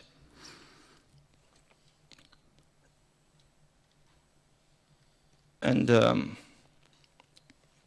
now, 2 minutes in the last part, only to mention some references about the iconic structure of reason as a basis for developing an ecclesial approach of the relationship between Orthodox theology and science. And here we have an incompetence and inadequacy of the mediation of the dialogue between Orthodox theology and science through a conceptual scheme. And also, it's very important to recover symbolical dimension or liturgical valences of philosophical and scientific thinking. And in the patristic tradition, the ultimate and most comprehensive understanding is given by an experience of grace. And as Alexei many times in his works underlined, the asymmetry between theology and science in the ecclesial perspective, because theology is not reduced only to the academic approach. Implies theology, the genuine identity of theology implies the experience of grace, the grace, the spiritual experience lived in the life of church. And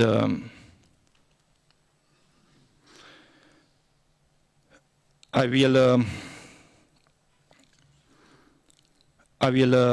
finalize to say that in a Romanian context, but not only, Father Dumitru Stăniloae, I would like to say, I suppose in pan-Orthodox context and in international context, Father Dumitru Stăniloae has a continuity with the patristic tradition, particularly with Saint Maximus the Confessor and Saint Gregory Palamas, translated by him in Romania. And he emphasized this reality of the icon ontology and this reality of the icon structure of reason. And for him, the mystery of the world is not revealed in impersonal information, but in the light of the communion of the life between people. And the truth of iconic reason as a living truth is located on existential level and not a conceptual one. And only to mention in conclusion that it's very important to make this dissociation of reason by its iconicity through ideological direction, and also to overpass this understanding of reason and to reduce the reason only to analytical ability. And its importance, I think, for a dialogue between theology and science to recover this perspective of limit as a chance, as an opportunity to assume structural limits in our approach. And Father Dumitru Stăniloae could be very helpful in this direction. Actually, I strongly believe that departing from Father Dumitru Stăniloae, we can assume the dialogical dimension of creation. Alexei mentioned yesterday about this dialogue continuously made, and even the dialogue between theology and science in the perspective of eternity.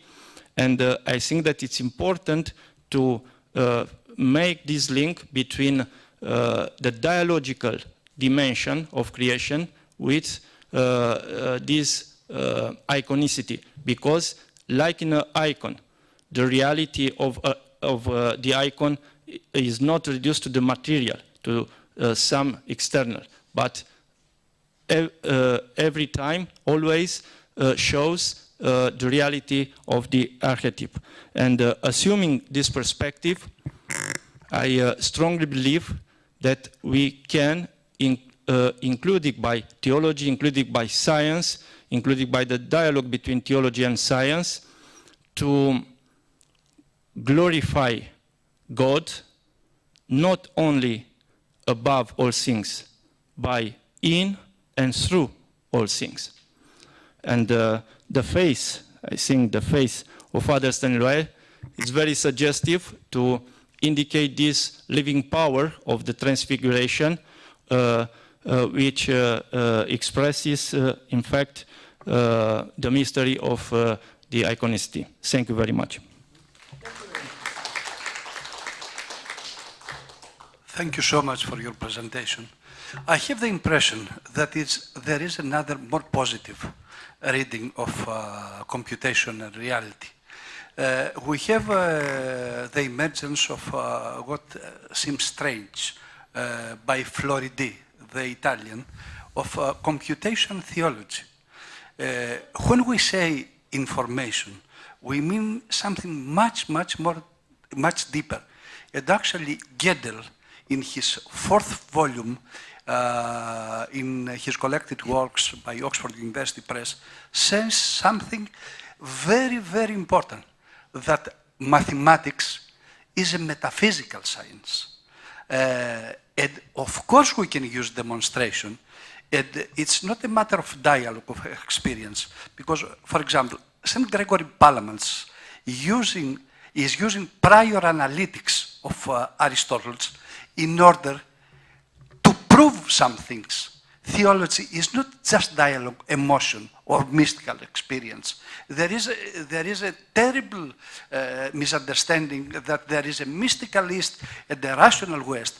But if you see the philosophical sources of St. Gregory Palamas, this polarization is quite false.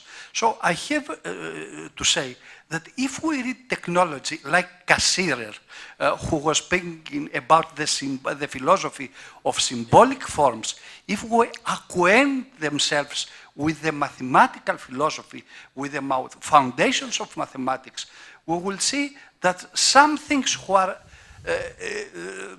which are think that they are opposed are in deeper agreement.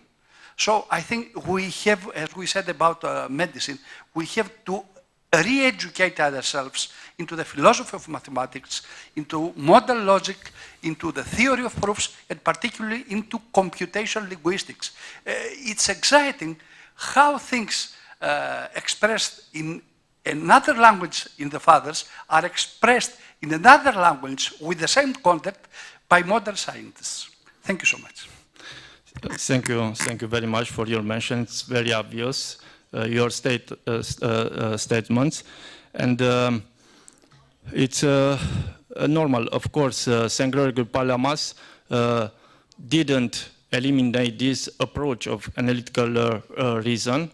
He underlines in many times the importance of philosophy of sciences, different sciences, but he mentioned also that it's very important to not remain only to this.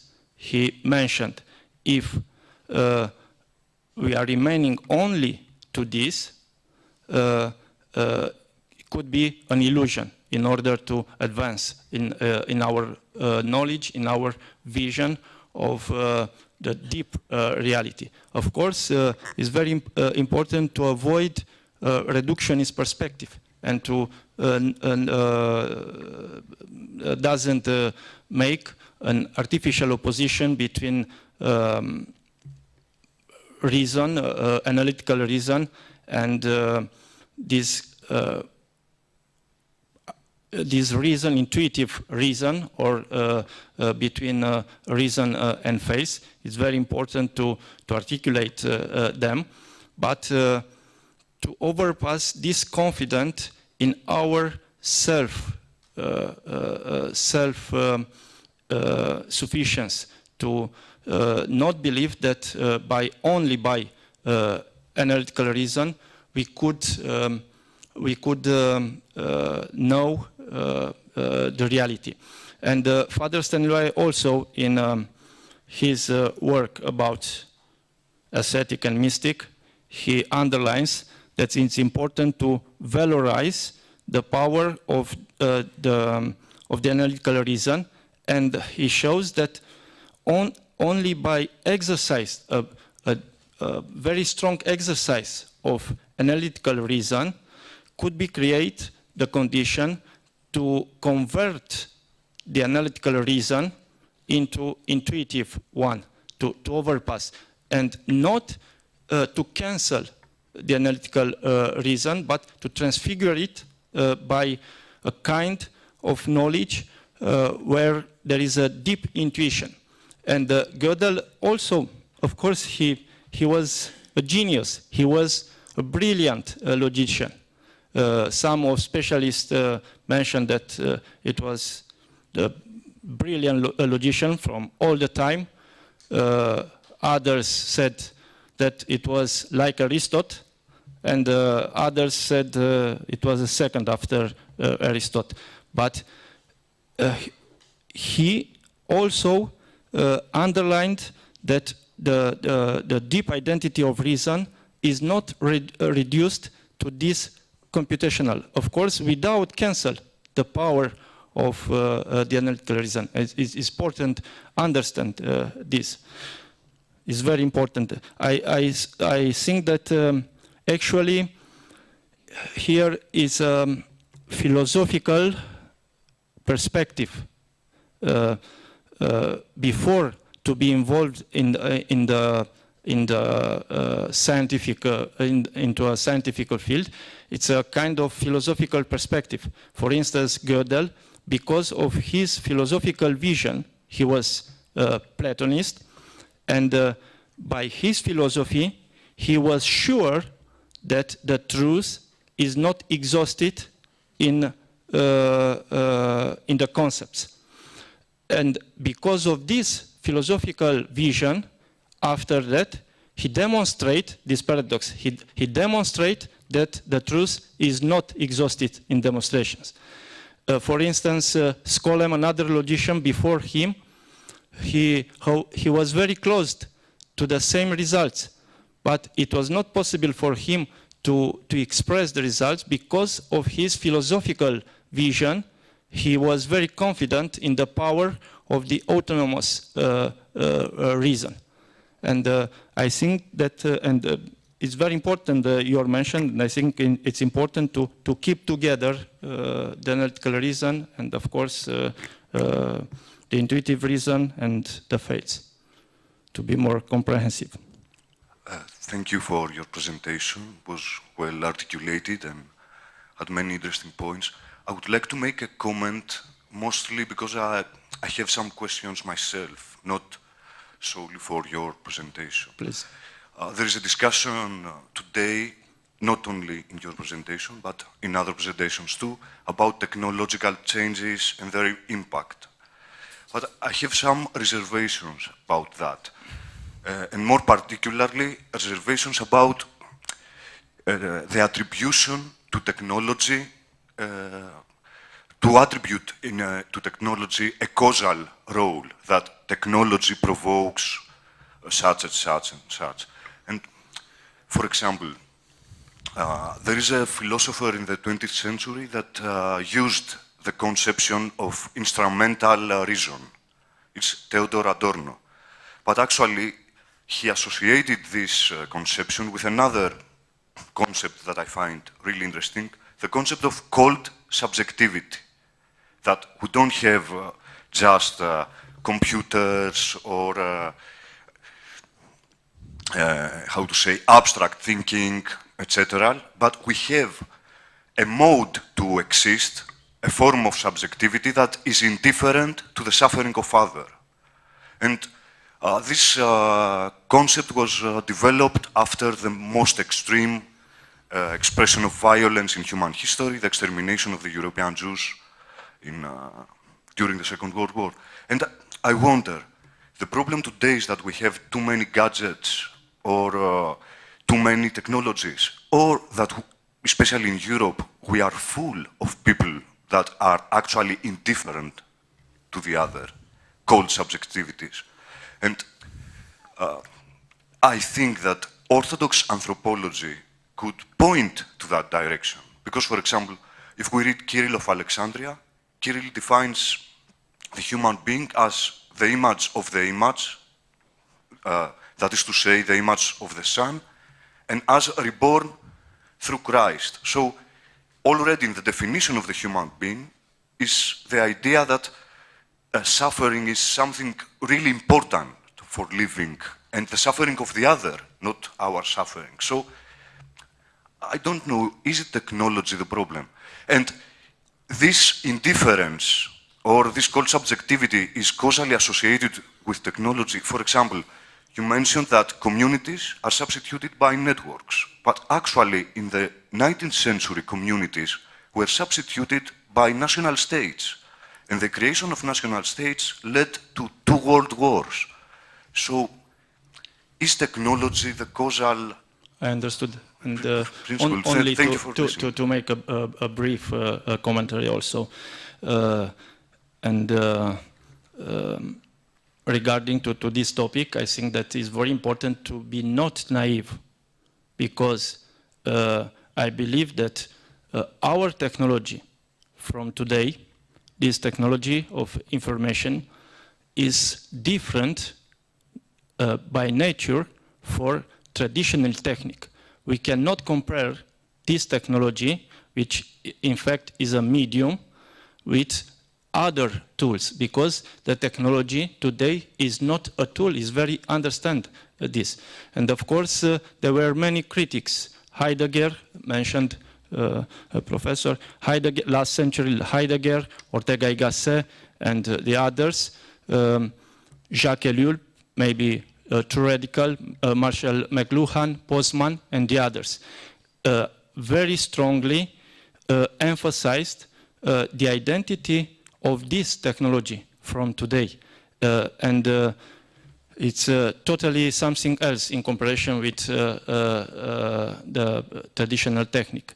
And if, for instance, Jacques Ellul said, regarding with your remark, the comparison with national state,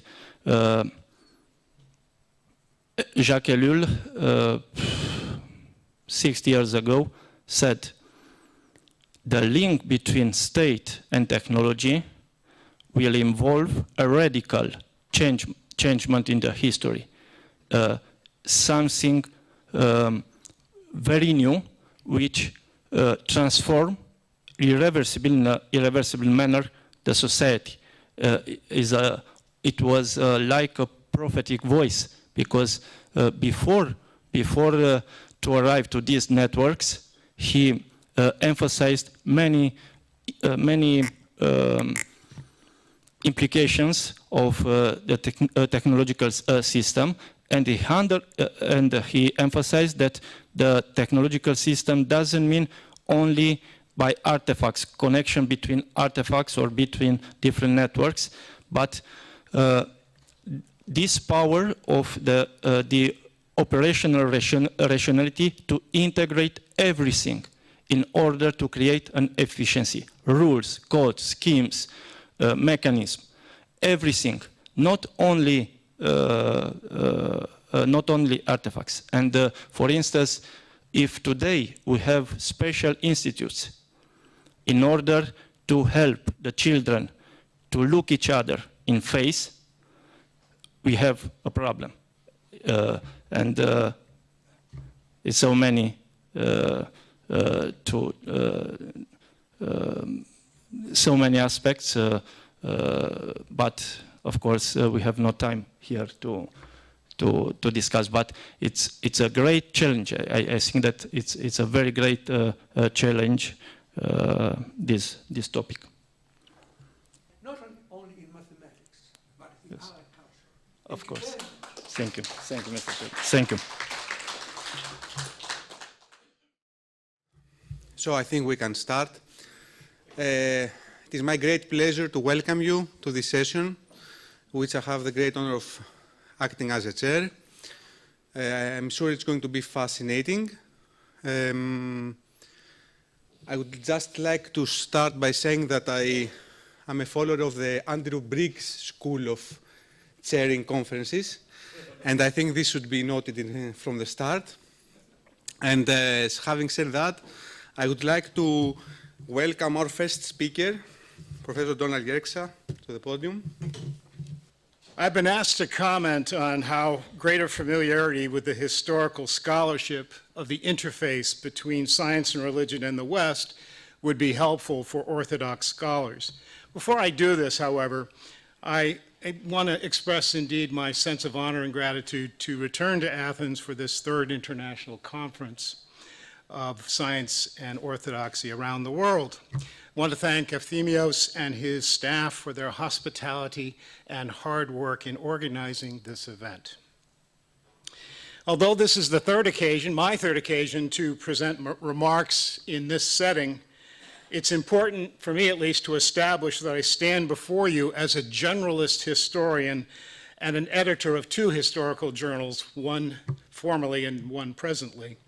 I say this because this project has been blessed with the insights from some of the leading historians of science of our time, and that is no exaggeration. And I would in no way want to present myself as anything other than a generalist historian editor who speaks from the engaged periphery of the science and religion conversation. Over the past few decades, a number of extremely talented scholars, you may recognize a few of these, have emerged who have provided a rich understanding of the past interactions of science and religion in the West. Several of them, in fact, everyone that you're seeing on that slide, have presented remarks to this group over the course of the last 3 years. Their scholarship, among other things, has effectively demolished a number of stereotypical myths, or portrayals, myths if you will, that have surrounded past discussions of science and religion. And for the sake of time and convenience, let me point out a few of these, not that we'll have any time at all to get into them, but let me suggest some of the myths that have been, misunderstandings that have been demolished. And I'm going to use Ron Numbers' edited volume, Galileo Goes to Jail. And these would be some of them. That the medieval, i.e. Latin church, suppressed the growth of science, that Galileo, notice the iconic events in the science and religion history of the popular understanding, Galileo, the Huxley debate. My next slide, I know I'm probably not giving you enough time to read them, the Scopes trial in the United States. These are episodes that have been convincingly, the myths have been convincingly dismissed by recent scholarship. These myths, however, are by and large subsets of the greatest myth in the history of science and religion, the so-called conflict thesis. The view that science and religion have been in a constant state of conflict undergirded the dominant narrative in the history of science that reigned virtually unchallenged for over a century until the latter decades of the 20th century. No one has done more to discredit the conflict thesis than David Lindbergh, Ronald Numbers, and John Brooke. Lindbergh and Numbers noted in this important anthology, God and Nature, that came out in 1986, that past interactions of science and Christian faith were so complex and diverse that they defied reduction to simple conflict or harmony as a narrative theme. Although instances of controversy are not hard to find, it cannot be said that scientists and theologians, much less science and Christianity, engaged in protracted warfare. Extensive historical research, that came out in 1986, has only supported this conclusion. Lindbergh and Numbers also came out with a volume in 2003, When Science and Christianity Meet, and they drew a similar conclusion. And forgive me, I need to move one more. If the stories told in this volume are representative, the historical study does not reveal that science and Christianity locked in deadly conflict. Nor does it disclose an interaction of unfailing support or mutual compatibility.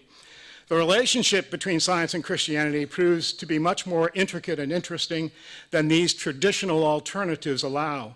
Richly varied, nuanced, thoroughly human, and imbued with the same complexity that we find in other areas of human experience.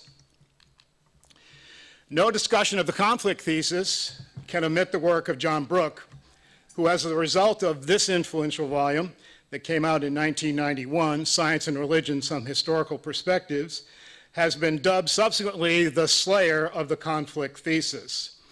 Brooke has helped to reshape how a generation of scholars have viewed the interaction of science and religion.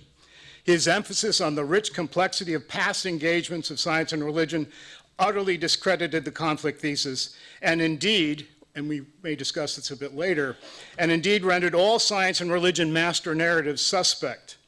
Any attempt to uncover some timeless and inherent relationship between an essentialized science and an essentialized religion cannot be substantiated by historical inquiry, especially, well, all historical inquiry should do this, but especially historical inquiry that takes cultural context and historical context seriously. Historians of science and religion will find nothing new in what I've said so far, but the historiography I am just touched upon here, and it's just the tip of the iceberg, is essential for understanding the fundamental questions and issues related to science and religion that have emerged in the West. Moreover, I submit this literature is essential for establishing a comparative framework for what is both common and unique to the Western and Orthodox context. I'd like to explore very briefly 3 questions that will perhaps give a little bit more texture to what I've said. The first one is this: is the emphasis on complexity and context enough? Having demolished the conflict thesis, are we able to offer a convincing replacement narrative of the history of science and religion? Historian of science Noah Ephron, for example, doubts that merely multiplying complexity on complexity really renders the account much better. Brooke and his colleague Jeffrey Cantor warned in their 1995-96 Gifford lectures that preoccupation with particular contexts risks dissolving the great issues that have been debated under the banner of science and religion into the fragments of local history. Behind the specific issues at stake for historians of science and religion loom some very important questions that cut to the core of contemporary historical inquiry beyond science and religion. Does complexity, with its insistence on the local and the particular, and its avoidance of grand narratives, does it necessarily run counter to the efforts to synthesize and look for patterns. Indeed, can historians function without master historical narratives? I dare say our reading public demands them. To give some sense, even if these narratives are tentative, that can be revised with further scholarship. And admittedly, when you do sort of generalizations or create master narratives, replacement narratives, you necessarily blur contextual distinctives. A number of historians, including Numbers and Peter Harrison, someone I think you've heard about, have noted that there is indeed room for generalization and pattern seeking in the history of science and religion, but I am not aware of any consensus on the contours of a post-John Brookian historiography. A second question of three. What do we mean by science and religion? So far, I've used the term science and religion informally. But as some historians of science have noted, this usage is imprecise and unsatisfactory, precisely because these terms have meant different things at different times and different places. Few items, or few terms rather, are more contested than the term religion. The diversity of religious traditions and expressions, as Peter Harrison has noted, is too great to warrant speaking of religion in general as having some kind of unitary historical force. Similarly, there are a number of scientific disciplines with distinctive methods. Consequently, John Brooks suggests that it would be much better to speak of sciences and religions, pluralized. Any serious discussion of the history of science and religion must now include one of the most important books on this subject written in the last several decades, none other than Peter Harrison's Territories of Science and Religion, based on his 2011 Gifford Lectures.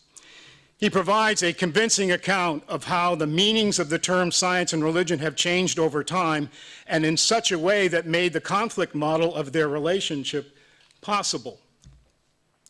The compartmentalization of modern science, of modern Western culture that gave rise to these distinct notions of science and religion, Harrison contends, resulted not from a rational or dispassionate consideration of how to divide cultured life along natural fracture lines, but to a significant degree has been to do with political power, broadly conceived, and the accidents of history. He notes that the way the categories of science and religion emerged in the Western consciousness determines what we think about their present relationship. There are significant implications for Harrison's thesis that, if I have time, I'll try to touch on a bit later. The third question, and perhaps most germane to this group, is of what value is the specific science and religion experience of one society for another? It would be a mistake, of course, to imply that the Western experience is normative, especially if we take context seriously. Indeed, the importance of the historical and cultural context is undoubtedly the basic premise of any comparative exercise. Once again, I refer to Brooke and Numbers. Science and religion dialogues have taken many forms. They have been conducted very differently in different times and places. There is no unique solution to the problem of how to describe the place of the sciences in or their bearings on world religions. That said, we are still left with the problem of the relationship of the local and the particular with the general. Can we go beyond specific contexts, which certainly suggest areas of difference, to ascertain patterns of similarity? In this regard, the Project of Orthodoxy and Science can make a major contribution by enabling a more fruitful comparative analysis. One final observation, it may take a little bit.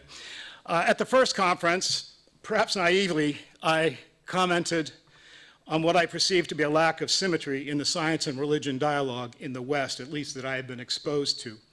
From my vantage point on the engaged periphery, I noted that the traffic on the science and religion conversational bridge in the Western context appeared to be largely one-way, or two-way to the extent that science, or more accurately spokespersons for science, have the right of way, and religion, especially traditional Christianity, is asked repeatedly to yield. It seems that some theologians are all too willing to appropriate the terminology and findings of science in accommodationist ways reminiscent of H. Richard Niebuhr's Christ of culture approach. Speaking to you this afternoon, I confess that I should have been more measured in my assessment, noting, for instance, the valuable contributions from such scholars as Alistair McGrath, John Polkinghorne, Andrew Briggs, and his co-author, Roger Wagner. Still, the science and religion conversation, and that's not even close to being an exhaustive list of people that I could mention.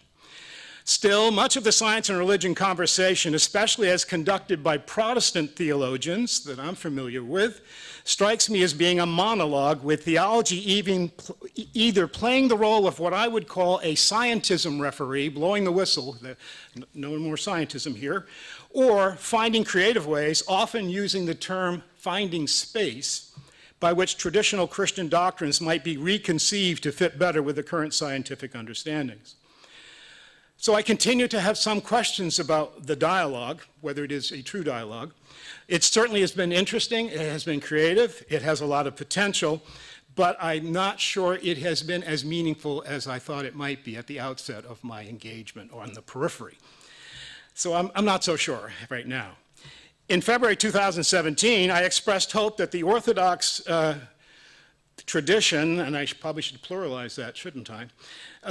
Anyway, the discussion among the Orthodox might encourage a more robust two-way traffic, and to accomplish this, I called for a greater recognition of the experiential and the mysterious side of religion, theology, and perhaps even science.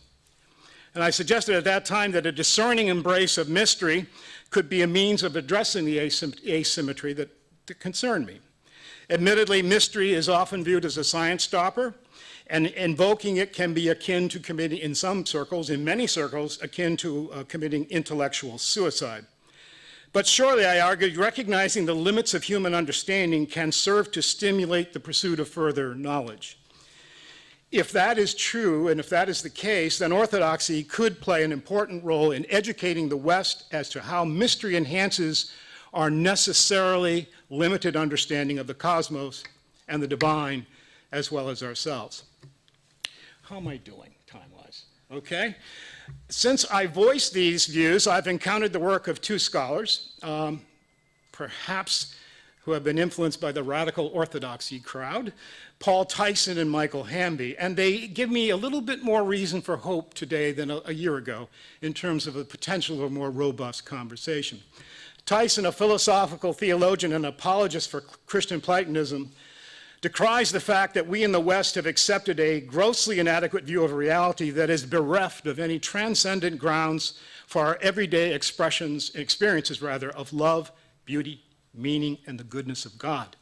He does not accept the autonomy of knowledge from faith and challenge the notion that what counts for real knowledge is sealed off from meaning, values, and the transcendent. I don't have time to get into, he's got a collection of 3 books now in recent years. I don't have time to get into his rather sophisticated argumentation, but let me let 1 or 2 quotes suffice. From his first book that came out in 2013, Faith's Knowledge, Explorations into the Theory and Application of Theological Epistemology.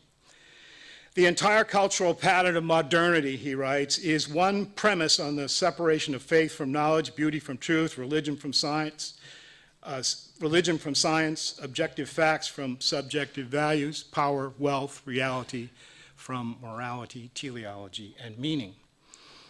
And especially this quote from his third book, which came out in 2017, Defragmenting Modernity, where astonishment with being is the grounds of knowing, things look very different. Knowing grounded in the wonder that there is anything at all grounds knowledge in a value outlook of abundance and delight. Openness to wonder orients the knower as being within a reality that the knower did not create, that the knower is gifted to be within, and where the knower is part of a meaningful cosmos. Wonder itself, you can see why I like this since I was pushing the mystery issue. Wonder itself is a function of meaning, but wonder is not masterable such that the dialectic between the known and the unknown between the immediacy and mystery, between the increase of knowledge and the increase in wonder, is not overcome. And here, true knowledge is inseparable from love, such that mere mastery can never be the final purpose of knowledge. Michael Hanby, the second gentleman that I've been reading as of late, in No God, No Science, Theology, Cosmology, and Biology, that came out in 2013, has been hailed as an attempt to formulate, that book, as an attempt to formulate a theologically grounded metaphysics of science. I think I heard someone talking about this kind of approach yesterday. The book's stated purpose is to retrieve the Christian doctrine of creation ex nihilo from the distortions imposed upon it by the totalizing claims of positivist science, especially evolutionary biology. Hanby, a professor of religion and philosophy of science at Catholic University of America, rejects the idea that a rapprochement of sorts can be reached between science and theology simply by urging each to mind its own business. But the question of what the respective business of science and theology is, and thus the question of how to distinguish their respective tasks, cannot be determined on theologically neutral grounds, he argues.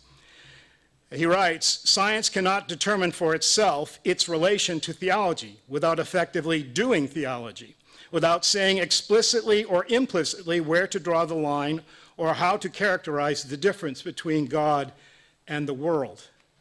Perhaps this quote will make a bit more sense of that. Science is intrinsically related to theology because one cannot identify the object of scientific inquiry, namely nature, without simultaneously distinguishing, it from what is not nature, namely God, and without giving tacit specification to the character of this not. Moreover, there is no retreat to an ontologically neutral methodological standpoint in order to escape this relation. I'm not here to necessarily argue these positions as definitive. I'm simply saying they are provocative and give me some pause. If I'm reading Hanby correct, he's challenging the assumption of the modern academy that methodology dictates ontology, a view that I am sympathetic with. There's more out there than what our methodologies allow us to investigate, I suspect. Lastly, I take heart that the After Science and Religion project, sponsored by the Templeton World Charity Foundation, has been launched earlier this year at the University of Queensland under the leadership of Peter Harrison and Paul Tyson.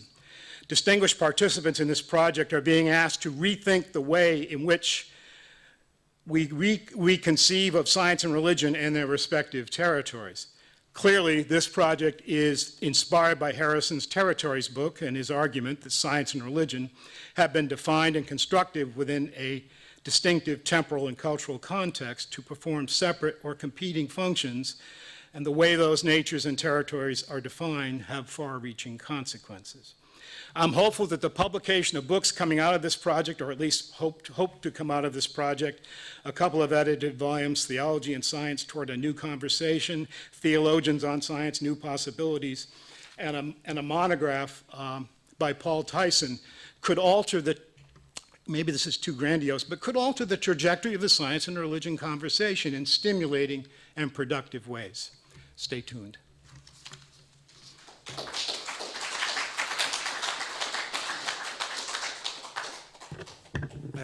Thank you very much, and thank you very much for staying on time.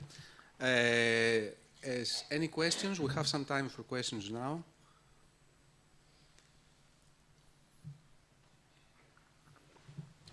I was fearing a question from a philosopher.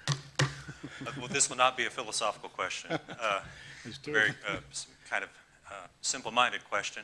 First of all, thank you, and you've given me a nice reading list here. And a lot to learn about. You know, my experience, part of the problem with this so-called dialogue and bridging these gaps is simply educational background and training, that, you know, the sciences are more and more specialized. At my university, there used to be a requirement every student had to take 2 humanities courses. And the engineering college said, well, that's too much, so it was reduced to just one course in 4 years. And so many students, you know, that's typical of universities today. Many students will graduate with a university degree having read no literature, studied no history, and no philosophy, and so on. And the question is, well, how do you talk to someone like that? How do you even, you know, get them to take seriously the kinds of questions that all of these books discuss in depth? And I just wonder what your thoughts are about that. Well, my thoughts are, it's a great question. I think it's a two-way street, however. There's a lot of people in the humanities that take precious little science and are virtually ignorant of the sciences. And so it's a problem. We're sort of reinforcing the two cultures in some respects, and we need to transcend that. And we're talking about the American educational context. It may not be the same elsewhere. But there's a heavy emphasis on pre-professionalism, especially with the high cost of tuition, that is sort of mitigates the kinds of well-rounded backgrounds that would be helpful. I will just simply say that Alistair McGrath, in his latest book, well, it's hard to take, he's probably published one since I came here, but his latest book suggests that maybe one of the real things that we should hope for are more theologically engaged scientists, that they're the most apt people to be able to contribute to this conversation. So I've made some enemies with that comment and some friends, perhaps. In that sense, the UK is way ahead of the US, if you think it's being ahead to have specialized earlier in life, which is certainly the case. Most UK school kids specialize for their last 2 years at high school, and certainly throughout their university, very few of which have modular courses, some of which do slightly, particularly the Scottish universities. The trend is towards better integration at high school level and earlier. That is to say, there's a recognition that even at high school level, where kids are still doing subjects right across the arts and the humanities, nevertheless, those subjects are themselves taught in silos. So that although they may still be doing history and physics, there's no interaction between the two at all.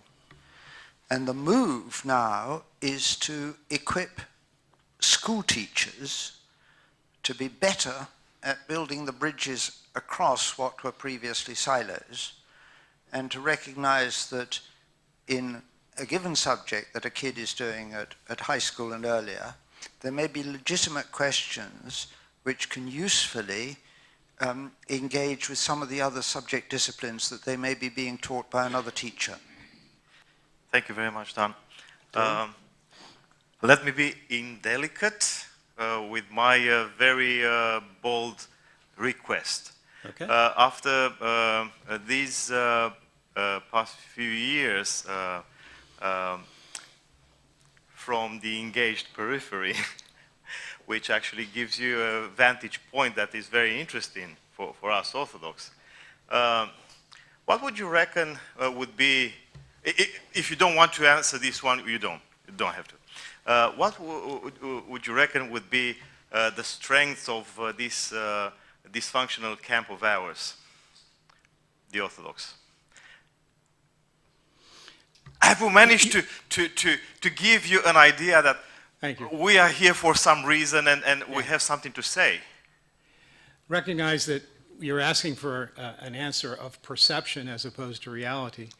I perceive a very distinct, from my vantage point, strength is a willingness to engage metaphysics.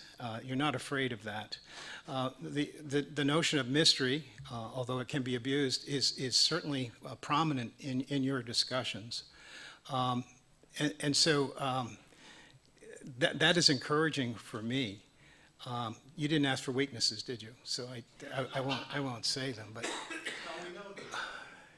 I think the stereotype that anyone has from the outside, or at least I had from the outside, was sort of a monolithic notion of what orthodoxy was.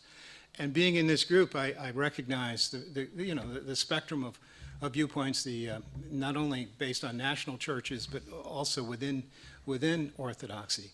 But it's a rich tradition, and one I think that the larger conversation of science and religion richly needs. And so the purpose of this kind of discussion, from my vantage point, was to perhaps suggest, by looking at the West, that it might prod some provocative ways that you might be considering how to enter in the conversation in constructive ways and to balance out the conversation.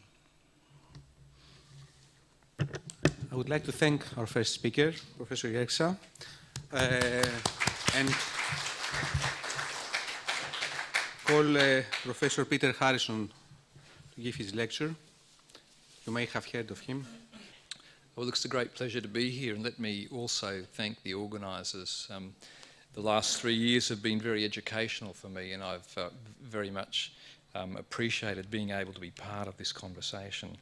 I should say thanks to Don also for giving me a good way to introduce the material that I want to talk about this afternoon. And briefly, I'm going to start off with this is just general historical question that has been of long interest to me, why we get science in the West and not elsewhere. And I'm going to talk about comparisons in the way that Don has actually spoken about briefly. Then I'm going to talk about the theological origins of modern science in the West as being one of the distinctive reasons why science emerges in the West. And then I'm going to show why I think the comparison with Eastern Orthodoxy is very useful for sharpening our understanding of why science in the West and not so much in the East.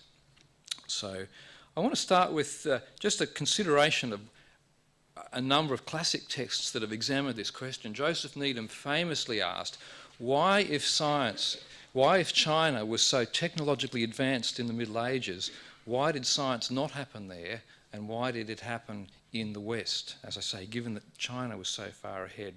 Toby Huff, in The Rise of Early Modern Science, adds Islam to the comparative equation. We have sophisticated Islamic medieval scientific writings. Why does science not take off in Islamic society? Stephen Gaukroger, more recently, asks a similar question, and H. Flores Cohen, all very distinguished historians of science, are asking this same question about why science in the West and not elsewhere. Now, these counterfactual questions can be controversial amongst historians, and I want to be clear about what specifically are we asking when we ask that question. What are the distinctive features of Western science by virtue of which we can say it's exceptional? And for me, the answer is there under one. We're looking for a distinctive understanding of laws of nature. The conception of laws of nature emerges for the first time in the 17th century with René Descartes. Notions of the mastery of nature, the importance of exercising dominion over nature, if you want to use the expression in Genesis. Science has utilitarian, practical utilitarian goals. It wants to do stuff, it wants to generate technologies, it wants to be active, and experiment is also a distinctive feature of modern science. But equally importantly, when we ask this question about the origins of science, we have to add one element to that, and that is the question of the consolidation and persistence of science. And this is often left out of the picture. So what's distinctive about science in the West is not merely that it emerges in the 17th century, but that it consolidates and becomes a central feature of Western culture. And thus what we see in other cultures is not so much that they don't have science originating, but that they don't have science consolidating. So we do see science in China, we do see science in ancient Greece, we do see science in medieval Islam, but what we see in those cultural traditions is a boom-bust pattern. So it booms, it flourishes, and then it passes away. In the West, distinctively and uniquely, from the 17th century onwards, not only do we get the features that we see under one there, but we get the features that we see under two, which are crucial. That is to say, science consolidates and it becomes really the most important knowledge generating enterprise that we have. How does that happen? Well, my argument is that one of the key features of this, of a range of variables, are a set of distinctive ideas that are distinctive to Western theology And this is why the East is such a useful comparative case, that China, Islam and Greece are some distance culturally from the West, but Eastern Orthodox tradition in terms of its theological ideas is close. So that in history we can't run experiments where we can control the variables. What we can do is we can do thought experiments, but we also have the capacity to compare other historical trajectories. And in a sense, the closer the historical trajectory, the better the chance we have to isolate the relevant variables. And that's precisely why, for my purposes, East-West comparison is very useful. And here's a bit of a plug. Thanks, Don, for plugging Territories of Science and Religion. But just to say, these other two books, the two books on the left, both set out two distinctive features for me of the theological aspects of modern science in the West. And the first, in a sense, wants to say modern science is possible because of the loss of what Bruce False referred to in his presentation as an archaic vision of nature, or an archaic relationship with nature. That the Protestant Reformation manages to do away with an allegorical, symbolic understanding of the natural world, and that becomes a premise for the experimental, exploitative attitude to nature that we see in modern science.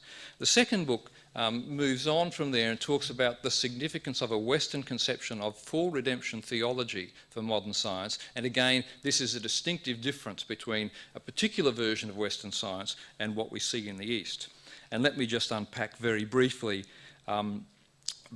I won't talk about the first book, but I will talk about the full redemption question. And here's just an example from the Protestant reformers who say that the fall has epistemological consequences. And this is Calvin's notion of the total depravity of man. What he means by that is that depravity happens to every part of human beings. This in contradistinction to a view that Aquinas put forward, or that was standard for the scholastics, that human reason being an integral part of human nature was not seriously damaged by the fall. For Calvin and for Luther, human reason was significantly damaged. And therefore Luther will say, you can't understand nature by human reason. Why? Because human beings are fallen.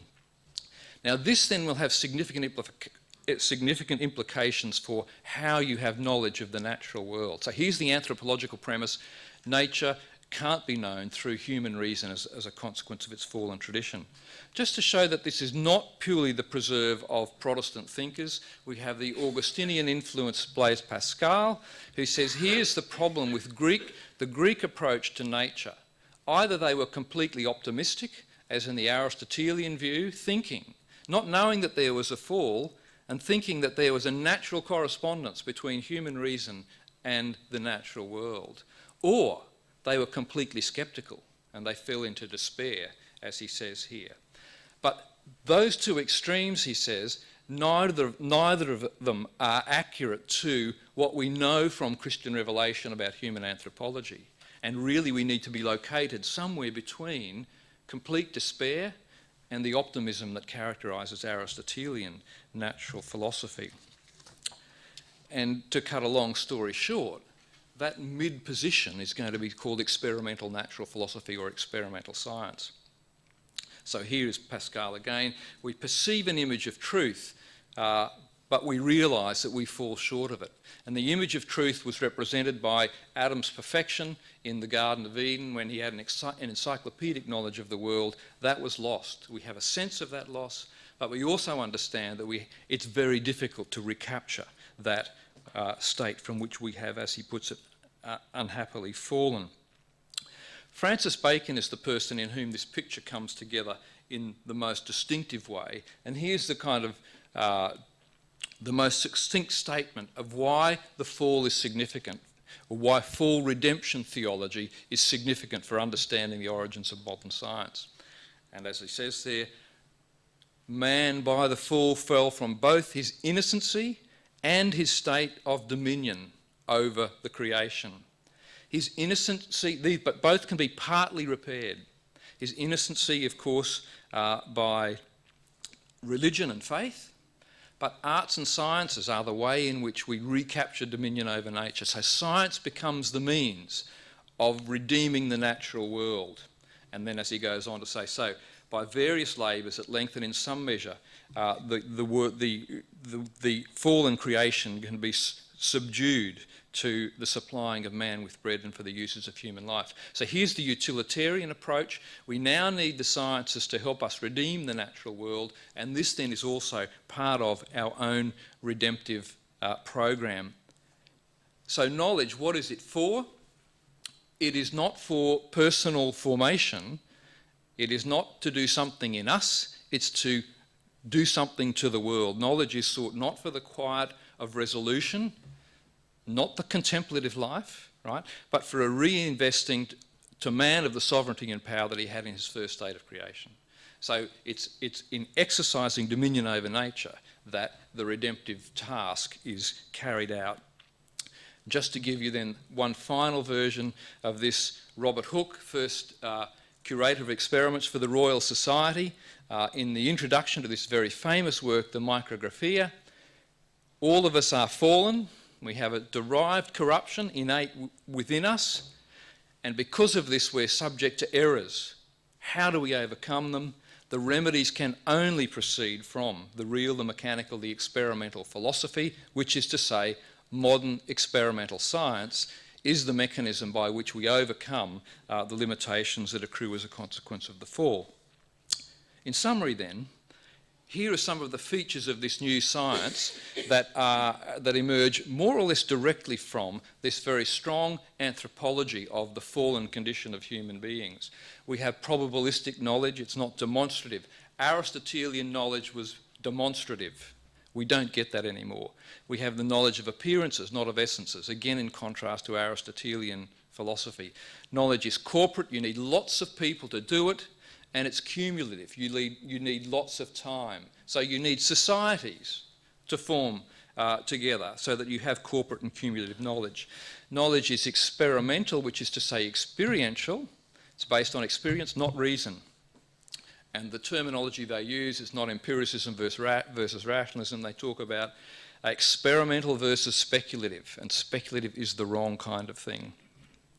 Fallen senses, Adam was thought to have had perfect senses. Our fallen senses need to be augmented by instruments, the microscope and the telescope famously. The natural world itself has fallen, therefore it needs to be investigated aggressively because it is no longer transparent to the human gaze. Scientific method is therefore a therapeutic regimen that's applied to overcome the inherent limitations of reason and the senses that are a consequence of the human fall. And then finally, this scientific approach is predicated not on self-mastery, but on mastery of the world. Not contemplation, but action, if we want to use that standard distinction. Okay, how does that differ then from the Eastern Orthodox tradition? Well, let me just, if we want to sum up this from the perspective of the 19th century, this Baconian scientific approach can be summed up in two words, utility and progress. And here again, here's the distinction between the tradition that comes before. The ancient philosophy dealt largely in theories of moral perfection. So it was about the perfection of the individual, and that applied to natural philosophy as well as philosophy generally. It could not condescend to the humble office of ministering to the comfort of human beings. So this whole utilitarian approach of science is regarded as something that is important and valuable, and the notion of moral formation of the individual as really not that important. Okay, so what can we say about the religious origins of modern science? These ideas play a significant positive role. Values are important to the legitimation of science, and by that I mean its consolidation. So for science to operate, we need not merely all that list of things that give us the techniques. We have to value this as an enterprise, and actually religion, by the notion of science as a redemptive enterprise, that's where we get the social legitimation from. We need presuppositions in the ideas of God as a lawgiver, and experimental science is important both in providing methods, motivations, and legitimation. So if we want to conclude in terms of both its origins, the origin of science, and its consolidation, modern science in the West is strongly indebted to a full redemption theology. So quickly moving on to the comparison. And I'm going to use a very schematic version of Eastern Orthodox tradition here. So because I've only got 5 minutes, it's not going to be overly subtle, but we'll get the picture. Interestingly, even in the iconography of the fall, we get quite different conception of what the fall counts for in the Eastern Orthodox tradition. And I'm probably preaching to the converted here, but clearly what's more important than full redemption theology is this key notion that we've heard of already numerous times as an underlying theme. The key is theosis or divination, and the classic statements here in Irenaeus and Athanasius: he was incarnate that we might become God, or he became like us that we might become like him. And this is, as I say, the central notion that's a slightly different emphasis to the fall. Great. Pretty much more of the same. Maximus the Confessor, Gregory Palamas, both of whom we've heard of quite a lot. We may consort with God and become gods, receiving God from our existence as gods, etc., etc. Okay, now I'm going to move here to one of the most vociferous critics of Western theology. This is an extreme case, but I'm just using Maimonides as an example to kind of sharpen the contrast. And here's his view about what's wrong with the Latin West. They substituted patristic concern for spiritual observation with a Germanic fascination for metaphysics. Not entirely sure about that, but the first bit is certainly right. He has a slightly weird notion that it's the Franks who are responsible for all the trouble, but he's certainly right that theology takes a different aspect in the West and it becomes more a speculative science to some degree rather than an empirical science. Now that's an exaggerated view, but there's an element of truth to it. Here he is again. Latin, the Augustinian understanding of the fall of man can't be accepted by the Orthodox tradition. So he's not buying Augustinian full redemption theology. And if you want to sum up, as I say, this is very schematic because I've got less than 5 minutes, so I'm going to keep it very... sorry, this... we've got a problem with the Mac not talking to this machine because I've got a list of things here that sum up the difference between East and West. So let me read them out because they're not appearing on the screen. In the East we have a fall, but we don't have original sin. In the West we have original sin that's central. In the East we have the notion that incarnation leads to theosis. Incarnation probably would have happened whether there had been a fall or not. In the West we have a forensic notion of redemption. As I say, this is very schematic. Theology is understood as theoria. It's genuinely scientific in that sense. Theology is a rational enterprise in the West. Theosis in the East. In the West, particularly say in a strong Reformed tradition like Lutheranism, we're not justified by becoming righteous. We're reckoned as righteous. We're regarded as righteous in a relational kind of way. In the East, we have notions of self-mastery, and again we heard the idea about ascesis being what it's all about, whereas in the West we have, rather than self-mastery, the importance of the mastery of the world. So that's putting it very crudely.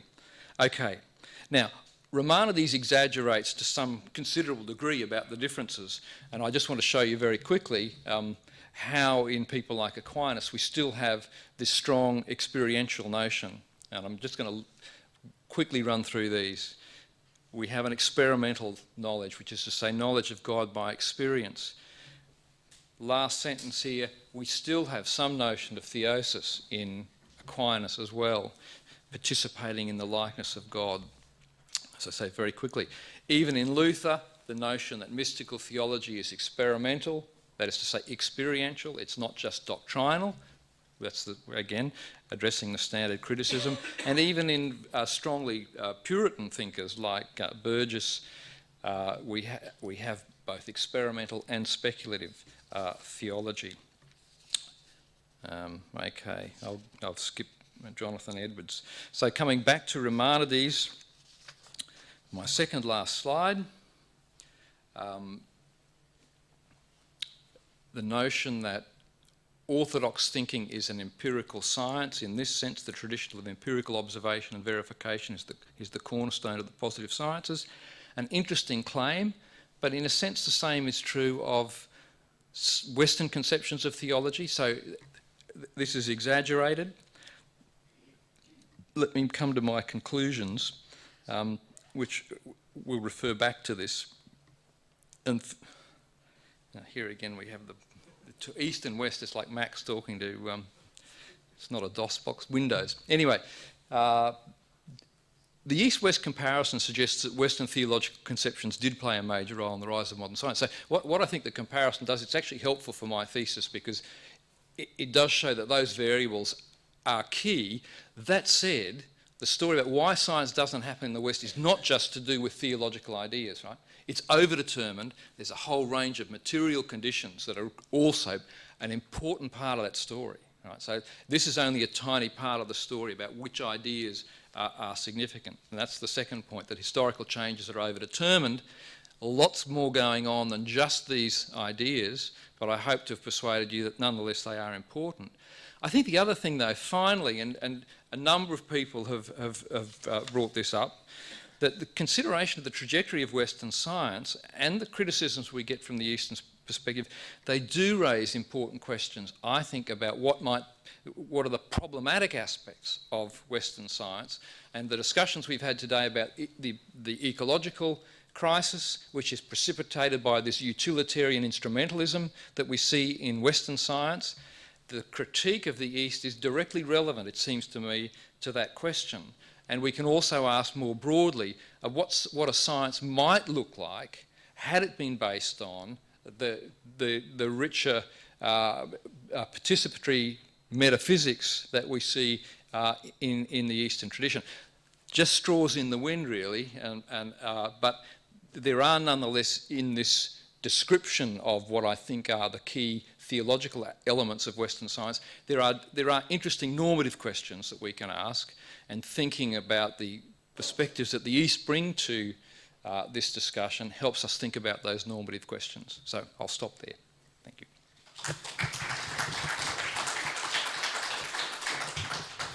Thank you, Professor Harrison, for a very interesting talk. I see lots of hands coming up. I don't think we will have time for... Perhaps I should ask who doesn't want to ask a question. Everyone wants to ask a question. So please understand that some people will not be able to receive the microphone. I think Professor Nestrek was the first. Thank you very much, Peter. I admired all your many years teachings and lectures. I mean, I want to ask you the question which I asked 20 years ago, Dave Lindbergh. We have 800 years between St. Augustine and Roger Bacon. So then we have the rise of science through the Catholic involvement in this. It seems to me that actually before the split between Catholics and Orthodox, it was the same theology, strictly speaking. Yeah. Of course, we can talk about repercussions of St. Augustine, but there was any advance of science within these 800 years. Yeah. So that's why, do you really believe that it was a direct theological influence on whether science developed or not? Because this period shows that probably it was not, historically speaking, it was not time for science to emerge because of different reasons, because of this, say, undeveloped mind or something like this. Yeah. So the question is, I mean, if it's theological influences, why is it the 17th century and not? Yes. And not before. And look, the clear question, the clear issue here is that the Protestant Reformation is key, I think, and so there's a much larger story there. And as I say, it's overdetermined, but it's Francis Bacon's. It's a particular interpretation of Augustine that we find in the Reformed traditions that is part of it. It's Calvinist notions of vocation that I think are also key, the importance of the earthly vocation that are tied up in this. But it's the particular understanding that we get in Bacon that enables the consolidation question, which is to say, what gives Western science not merely the features that distinguish it, but gives it social legitimacy. And it's this legitimacy question or the consolidation question that's key, and the consolidation comes from the harnessing of religious incentives to redeem the earth, and that's that quite peculiar Baconian conception of restoring a fallen creation in a literal way. So the arc of full redemption becomes decisive in this case, yeah, because that is a fundamental difference with orthodoxy. Yes. Creation, deification, full redemption. Exactly, and it's a quite specific interpretation of full redemption in that Baconian way. Right. Yeah. Okay. Thank you. Yeah. Professor Briggs and then Professor Foltz.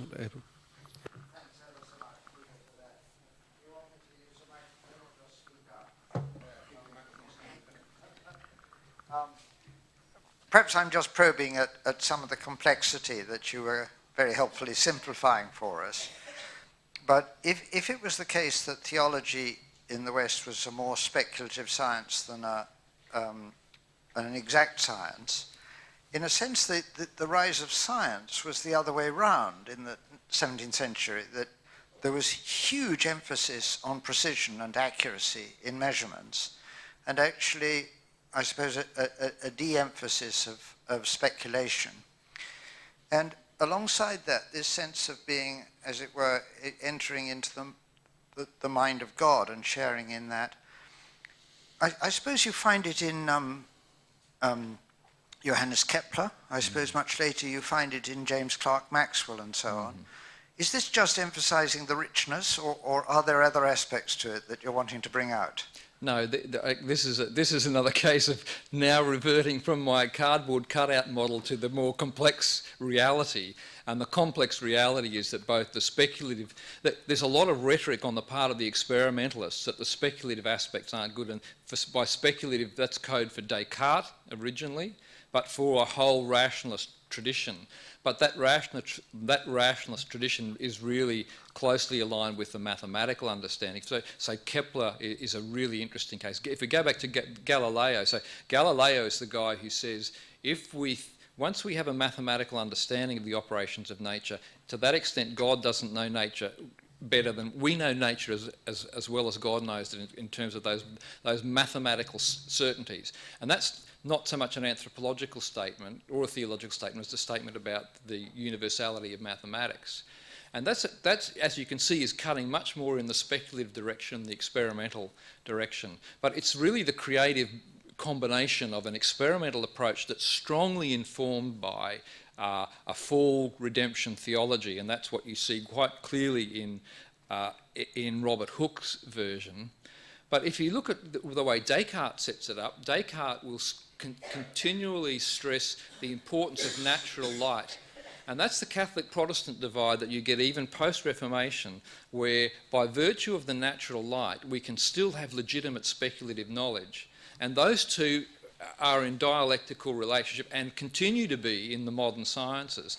Both the notion that with mathematics, we actually have a much more direct grasp on what's really going on, and an empirical approach that's probabilistic, cumulative, and it has all of those features that go along with the fallen tradition. But you've actually got, even post-Reformation, you've actually got competing theological anthropologies, because in a Catholic view that wants to stress the importance of natural light, and that's the Cartesian tradition, you actually need both of those to get a proper modern science up and running. And Professor Foltz? Yeah, thank you, Peter. I really learned a lot from your talk, and it brought together for me a lot of things. I wanted to commend to you the work of Father Pavel Florensky, Russian philosopher, who was a distinguished mathematician and scientist in his own right. He was the editor of the Soviet Encyclopedia of the Sciences, which kept him out of the Gulag for as long as he stayed. But he believed that what Christianity brought he believed that the modern science, or that science itself is premised upon Christianity, because the Greeks were afraid of their gods. They were terrified of them. They were beings to propitiate and to keep away from. And Homer tells us all these stories about what happens if you don't. It was Christianity that gave the vision of nature as kalos, as good and as beautiful, and as the product of a beneficent God. And he feels this is the great premise of science in the West. Well, thanks, Bruce. No, I'll certainly... Throughout his work, from the earliest to latest, he reflected on science and its origins in Christian theology. Great, good. Thanks. One final question, a small one from Dr. Petakos. You will have noticed that we have positioned our coffee in a place of maximum visibility. So if you want to ask something in one of our speakers in our coffee break, he has nowhere or she has nowhere to go. You can always tackle him in coffee, because as you know, time is a harsh mistress. A small comment. A very short question. Thank you very much for the talk, and I have read many of your books. And what you describe in the 17th century in many of your books is, we could say, a metamorphosis of natural philosophy. We have a different natural philosophy because of the neo-Augustinian anthropology that emerges from the Protestant Reformation. So we have a metamorphosis in natural philosophy. And at the core of natural philosophy, we have God still.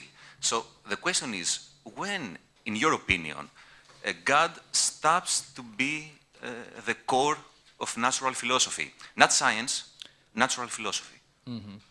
Thank you. Well, okay, so again, very quickly, there's a very interesting historiographical debate that I won't bore you with, but whether, if we have a trajectory of Western science, we have in the Middle Ages faith and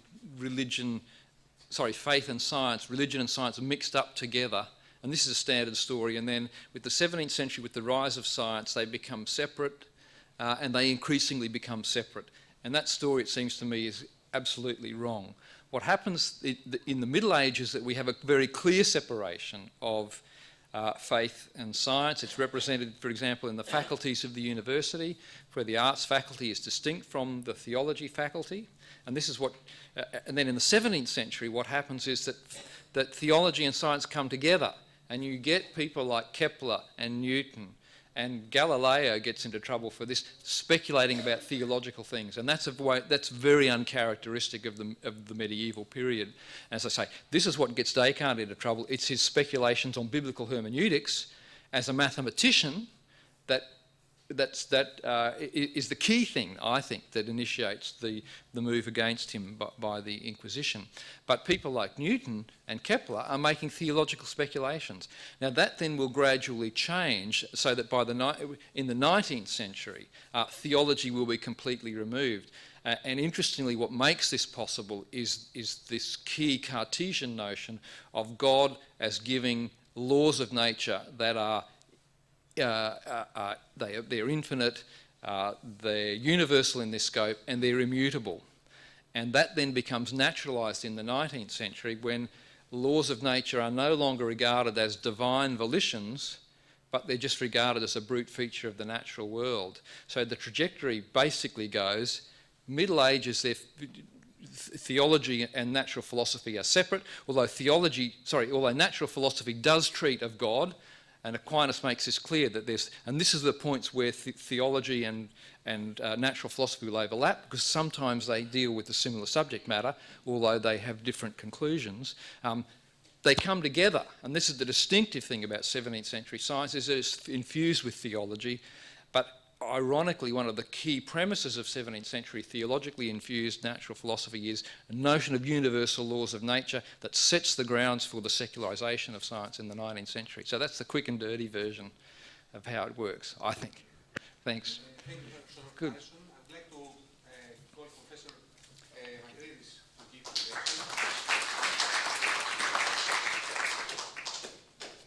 So my talk is a kind of a continuation of what Peter Harrison already said.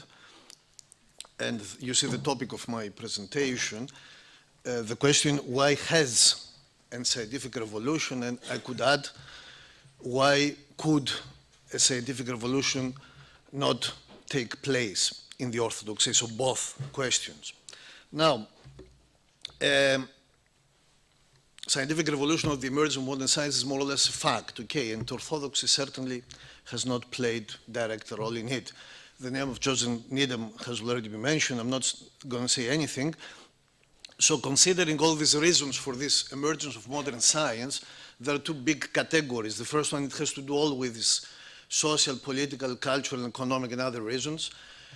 And the second is about the religion that was already mentioned. And we're talking about something that has more or less a history now of 80 years, starting with Robert Merton's actually dissertation, 1938, and who actually was a student of Talcott Parsons at Harvard, and Talcott Parsons was actually the one who translated Weber, the Protestant Ethic and the Spirit of Capitalism in English for the first time. And so there is a tradition that has been continued even today, as Peter already mentioned. Now, my point is that simply we have to consider the previous background of the Reformation.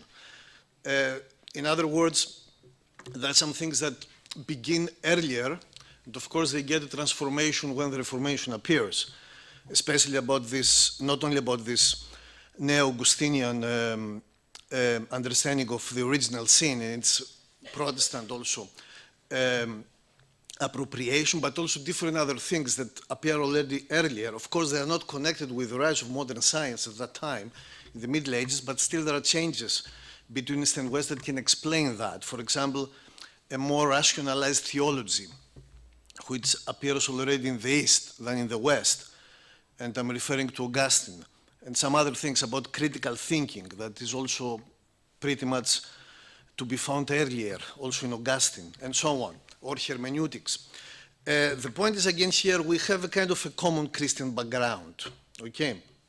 We have natural theology both in the East and in the West. And the question is why the natural theology of the West becomes more robust after a certain period of time and, of course, triggers various developments or legitimizing also the rise of modern science and scientific inquiry. It's a huge topic, and I can't speak for hours, but I will just pick up one element and try to show it based on a concrete case. So one of the reasons that scientific revolution could not take place, it has to do, in my view, with the issue of tradition. How would we understand tradition in the Orthodox East and also in the West? Of course, tradition plays a role in both parts of Christianity. The thing is that from the question is what tradition includes. Of course, there are some things that are considered very vital and some things that are considered, let's say, peripheral to the tradition. Now, the point is that in the Orthodox tradition, from a certain point in history, we have a kind of an absolutization process, meaning everything becomes part of this tradition and one cannot understand what is, let's say, the central and what is the peripheral. And that's why I'm talking about making distinction between tradition, boundedness, let's say this general relation to tradition, and also traditionalism, which is a term which is broadly used. Now, the point is that this traditionalism, now this, I find it quite characteristic, in the history of the Eastern Orthodox world, it takes another transformation, meaning that the religious traditionalism transforms itself in other social, cultural, political, and other things. It is characteristic of this term, the term innovation. The term innovation is, it has a negative, in Greek, neoterismos or kenotomia. It has a negative connotation in patristic literature. You just can Google it, and also in the Lampes patristic literature, you find everything is negative. But of course, neoterizo, it has also an ancient negative background, meaning neoterizo means to revolutionize. Also in ancient Greece, the term has another negative background. But actually, Orthodox do not speak about innovation. Today, they prefer the term renewal. So renewal is more neutrally understood instead of making something new. And there is always the accusation against the West that they innovate, they brought new things that actually adulterated the original authentic Christian thought. Now, there is a big issue that I will just talk about it very briefly. The question is about how in Byzantium this whole issue of tradition and traditionalism is also constructed. And we can broadly say that the idea of the new, also connected with the incarnation of Christ, was in the beginning has positive connotations. So I would say up to the 8th century, actually everything that comes productively comes from the East, also the big councils, also the development of the doctrine, actually everything is, or the cult of Theotokos and so on, everything comes from the East, also the rich icon tradition. But from a certain period of time, there is a growing conservatism. Actually, according to Byzantinists, it is already from the 6th century. And one of the later ideas in Byzantium, the ideals was not the innovation, as I said before, but rather the restoration, meaning to restore something that was found in the past. Now, this issue, of course, pertains to the big topic of the originality. What is originality? Original Byzantium, which has been discussed very often. Of course, we should not judge the Byzantine situation according to our own standards. In many cases, originality in Byzantium meant the imitation of the ancient prototypes. Let's say if a rhetorician could speak like Demosthenes, that was, let's say, the pinnacle of rhetorical achievement. So it was quite different than the previous one. And as a modern Orthodox theologian put it, to be original is actually not to be innovative, but actually to be truthful to the origins, meaning going to the past. So the term has such an important connection here. But the point is, if we look, there is a growing traditionalism in Byzantium that pertains also to other domains, not only to the domain of religion, especially when Orthodoxy was stabilized. Especially this is observable in the later periods of Byzantium. I'm just mentioning some passages from late Byzantine authors who actually, and I'm underlining in bold, in the first Nikephoros Gregoras from the Hesychastic, he says that he talks about the intellectuals of his era, and he says that they despise to say something new, as they despise, so to say, the voices of the frogs from the lakes. And there is also a student, we don't know his name, of Baralam of Calabria, who talks also about Byzantine intellectuals, and he says that they don't like to hear or to say something new, but actually they like to rely on everything that was already established in the past, and actually was from an old age. And Georgios Scholarios, the patriarch also around the fall of Constantinople, actually he writes that in this period of time, it is dangerous to try to find new things, which Scholarios was also an interesting personality. Of course, we can find always exceptions or opposite views, and I'm not saying that traditionalism was, so to say, everywhere observable.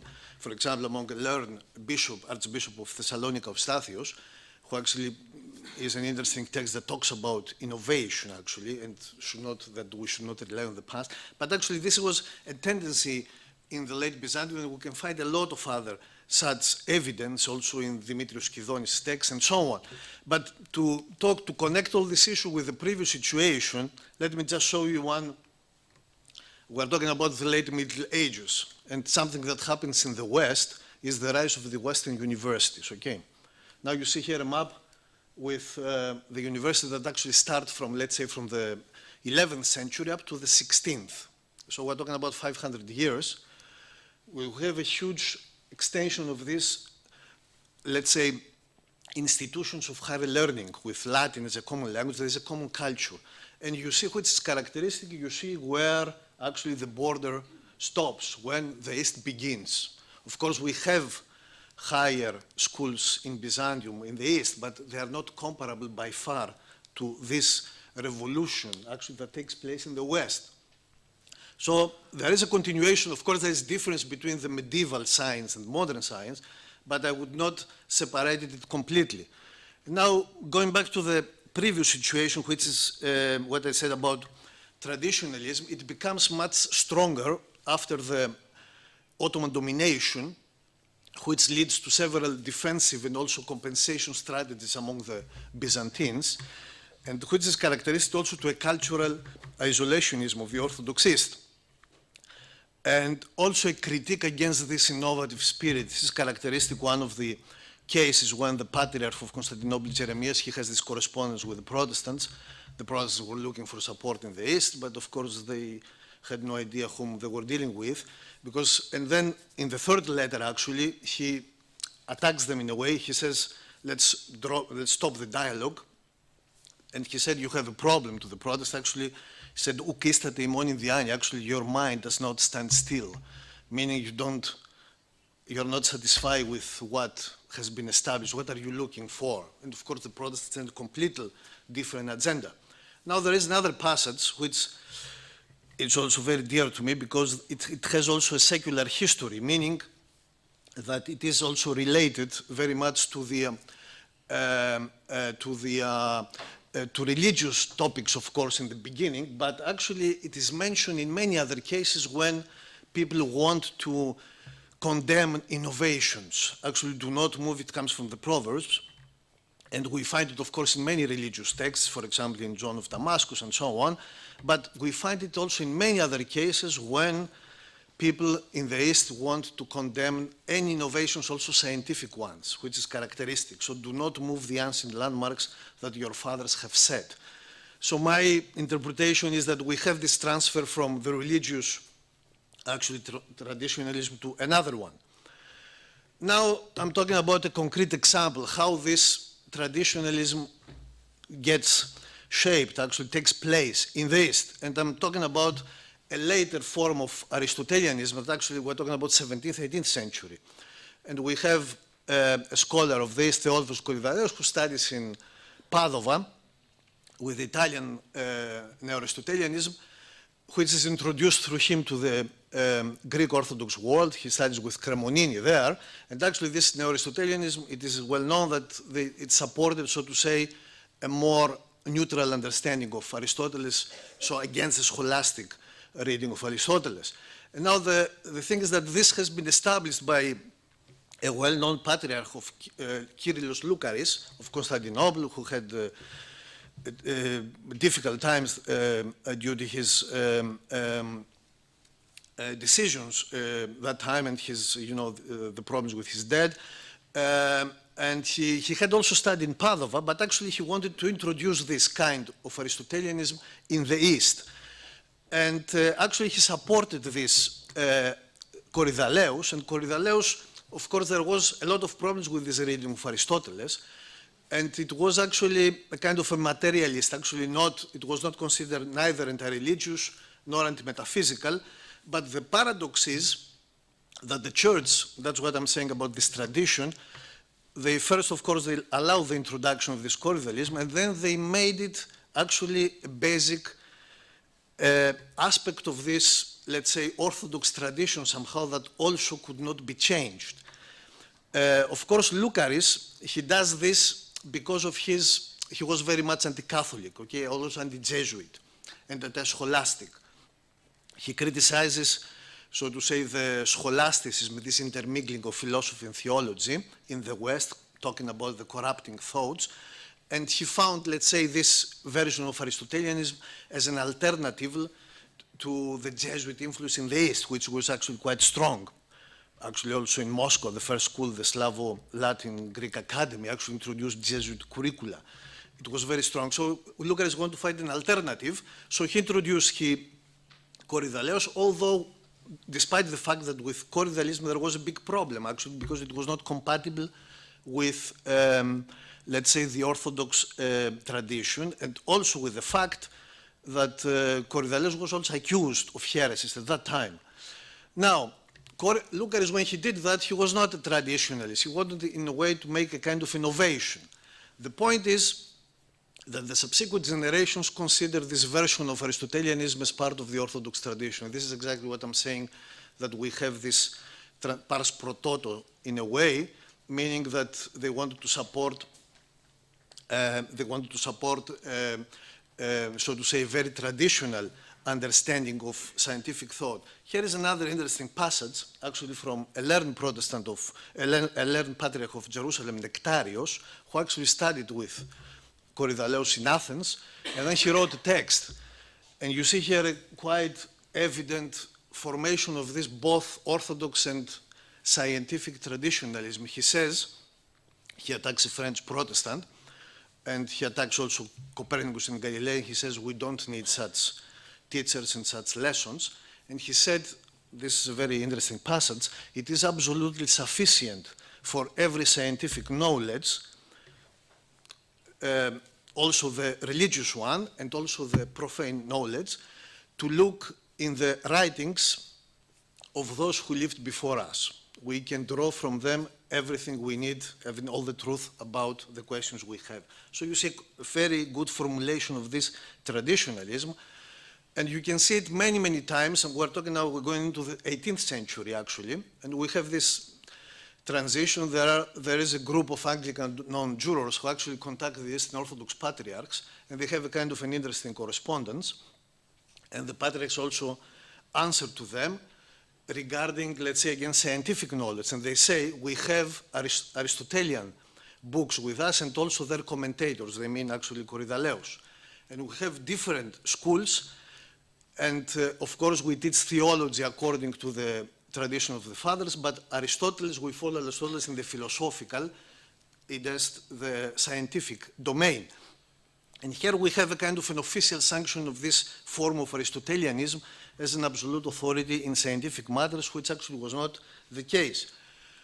Now, a bit later, we have a condemnation of Methodius Anthrakitis, who actually wanted to teach something beyond this Korydalic Aristotelianism. And actually, in his condemnation, 1723, by the Patriarch of Constantinople, it is said, whatever, according to an ancient tradition of our genus, it has been taught actually in natural philosophy and the profane science according to the peripatetic philosophy, meaning Korydalic Aristotelianism. What is the problem here? Korydalic Aristotelianism was not an ancient tradition. Actually, it was introduced a few decades ago. So you see this process of the absolutization that I was talking about. In his reinstatement, I mean, he was reinstated after his condemnation 2 years later, he is advised, actually he is ordered, to teach only the Korydalic Aristotelianism, actually, and they say that out of this Korydalic Aristotelianism, there is no problem, there is no danger for the Orthodox tradition. And everything else, let's say whatever another unusual or foreign philosophy, should not be taught. And this is an order, so to say, they give him an order. So we have this kind of debates, but actually from the second half of the 18th century, there is a kind of a transition to another situation, meaning people are criticizing this Aristotelian tradition, and some others are trying either to bring it together, despite all these discrepancies. And one characteristic case is another one, is the Patriarch of Constantinople, Samuel Hantzeris, who is very, very, again, Aristotelian. And this is a recent, and he's also opposed to Eugenius Vulgaris, who tries to overcome this Aristotelianism. And he, there is a modern scholar who actually says that he was very much attached to this doctrine of Aristotle, and he considered him to be infallible in a way. And here is one of, here's Hantzeris speaking, actually, and actually he's criticizing the Western science, and he compares it with the sunrise and the sunset, actually modern science. Also, he writes this in the middle of the, now 1763 around, and he compares the modern science with the sunset, and actually his own traditionalist science, Aristoteles, with the sunrise. So you see how different it is.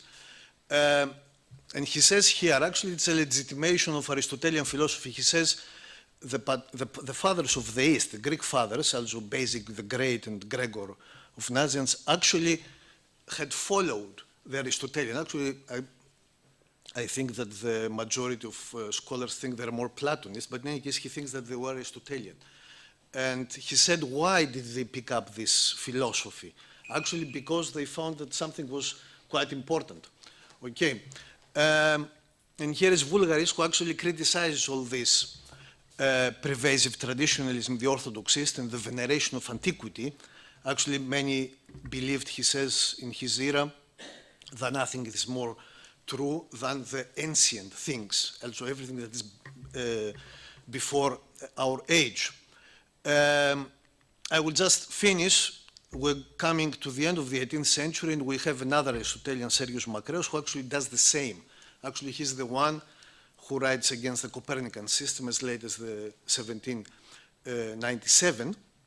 And actually, he's following again Korydaleus, as he clearly says, I'm following the commentator, the authentic commentator of the philosopher, Aristotle, and he is Korydaleus.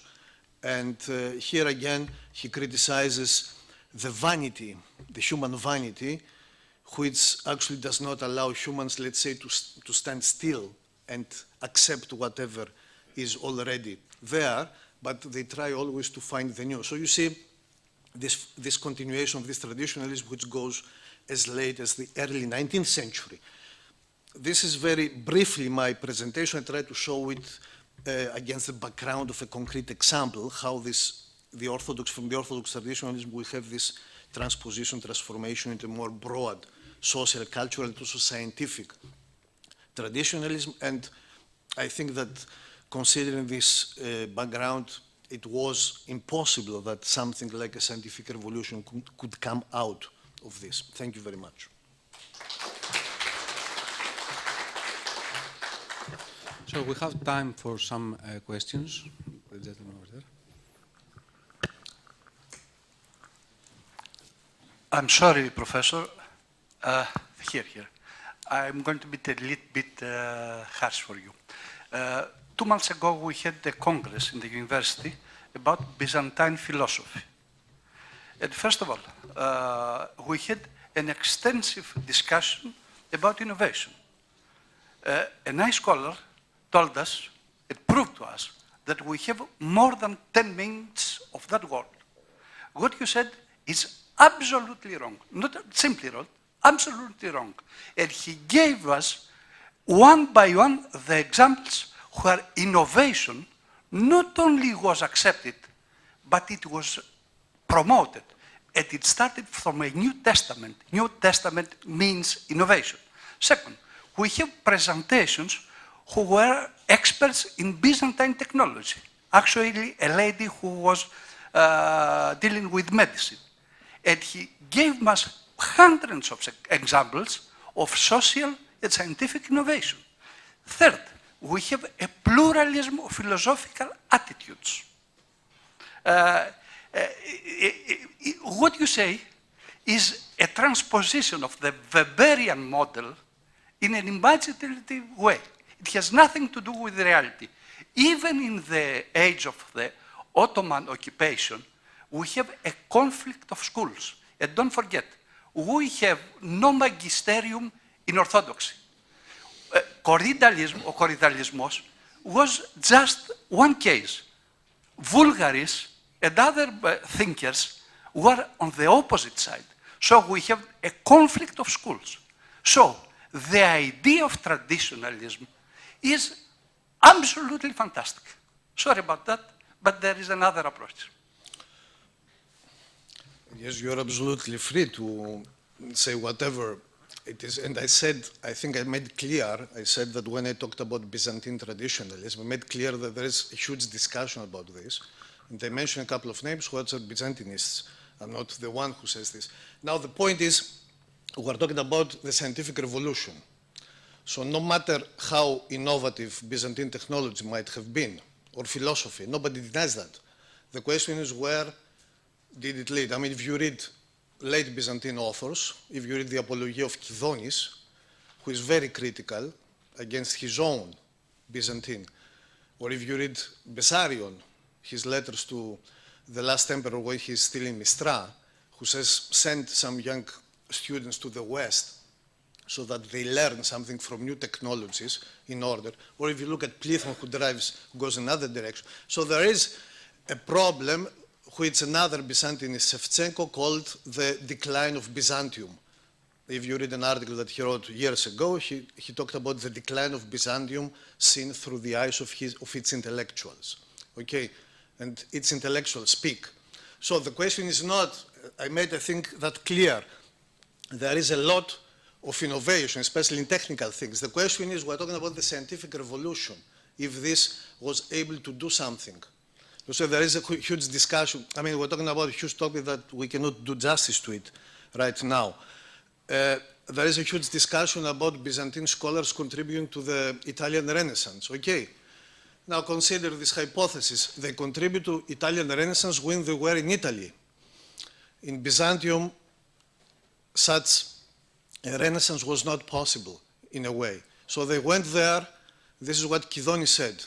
If you have contact with the Italians, he said, they make you better.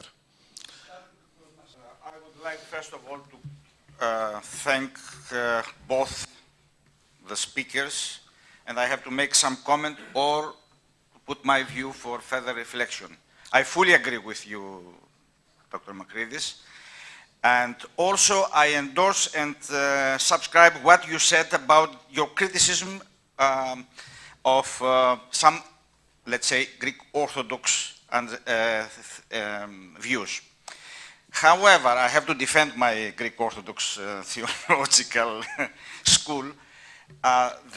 I mean, there are figures like Romanidis and Gianaras, for various reasons, who have been, I mean, overestimated, although they are significant, but they are not, let's say, representatives of our thinking. Especially they have been promoted because of their, for Romanidis, for his anti-Augustinian view, and also his anti-Western, as is the case with Gianaras. So coming now to the second presentation, which is excellent, but I have also to add something which can help our discussion. I take the advantage of looking at one of the examples, the biblical example. Do not remove the boundaries. Ou mettere oria aethekon pateres. This is a biblical, and I will come to your also the biblical view. This is a biblical text which was originally meant not to change the distribution of lands. However, this was taken at the end of first millennium, meaning everything that has not been in accordance to the past. It is exactly this idea that was presented by Dr. Makridis.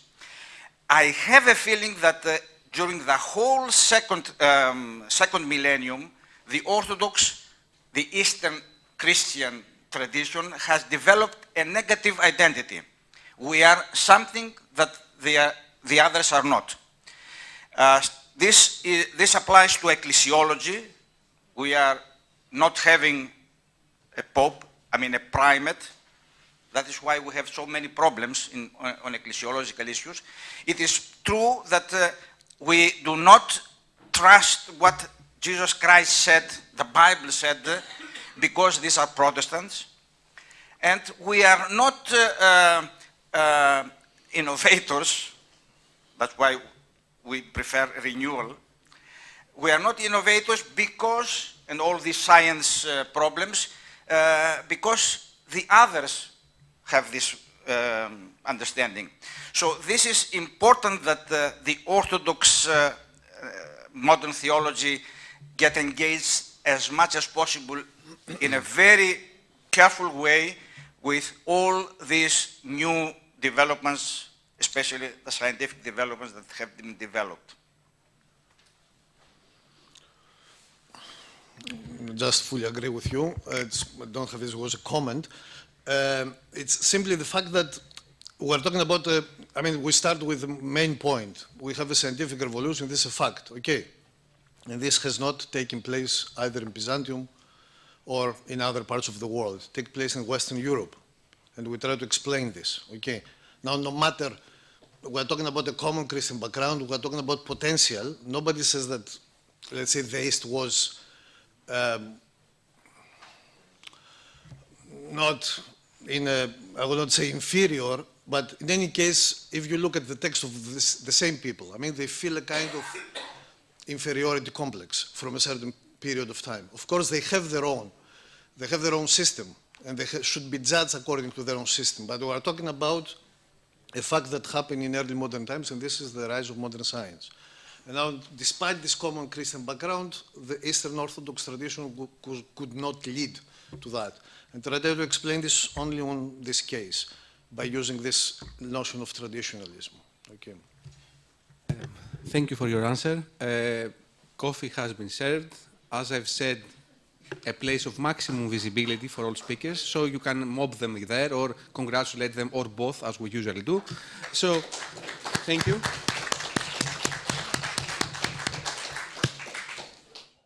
So we are at the end of this third SOW conference.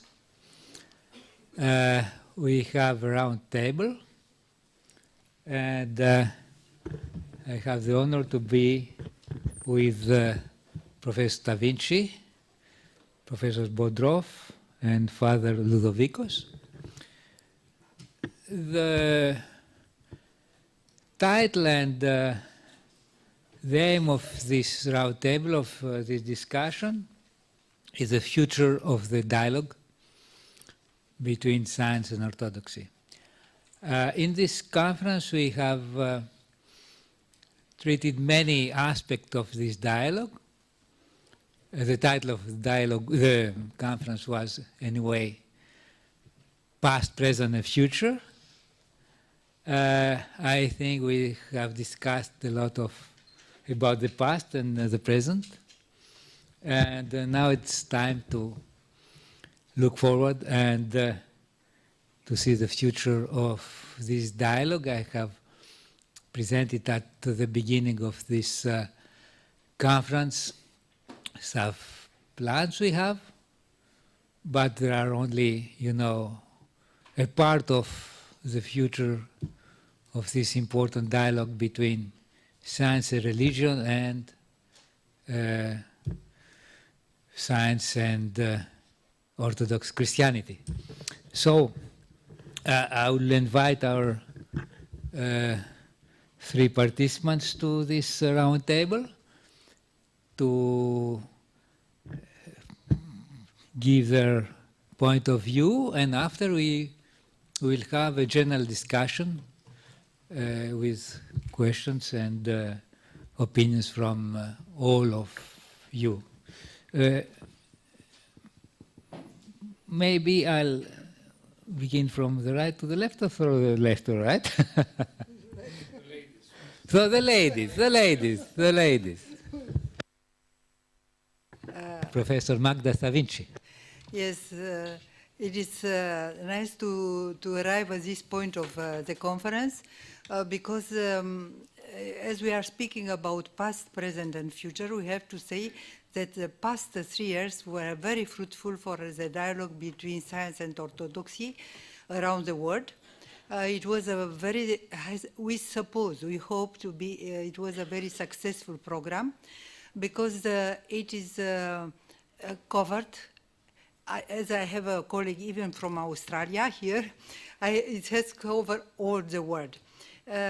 We hope to continue such a program because we have a lot of topics which were not approached yet, or we started to discuss some topics. One of them was the last 2 lectures. I am really personally interested about if it was or not a conflict between science and religion in the Orthodox countries, Orthodox territories.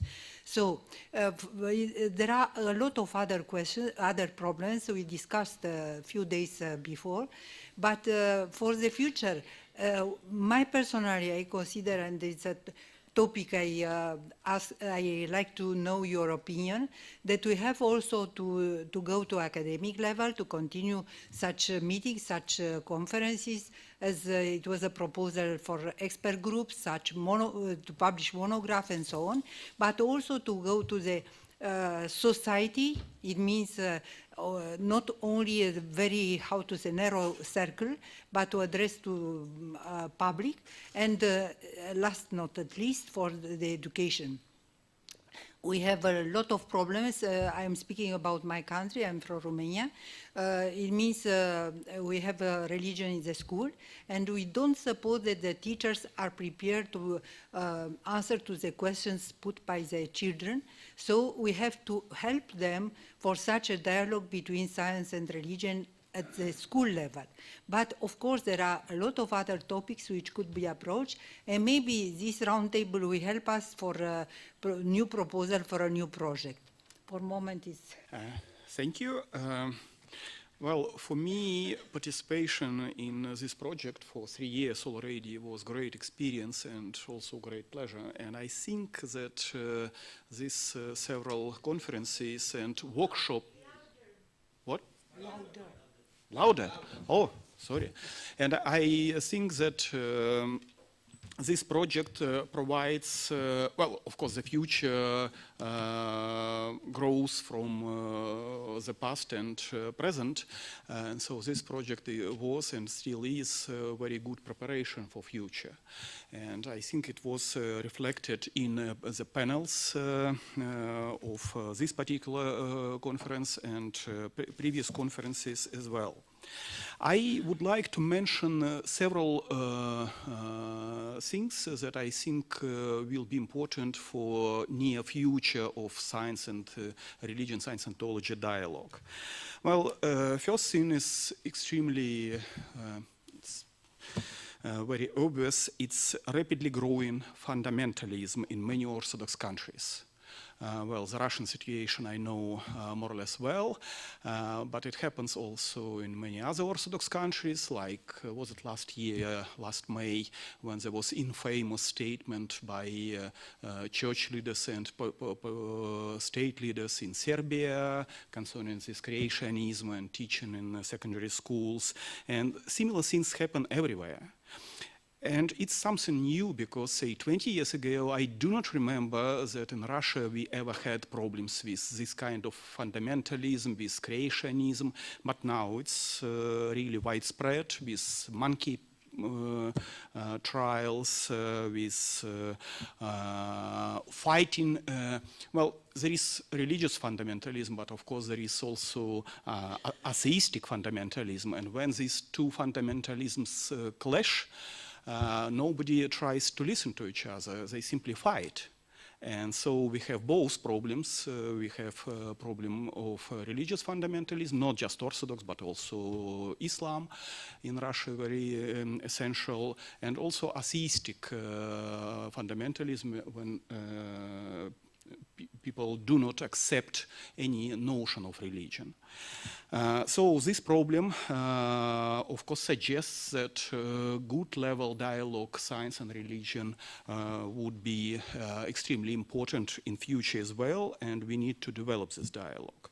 But if you look in, well, you probably know about this Pew Research Center, and if you look in figures that they publish about, say, Orthodoxy or wider about religion in Eastern Europe, Southern Europe, I was surprised when I read that, I just quote, percentage of Orthodox who say that human beings and other living things have evolved over time. Say in Russia, 66%, in Ukraine, 57%, in Greece, 65%, those who do believe in evolution of Orthodox. It's much better situation than in the United States, where it's just 59%. And, well, there are many such figures, so the situation is not as bad as we might expect from our discussion. So there is field to work on and to improve the situation. Another important thing that I would like to mention, and for future I think it will be hugely important, is to continue and to develop science and theology dialogue in relation with ecology. Well, of course, this ecological crisis in contemporary world.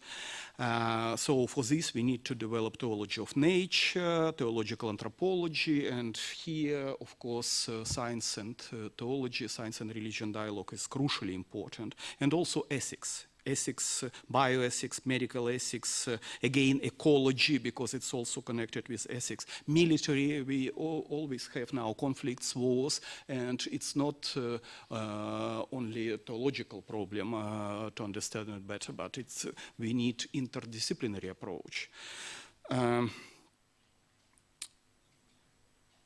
And the third point, well, to develop the dialogue and cooperation between science and religion doesn't mean only to deepen this dialogue, so to say, in academic level, but also to widen it. We need not just to produce a cast of high-level specialists, it's of course necessary because otherwise we cannot develop, but we need to widen the dialogue and reach wider society, including interdisciplinary discussions and activities on various levels and various educational projects, especially youth, so that these results of this dialogue would be widely available. I think this project made a lot in this sense, but probably for future this focus should be even deeper. And final point, I think extremely important for future, is East-West dialogue. I'm so happy that in this conference we had this nature and bioethic panels, several panels, and also several panels on East-West dialogue. I think it's extremely important, as we saw, as we heard from the last presentation just several minutes ago. Well, there were historical differences how theology and how science developed in Europe. We were talking about Europe. And of course we had different experiences, we have different treasures accumulated, and we need to exchange these treasures. And many things we can understand much better if we work together. So at this moment, thank you. Father Nikolaos Ludovicos. Okay, now where to start from? When I was young, when I was an atheist, and I visited a now canonized saint of the Orthodox Church, Father Porphyrios. He's well known, and he was a charismatic. He was indeed. When I entered his cell, I was surprised because upon the table there was a series of huge volumes on physics, and on the other side, there was a huge some huge volumes on medicine. So yes, I thought that he was not a good Byzantine, and it was a surprise for me. And, but it was not a surprise for him. I think that in Greek, when we pronounce the word episteme, we mean knowledge. So knowledge exists also in the form of iton theon episteme, the knowledge of divine things, which is also knowledge, a different kind of knowledge. But knowledge, it is a knowledge. So, in this scheme, fundamentalism, yes, fundamentalism it's a psychological phenomenon. It's not a religious phenomenon. It's not a cultural phenomenon. It is a psychological, first of all. So you have a Roman Catholic fundamentalism, Protestant fundamentalism, and Islamic fundamentalism. You have, last year I gave here in Athens a lecture with the title Fundamentalist Modernization. You can even have a modernist, a fundamentalist approach to modernization. This is why we must clarify these notions and have somehow an unbiased approach to our past. In the sense that, for example, Brooks' book on science and religion prepares us for having such an unbiased view of a relation which got difficult for some special reasons, but it is possible. It is possible. First of all, in Byzantium, we live in a period of time when so many books published about the Byzantine science. And we have, I was thinking when Professor Makridis was talking that even Kasdan's book has the title Innovations in Byzantium. Innovations, and the first innovation is individualism. Kasdan says that the Western individualism starts in Byzantium in the 12th century, between 10th and 12th century. Okay, we have books like that of Lemur referring to the first Byzantine Renaissance, like that of Ranciman, speaking of the last Byzantine Renaissance, where dozens of scholars and scientists are referred by name. So somehow we have to see also the positive aspect of this. Now, if someone asks me why this scientific revolution did not happen in the East, you look, under the Turkish rule, the first preoccupation was that of preservation. If you are in such a situation, you are not creative enough. This is true. Preservation means that let's keep what we have. This does not mean that somehow people are somehow dedicated by nature because they are Orthodox to preservation forever. You mentioned the names of Eugenius Vulgaris, and not only him. And of course, Aristotelianism was a refugee for many, not only in the East, but also in the West for this. So in a sense, we can see positive aspects in all these things. My question regarding the future of this dialogue would be, why do we still use, when we speak of this dialectic or confrontation or whatever, why do we still use the Enlightenment's vocabulary? This is for me the essential problem. You know, and we have to solve this problem. And, you know, I have a very, very quick suggestion concerning this in my own writings. You know, ontotheology, which was very useful in order to establish a spiritual priority of the Western Church over the Western world, which was a necessity.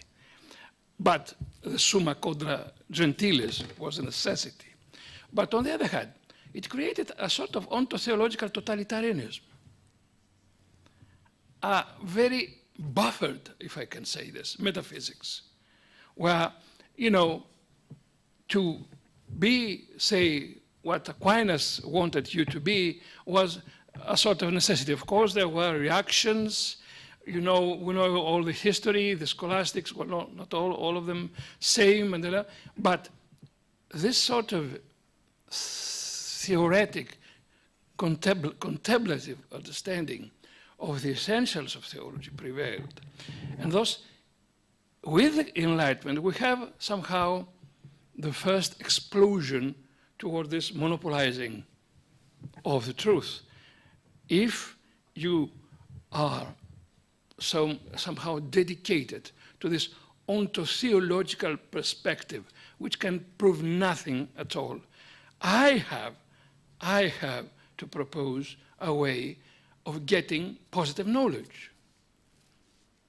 Getting positive knowledge. It is important that when Eugenius Vulgaris, who was a man of the Enlightenment, at the very first moment, at the very first time, he was a convinced patristic scholar. He was the one who inaugurated the patristic innovation in the East. And the same was a man of science. So he invented the term in Greek anexithriskia, which is the equal for toleration. In a book he wrote with this title, it's an excellent book and very, very, very learned book. He opposes his toleration to that of Voltaire. Why? He says, look, because I am a Christian, I can tolerate all the faiths of the others. I can tolerate the Muslims. I can tolerate the other confessions. I can tolerate even the atheists because I am. But Voltaire does this because of indifference. He is radically indifferent, does not care about Protestantism, Catholicism, Orthodox. So he is tolerant because nothing matters for him. So to have an identity, a religious identity, does not mean that you're fundamentalist or that you exclude this sort of discussions and this sort of dialectic, not dialectic, but dialogue at this moment. Okay, it can be done, and of course, we have to respect our historical difficulties. This is the term that I use in order to describe why and how the Orthodox Church gives to some the impression that for some centuries it remained silent. Yeah, it was impossible. If you're not free to have research, to have the teaching, the universities that you need, how is it possible to somehow not to pass unconsciously to that condition, that situation of preserving things, just in order to feel historically somehow similar, to identify yourself historically. But the major problem for me is how we deal with these notions of science that somehow have prevailed. All the Greek journalists that I know and all the English journalists that I know, when they speak about religion and when they speak about science against or for religion, they understand both terms in terms of the Enlightenment. We have been trapped in this vocabulary, which is not fair anymore. Now I think that we can say positive things about the Enlightenment as men of religion. And I think that the scientists also can say positive things about the religious scientists that they have incorporate in the academia. So, sorry for having said things. I'm a systematic, so somehow it's my professional perversion.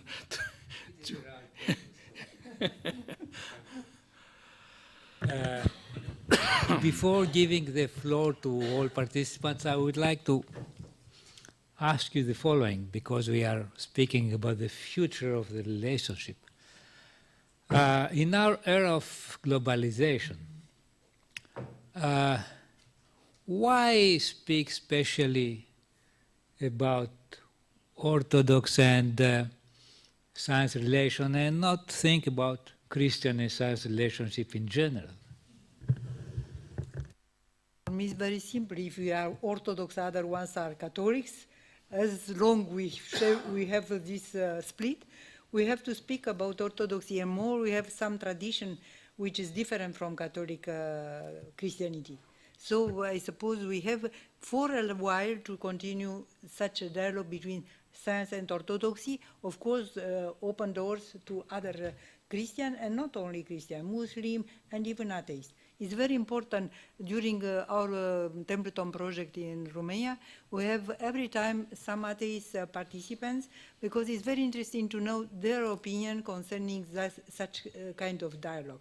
It's very useful for us, for the Christians, and so maybe other opinions. For me, priority would be dialogue between science and Christianity. But I think that dialogue between Orthodoxy and science is extremely important simply because it's much less developed. Even on a number of books, say in the West we have, I think, hundreds, if not thousands, excellent books on this theme, various aspects. And in Orthodox area, might be a dozen, several dozen, so it's much less specialists and much higher degree of naivete more or less everywhere, among scientists concerning theology and among theologians concerning science.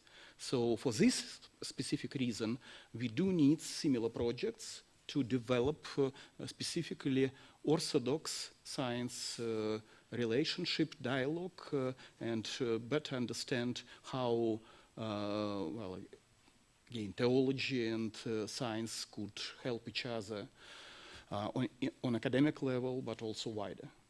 But priority for me still would be, of course, on higher level, so to say. Okay, look, it is through the Orthodox Church that we are Christian. It is useful to have this in mind, but if you read Wittgenstein or Jacques Lacan, he will tell you that your church is a psychosomatic reality. It's not something that you have in your mind only. You understand? The ideas can, more or less can change, but what you are living in has a sort of existential priority. But this does not mean that you exclude the other. It is through the Orthodox Church that you are able to tolerate, to understand, and to get in dialogue with all the others. So this is an existential priority, not say sort of, how can I say, something imposed. You know, we have Christianity and then you have somehow Orthodoxy as a sort of cancer. And Catholicism, another sort of cancer you get, and you need an operation to get rid of this, to find the pure Christianity. No. No. I have to add something. Don't forget that a lot of Orthodox countries were for more than 50 years, as Russia, as Romania, as Bulgaria, during the communists, it was impossible to have such a dialogue. So for us, we are a little, how to say, a few steps behind, but we have to progress, and more is the threshold of the language, because in Romania we read a lot of books, but they are in the Romanian language. So I suppose if the books and, or the website will be in English, more people knows about our kind of dialogue.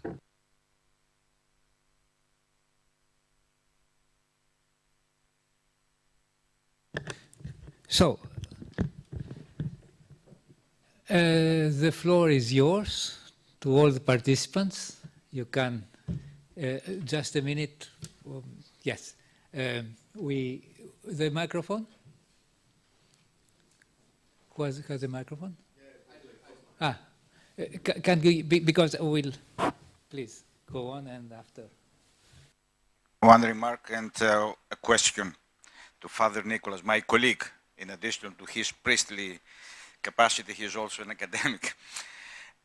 When a few years ago I was invited in the University of Bologna, I was astonished when the rector introduced me with the following words. We are proud here in Bologna that we belong to the oldest university, not only Europe, in the world. However, I have invited someone who belongs to a tradition that had a university at least 100 years earlier. I didn't know that, but he thought that the kind of investigation of knowledge was even prior to the, let's say, 10th century. My question is whether with this tradition, why we have not, and this is also in continuation to what we discussed earlier in the previous session, why we have not at least developed this kind of relations with science.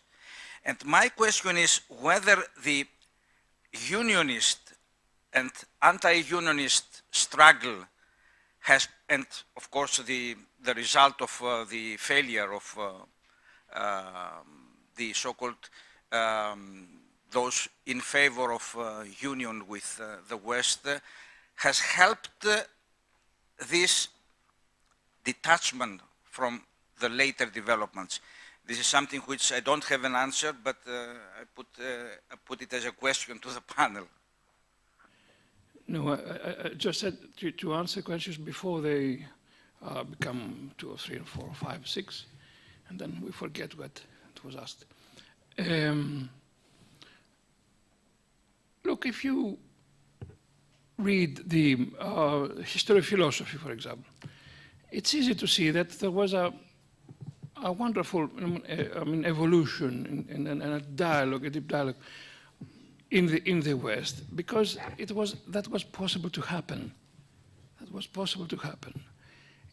In the East, wonderful things happened before the 14th century, or 15th century, if you like. For example, Gennadios Scholarios, who was presented as someone who is just a fundamentalist, he's the one who brought Thomas Aquinas in dialogue with Palamas. And the dialogue is indeed excellent. He said wonderful things about the relationship, the possible convergence between the two here and there, which is revolutionary, which is so advanced. But that was impossible to happen for historical reasons, because all the higher schools that we have during the Turkish rule were absolutely controlled, not simply by the church, but also by the Ottoman ruler. It was impossible to somehow inaugurate a discussion on the essence of human freedom or the human personality like that of Hume or like that of Kant, where we were having, such a suffocating control above you. So that was not a choice. If it was a choice, then we could see traces of this choice before the fall of Constantinople. But we don't. We don't. And take, for example, Palamas. Palamas was understood somehow in an opposition of the West. But this is not the whole truth. It can be used also otherwise. The great paradigm is his followers, like Scholarius.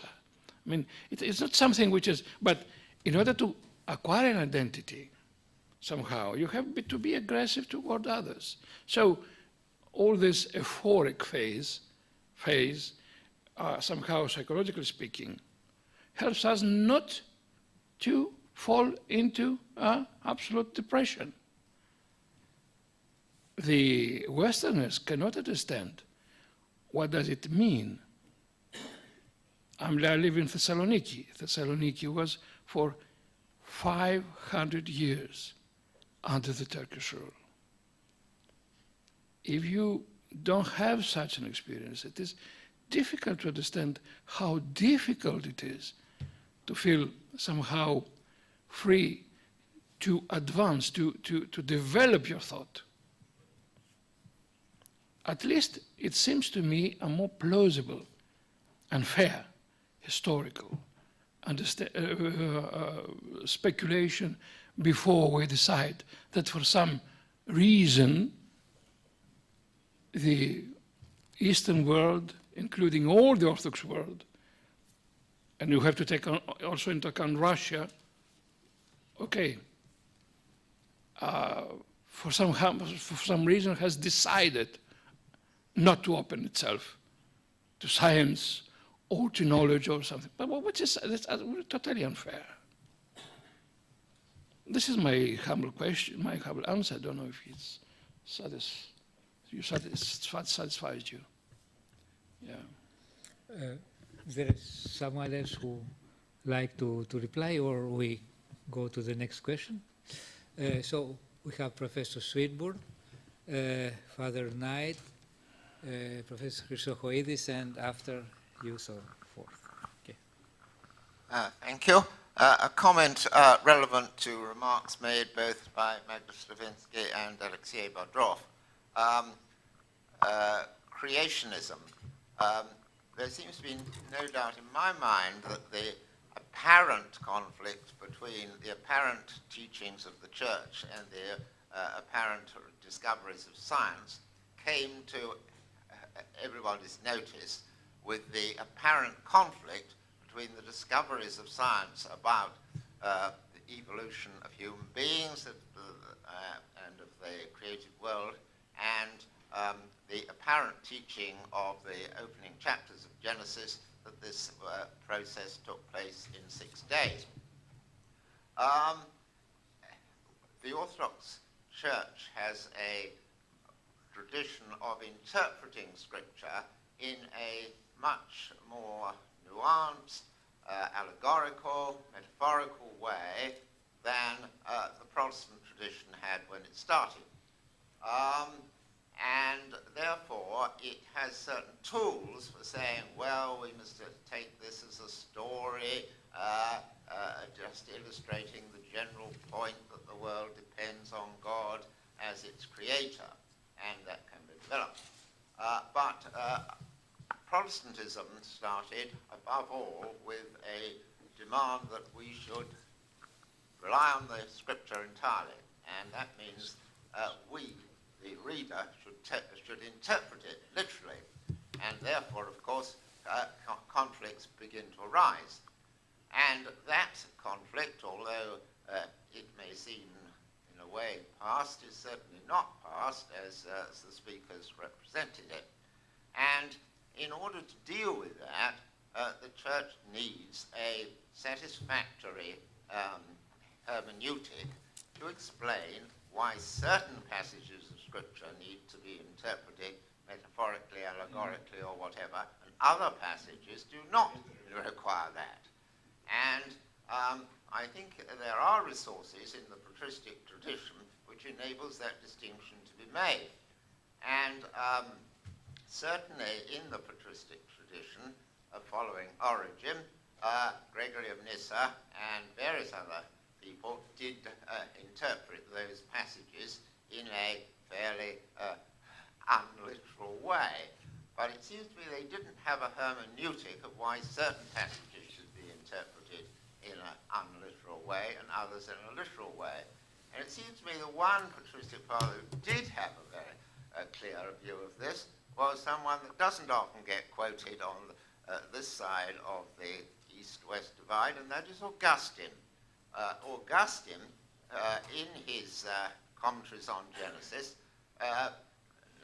made a fairly precise distinction.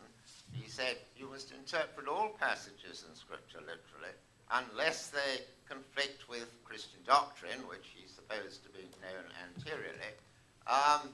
But in his practice, he also very clearly exemplified that you must interpret passages literally unless they conflict with evident truth established by scientific method. And he was very conscious of a considerable divide between certain assumptions in the Old Testament and what Greek science had discovered. The Old Testament often represents the world as flat and covered by a dome and various other things, which Greek science knew wasn't true. Greek science knew it was spherical, and it was made of earth, air, fire, and water, and the air and the fire were up there, and the water was down here. And he therefore said, since some of these things were known, we must interpret the text in that way, because that was clearly what the text was saying, because it couldn't be possibly be contradicting what was known by science.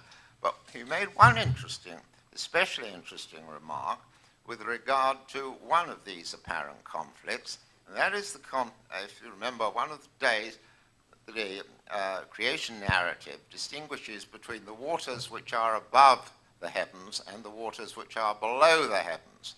And of course, Greek science said there are no waters above the heavens, because that is the sphere of the ether in which there are water always exists below the ether.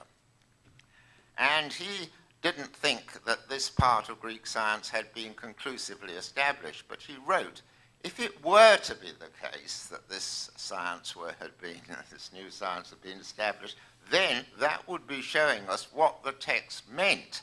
That is to say, the science could explain to us what the text meant.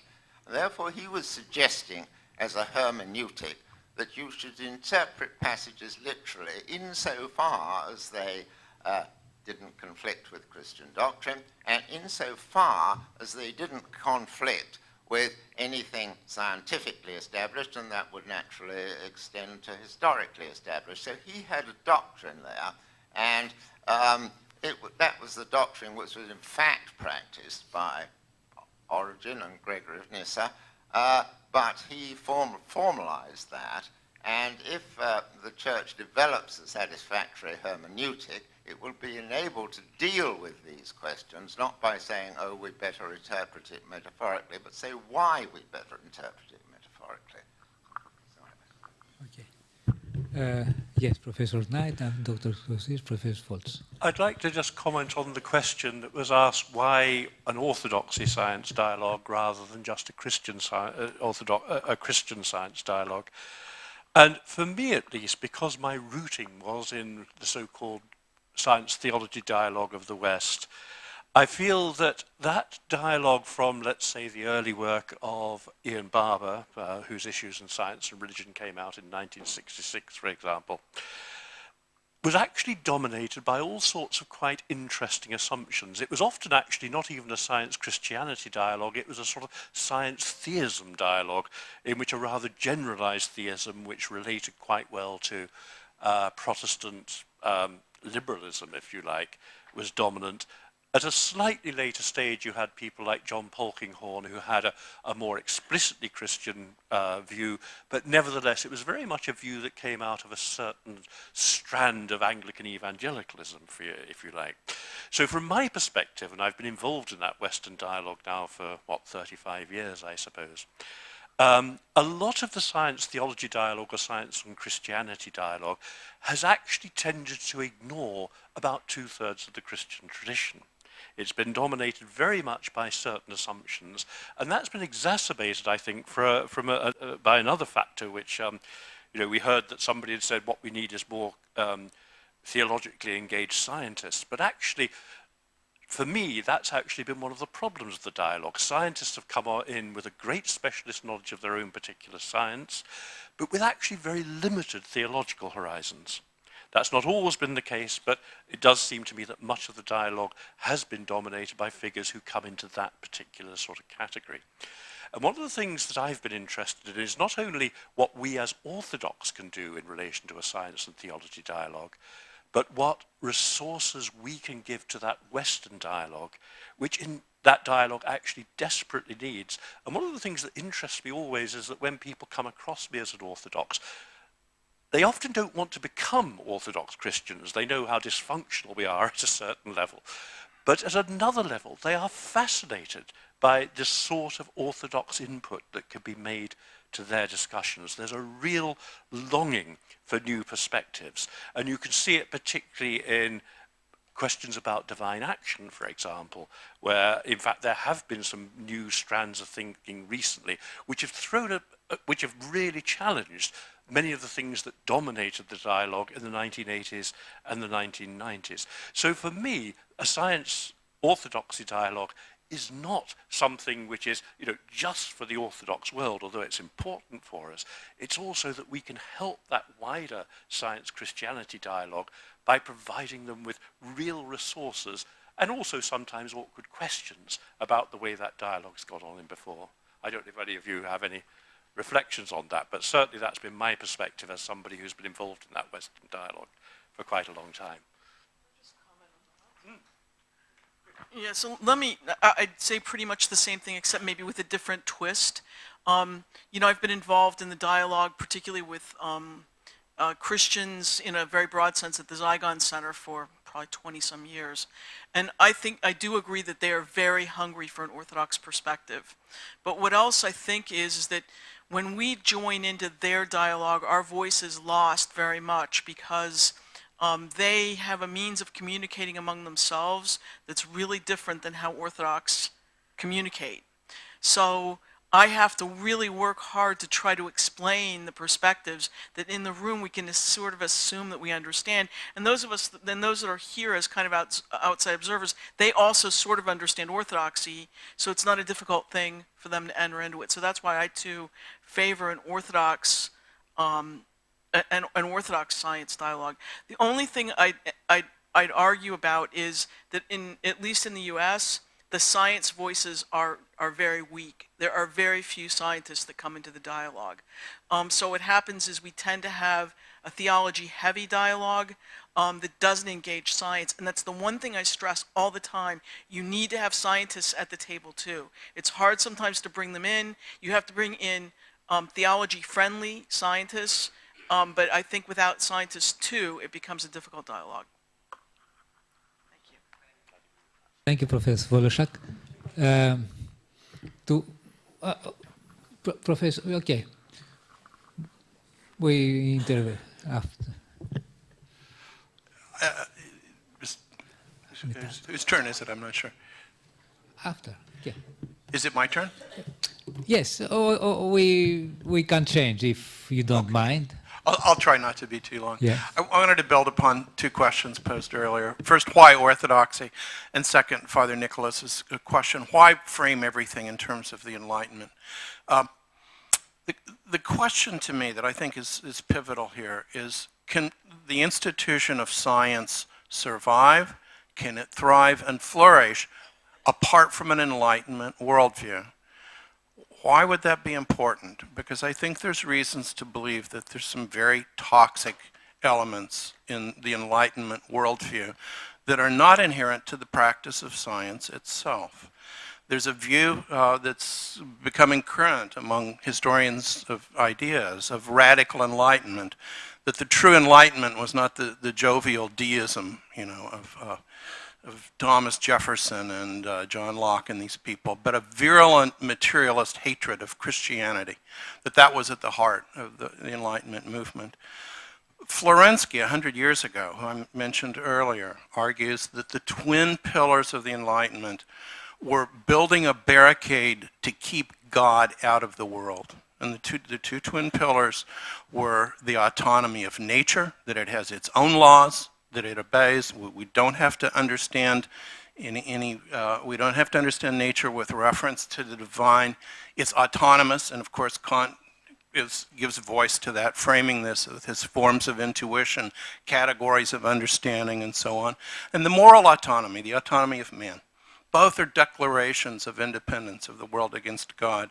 And I think a very strong case can be made for the Enlightenment is founded upon those barricades built against keeping God out of our business. If that's the case, then Orthodoxy has a privileged position, because for better or worse, it's been much less affected by the Enlightenment, the Orthodox East, than the West has. The West has cast its lot with modernity, with the Enlightenment. Post-modernity doesn't change anything. If anything, it exacerbates everything.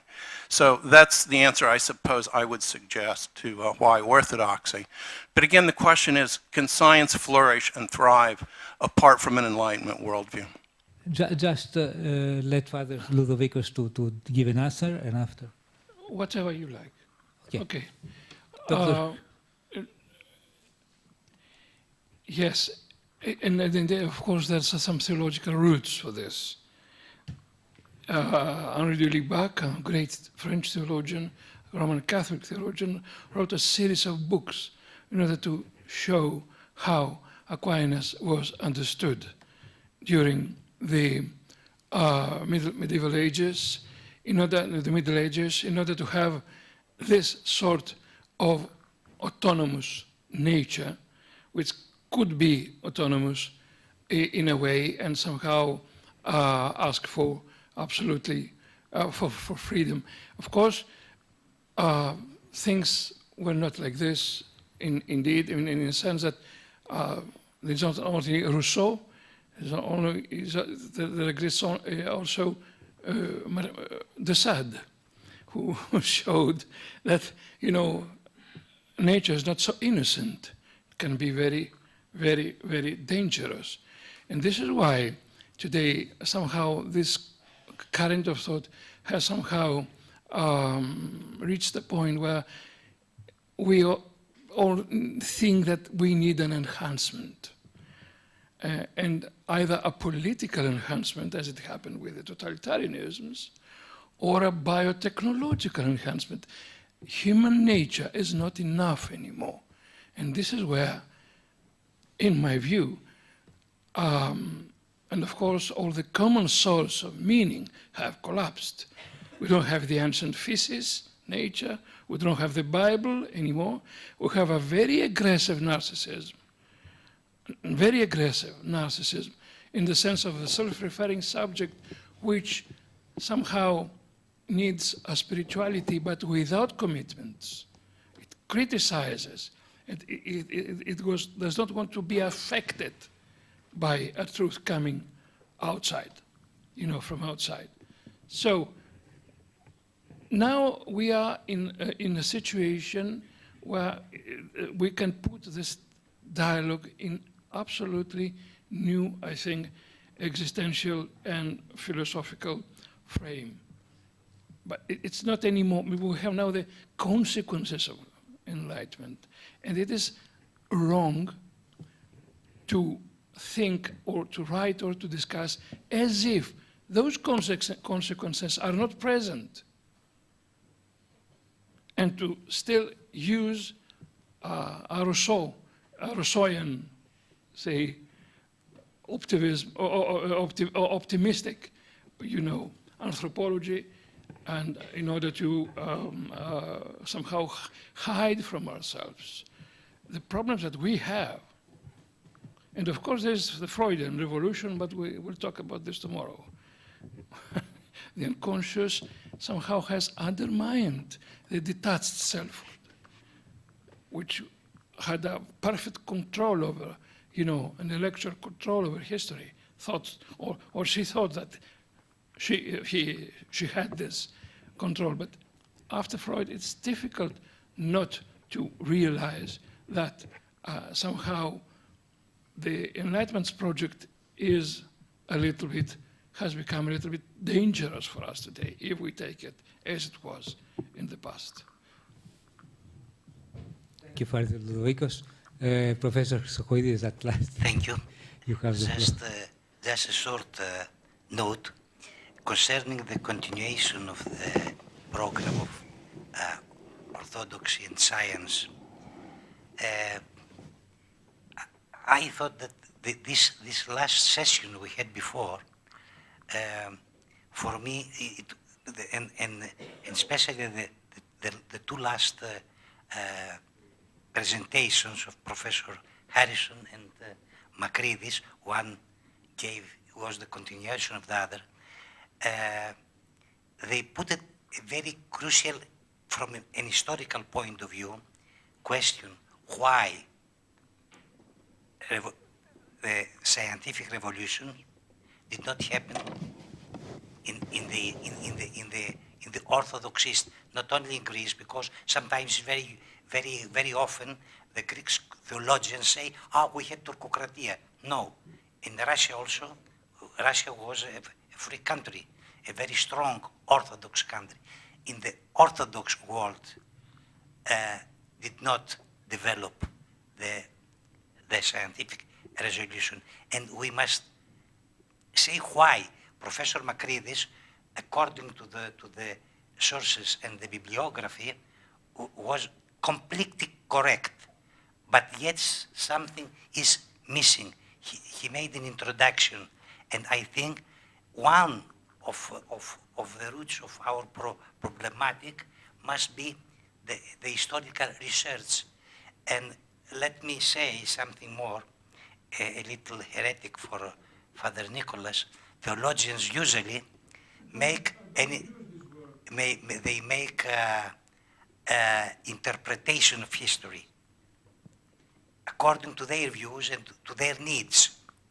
So history is something more positive, and we have also to focus on this side of research in our program. Thank you very much. As an historian of science, thank you very much, because for us, the historical perspective is very important to understand what's happening. I tried to say that there is a whole bibliography also for the opposite. Okay, in order to be fair, and of course, I do not understand why you insist that in Russia, modern science was accepted. The scientific revolution happened in the West. Greek philosophy happened in Greece, but it was accepted by all the West. I mean, the fact that something happens happened in one place does not mean that it is not accepted everywhere, in other places. So, in this sense, I would like to see if you have, if I have a question as a scholar, I would like to ask Professor Chrysochoidis and Professor Makridis to give me a text, not a text of a pastor, but a text of a scientist, a text of a man, of someone who knows about what he's talking about, who rejects Western science because he rejects science per se. I said again that the phenomenon of Aristotelianism is common in East and West. And this religious type of exaltation of Aristotle is well known. But to say that for some inherent reason, Orthodox theological world rejected science is something very harsh and strong. Okay, if you have such texts, not texts of pastors who are absolutely ignorant of what happened before the metropolis or the patriarchate, but theoretical texts which reject science per se because this science is somehow, and for some reason, bad per se, I would like very much, not only me, but also others in this room perhaps, to share these texts with us. Thank you. Yes. First of all,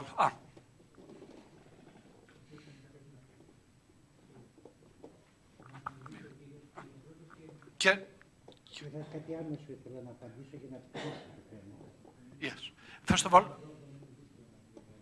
First of all, I have to thank Father Nicholas. You were fantastic. But there is a rather ignorant to the public advocate of your thesis. Is the recent Nobel laureates in economics, like Douglas North. There is a new type of new Nobel in economic history which prove exactly the opposite of what Professor Chrysochoidis said. First of all, the idea of scientific revolution is ridiculed. We have a 12 volumes work of Pierre Diem, which proves that even Latin medieval science is misrepresented by the so-called scientific revolution literature. We are the victims of Weber's paradigm. So, another Nobel laureate, because you want health science, is the discussion between Ilya Prigozhin and Isabel Stengers. The mechanized Weltbildung, worldview, is the catastrophe of modern science. When they speak about Nouvelle Alliance, they want to do exactly what Father Ludovico said. They want to get rid of this mechanization of the worldview. So we have an ideological discussion. We talk about things which have been bypassed in the sociology of science, in the economic history, at least 30 years ago. Yet we make discussions which would be okay before the Second World War, but it's totally out of date these days. What I should suggest with every possible politeness is just to read the recent economic histories of science and the recent books about sociology of science, which totally refuse as outmoded all this type of discussion. Thank you. Professor Sohoidis will answer, and after Father Kostaki. But I would like just one word, and after Andrew Briggs, just one word. History of science is a scientific constituted field with its journals and its rules. And in history of science, we know that new science, you can call it scientific revolution or not, this is a matter of discussion. New science was the transformation of ancient Greek science and Arab science. That happened in Europe. It is a European phenomenon. It happened in the 16th century, the 17th century, and this is a distinctive knowledge with I agree with you. There is a discussion if we can call it scientific revolution or not. But it is a new science, a new phenomenon which happened in Europe. And Professor Kostoidis, after Father Kostaki, and after just a short comment for our friends from around the world. They have now an idea what means infra-orthodox dispute on the issue of science and orthodoxy. And what Father Lovico said before, it is under research, and this kind of questions can be put in a future program.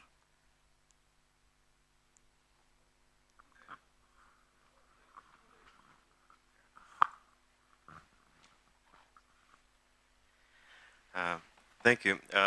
I'd like to return to the future part. And I take my cue from the comment made by Professor Swinburne. I think we should look at what keeps us Orthodox, well, in kind of standstill. Why don't we do something today? I don't know, it's the job of a historian to decide or discover why we haven't done much in the past, various reasons. For me, that's not the concern. For me, the concern is what we do today for tomorrow. And I think Professor Bodrov already hinted at a problem. And we haven't identified that problem, what keeps us in this standstill. And I think there's the fact that we don't have our own hermeneutic. We borrow from here, there, whatever seems acceptable in Orthodox terms. And one of the recent phenomena, recent compared to 2,000 years of Christianity, a recent phenomenon is the fact that there's a growing, very dynamic Orthodox diaspora, mainly composed of converts from evangelical denominations. Let me reveal the elephant in the room. The problem of fundamentalism, the rise of fundamentalism in contemporary Orthodoxy, particularly in the last couple of decades, is the fact that because we don't have our own hermeneutic, we haven't clarified how we're supposed to look at the scriptures, our own tradition, and so on and so forth. We rushed to borrow from our brothers and sisters who joined Orthodoxy coming from evangelical movements. We have borrowed their system of thinking, their values.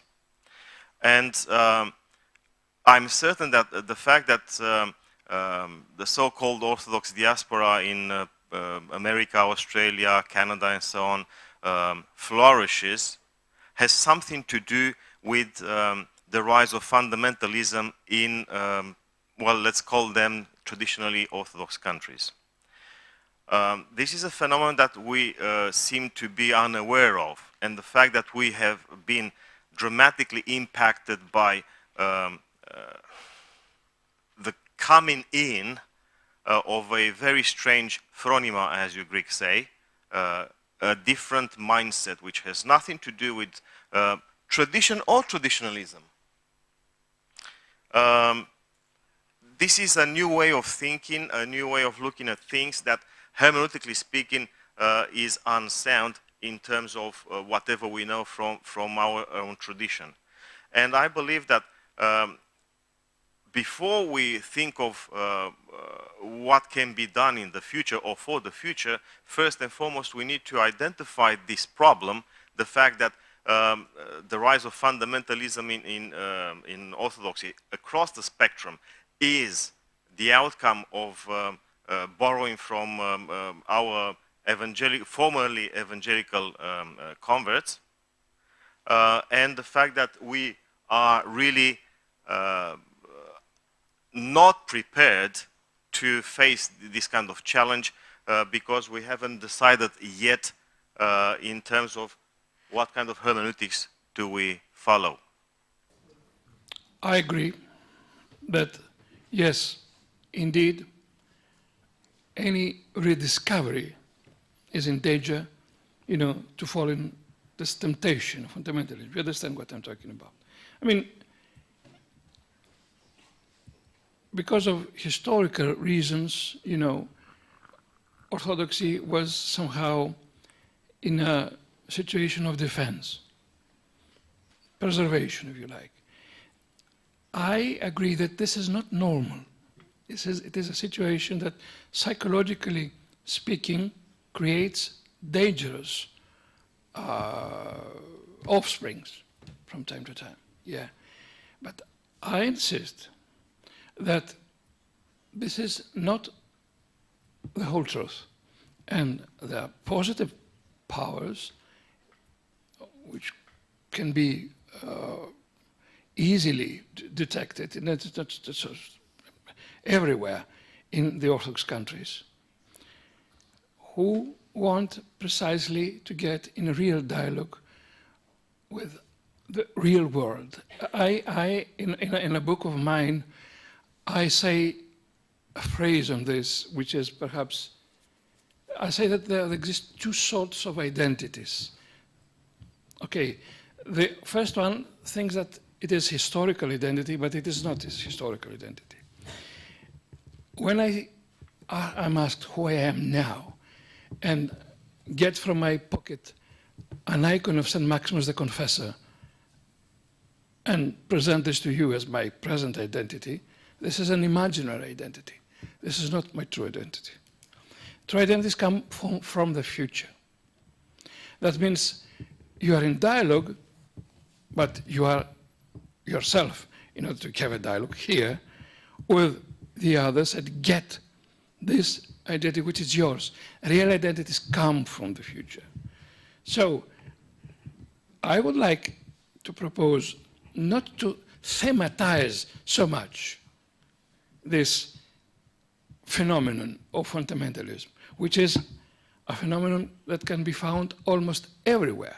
When I went for the first time in the Catholic Institute as a student, more than 25 to 25 years ago, there were some nuns there who would not greet me, because they felt contaminated by the very fact that I was an Orthodox priest. And there was an icon, I remember now, in the staircase, an icon.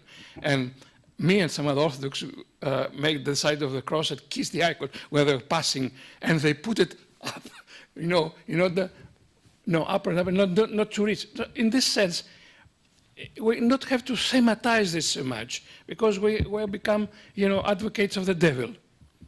And so we're fighting persons, while we have to create something which is wonderful. Theology is wonderful. theology is attractive. Real theology, I think, I suggest is friendly. Perhaps I'm wrong. But we are all attracted by the good theology and the good existential solutions. And this is the only way we have. Father Kozak, please, because you, if you speak without the microphone, they cannot translate. So, please, let Professor Briggs, who have asked to have the floor, and after you can have the microphone. Thanks very much, Euthemios. I love the title that's up on the screen there, The Science and Orthodox Christianity Relationship, Past, Present, and Future. And I've enjoyed coming to these conferences, and I've noticed a direction of movement in the conferences, which is actually reflected by that title. And I think at this conference, more than any of the previous ones I've attended, there is indeed attention to the past and the present and the future, which I think is hugely welcome.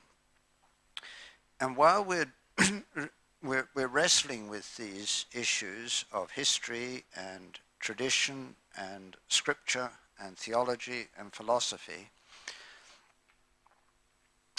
why does it matter? What are we doing it for?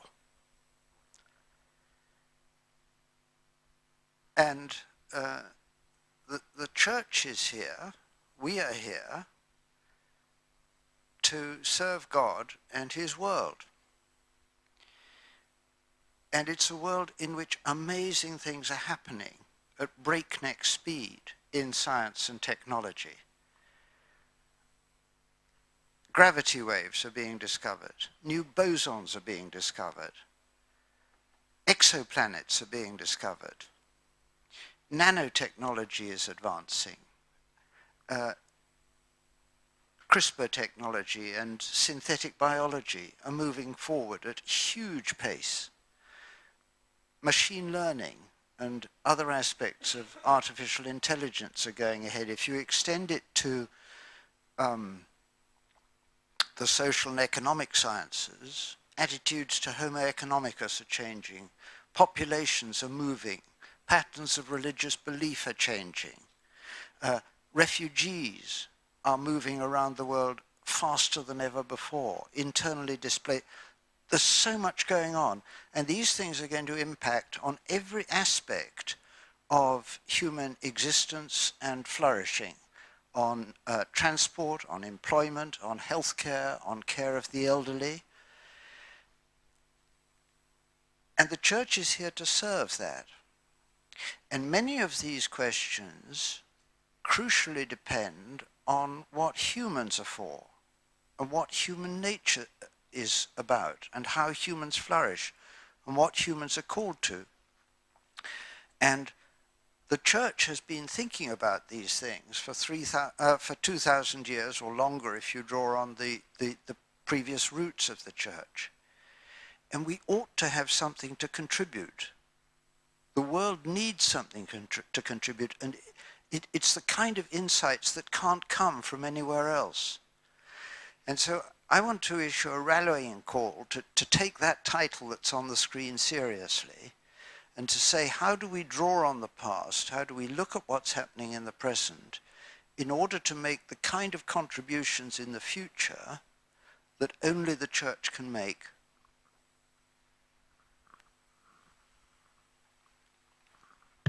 Thank you, Professor Briggs. I'm very happy with what he said. This is what we, I totally agree with you, and perhaps the others too.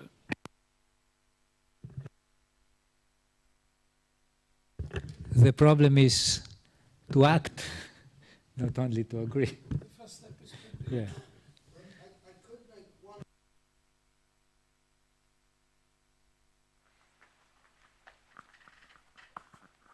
And that is, we all of us have to set limited objectives.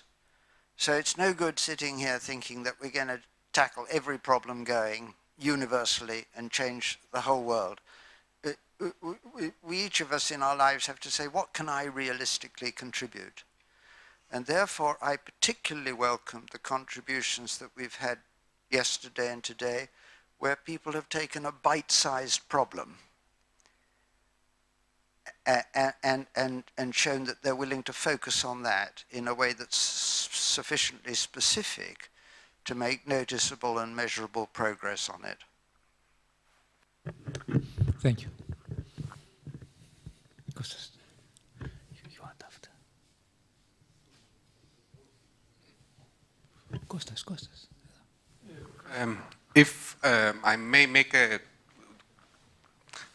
question myself, as someone who has worked on the SOW project and its progenitor, Narcisse, for 5 or 6 years now, I think being in this audience, being part of this audience, makes me extremely privileged in the way that people that are actually contributing in this dialogue are here and they have a very specific view of this dialogue. However, I would like to pose the question or to make the remark that this is very rare. And by that I mean that in other denominations, in other parts of Christianity, or even in other religions, scholars active within the dialogue, and we've seen several examples up on the board even today, had to contend, let's say, with myths, or with even outside attacks, with histories written from a purely secular viewpoint that were making claims on what the church, the Catholic Church, the Protestant Church did or did not. In the Orthodox world, such works that are outside the religious purview do not exist. I would like to ask all these knowledgeable scholars here, where could we find a history of the Church of Greece written in an external perspective? In the history of science, which I come from, we make a distinction between internal history and external history. Internal history is like a biblical history. Newton did this and then he died. Pascal did this and then he died. External history is when we try to factor the society around it. It seems to me to be the case that this kind of scholarship that would challenge the dialogue, that would enable the dialogue to overcome it, to take the best parts and move forward, is not present in the Orthodox world. I'm not familiar with any history of the Russian Church, written, not in Russian unfortunately, that I could use in my work as a historian to go forward, or even in the Greek context, or in the Serbian context. So we lack this kind of fundamental work. And I believe that one way that we could talk about the future of the discussion is by aiming to create this kind of work, or to emancipate this kind of work, to allow it to happen. Otherwise, it's a very internal discussion, which makes people who want to contribute to it without being groomed in Orthodoxy very difficult to come into. I'd like to offer a couple of comments. One goes back to the issue of evolution that was raised at the beginning, and fundamentalism, and the other then to wide need for orthodoxy in this dialogue. So far as teaching of evolution is concerned, I think it's very important to remember that evolution was from the very beginning wrapped up with a kind of a quasi-theological worldview. If you look at the closing paragraphs of The Origin of Species, they're all about how, according to Darwin, evolution provides a way of understanding why there is suffering in nature, that it all contributes to some higher end, the evolution of higher organisms. And essentially what happens there is natural selection comes to play the role of divine providence. It's what gives meaning and direction to history, and therefore makes everything worthwhile and makes it something that we can tolerate and understand. That's part, and that's not even new with Darwin necessarily, because the Victorians in general believed so strongly in progress. That was their natural inclination, you might say. And so as Darwinism then developed, it was from the beginning wrapped up with, in a way, a sort of a substitute for faith and a substitute for belief in God. And that's why it provoked such a strong reaction from the Protestants, among others. Well, I know. So there's a history there, and if you want to know, I mean, what's the most effective, or what would be the most effective way to encourage Orthodox to accept evolution, it would be to disentangle the scientific theory from all the baggage that has accompanied it over the years, and that still does accompany it in people like, say, Dawkins. You know, evolution is an ideology. It's not just a scientific theory, it's also an ideology. Now I'd like to offer another thought about science and what orthodoxy has to contribute. I think it's a mistake to sort of look at science from the outside as if it's a monolithic entity and all is well with science, and the question is, how do we as believers try to relate to this very successful monolithic enterprise? Science is having a crisis of its own right now, called the reproducibility crisis. I'm sure many of you heard about this, that in social psychology they did a study how many of their experimental results could be reproduced. And the number was just dismal. Something like half of their reported results could not be experimentally reproduced. But that's not limited to the social sciences. Even in the medical sciences, there have been similar studies that have shown many things are reported as results that actually, when we try to reproduce them, we can't.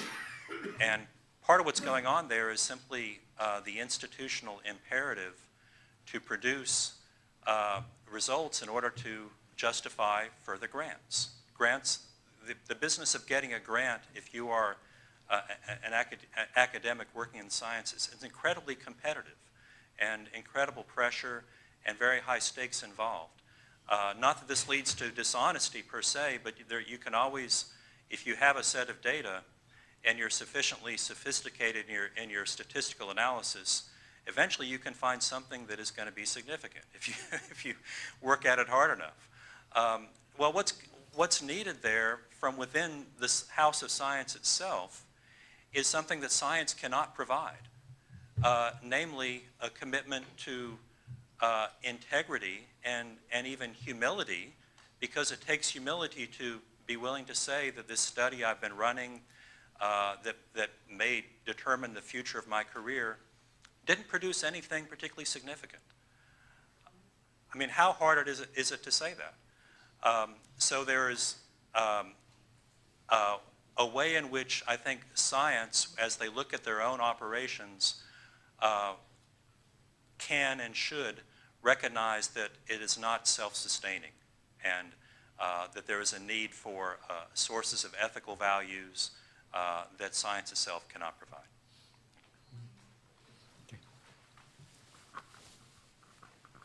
Yeah, so let me make a couple of comments on what was just said.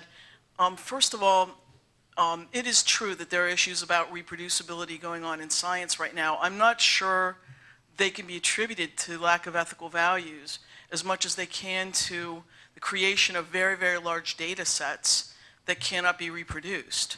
So what happens is we have millions and millions of pieces of data, and then we go to try to analyze those data. Everybody analyzes them differently, and we can't actually prove whether the data that were in there were error-prone or not. And I think that's the biggest problem about reproducibility.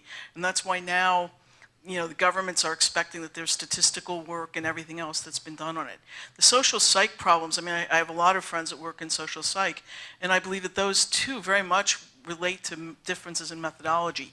I'm not going to say that there are not unethical scientists, but I don't think it's fundamentally a problem of ethics. I think it's fundamentally a problem of new technologies that we have not yet mastered, and particularly new machine learning based technologies and new statistical technologies. I'm not trying to say that science doesn't need an ethics to it, but science is self-correcting by nature, and that's something that we don't understand in theology. I mean, in science, when somebody publishes something, somebody else has to reproduce it. And we wouldn't be hearing all of these things about lack of reproducibility if there weren't a self-correcting nature to science. It's built into the system. So I believe that this will work through itself for real. There are other issues in science that are very big ones. I do think the reproducibility issue, though, will get solved. Could I just, very briefly, just to clarify, yeah, I'm not saying the problem is dishonesty. I think the problem is pressure, institutional pressure to produce results. No, you can believe that you have found something significant, and according to a certain methodology you have, right? But there's a way in which you can sort of pressure yourself, you might say, to produce results because you have to, right? Okay. Can you please speak on the microphone, for the translation? And there is Professor Briggs who likes to comment, and after, yes.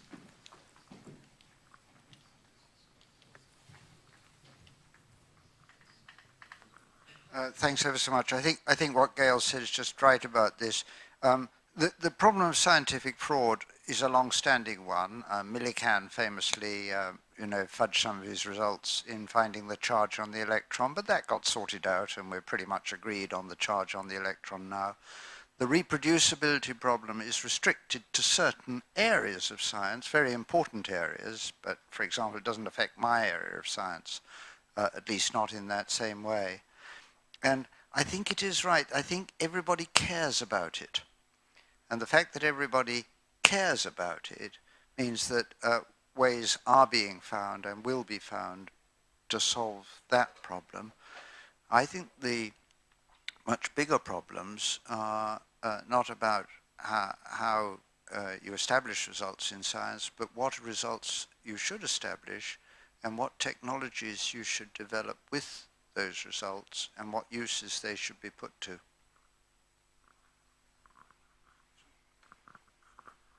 Thank you. It was said that there is a lack of bibliography on the subjects we are talking about. Actually, we have in this century 3 revolutions.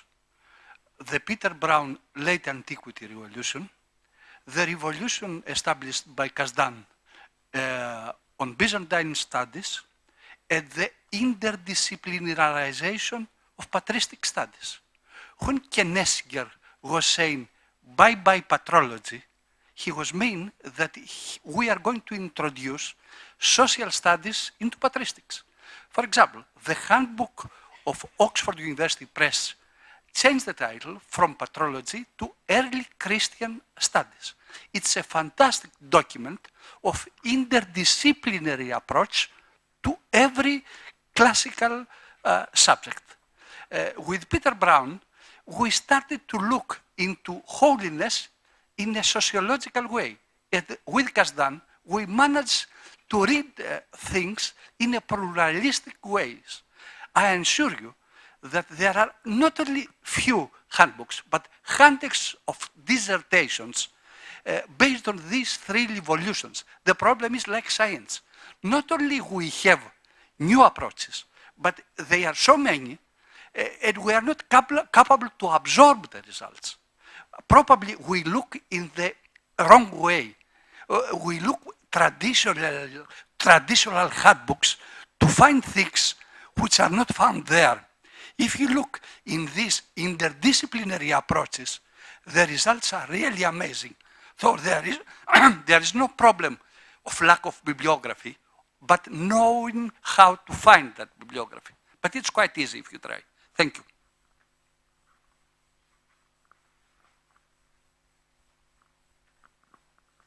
Yeah, thanks a lot. I think the discussion is coming to close, so that's why I just make one contribution directed towards David Bradshaw and Gail. I just want to attract attention of all that science it's a beautiful enterprise, we know. We brought lots of things into life because of science, but we forgot about one particular aspect of science. Science is making absolutely precise the technique of killing of people, because many developments in the history of science, starting from Archimedes, Galileo, and not saying at all about the 20th century, were devoted actually to the destruction of cities, people, and actually with military applications. So this way, one of the stimulus of contemporary science actually is to support these military applications which are necessary for the political ideological games. In this sense, the dialogue between science and theology is not the dialogue between innocent science and innocent theology, but we are seriously facing a problem of actually survival on this planet because of the number of nuclear bombs which are kept somewhere in hiding, and the power of destruction of humanity by means of biological and chemical weapons. And this is not a question of actually substituting results of scientific discourse and changing, I would say, attitudes towards funding from grant agencies, but this is a fundamentally different problem.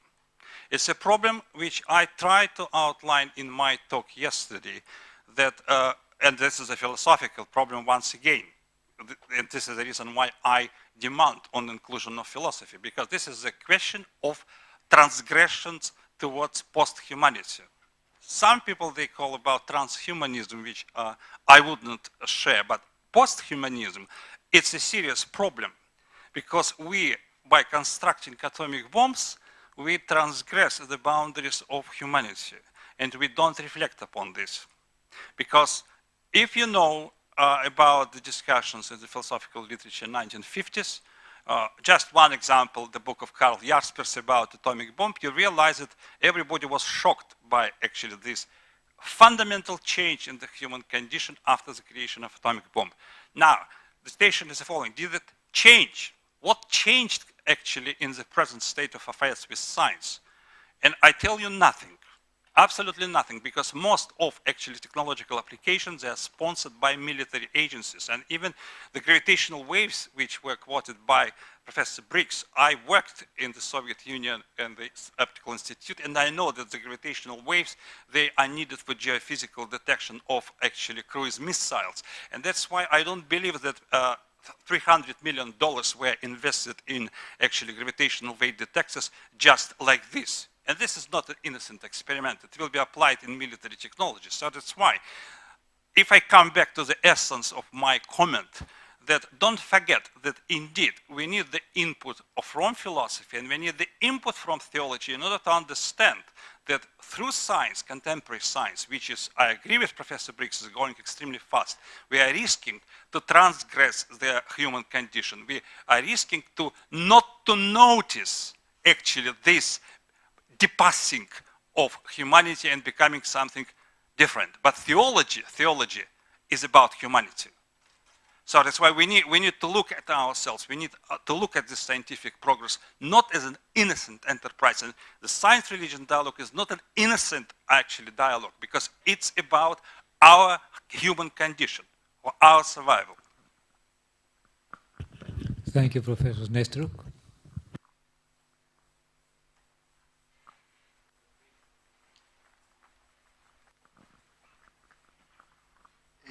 Just to comment on technological threats to our existence, there are a number of technologies that are now being developed and will be developed that do have the potential to wipe out humankind.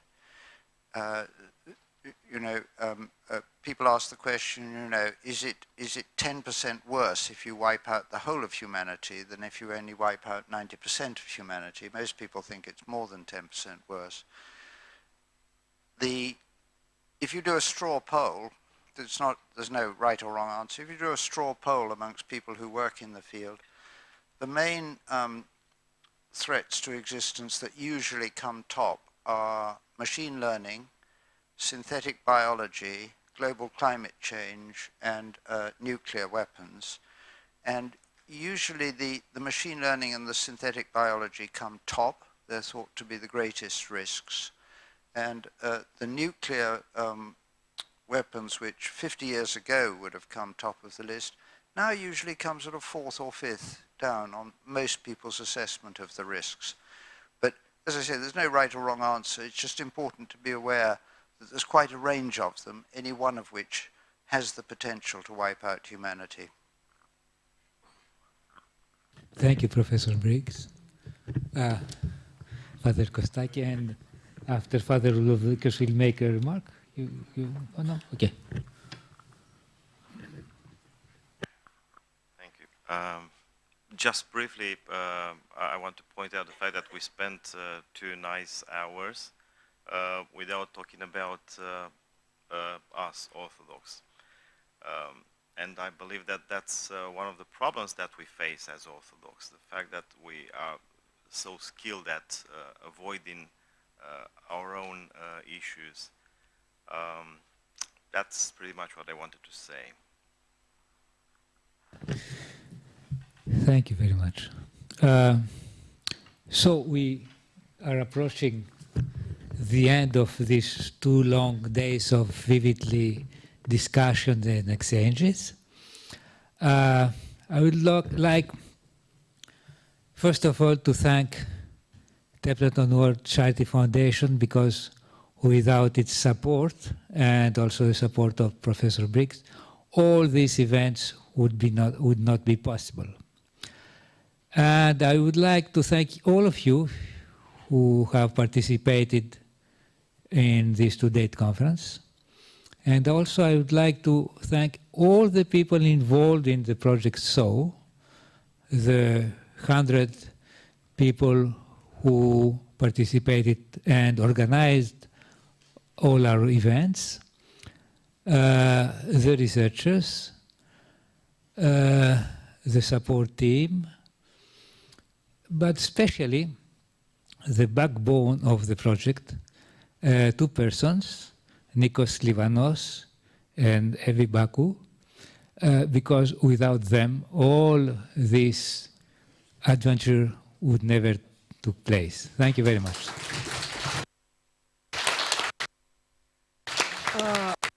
And we have, I suppose I am speaking about on behalf of the participants, we have to thank you very much. Without you, the project was not. Thank you. Tomorrow we have a workshop, if you are interested, in this venue here, about orthodoxy and psychoanalysis. You have the program of the workshop together with the program of the conference. Thank you very much.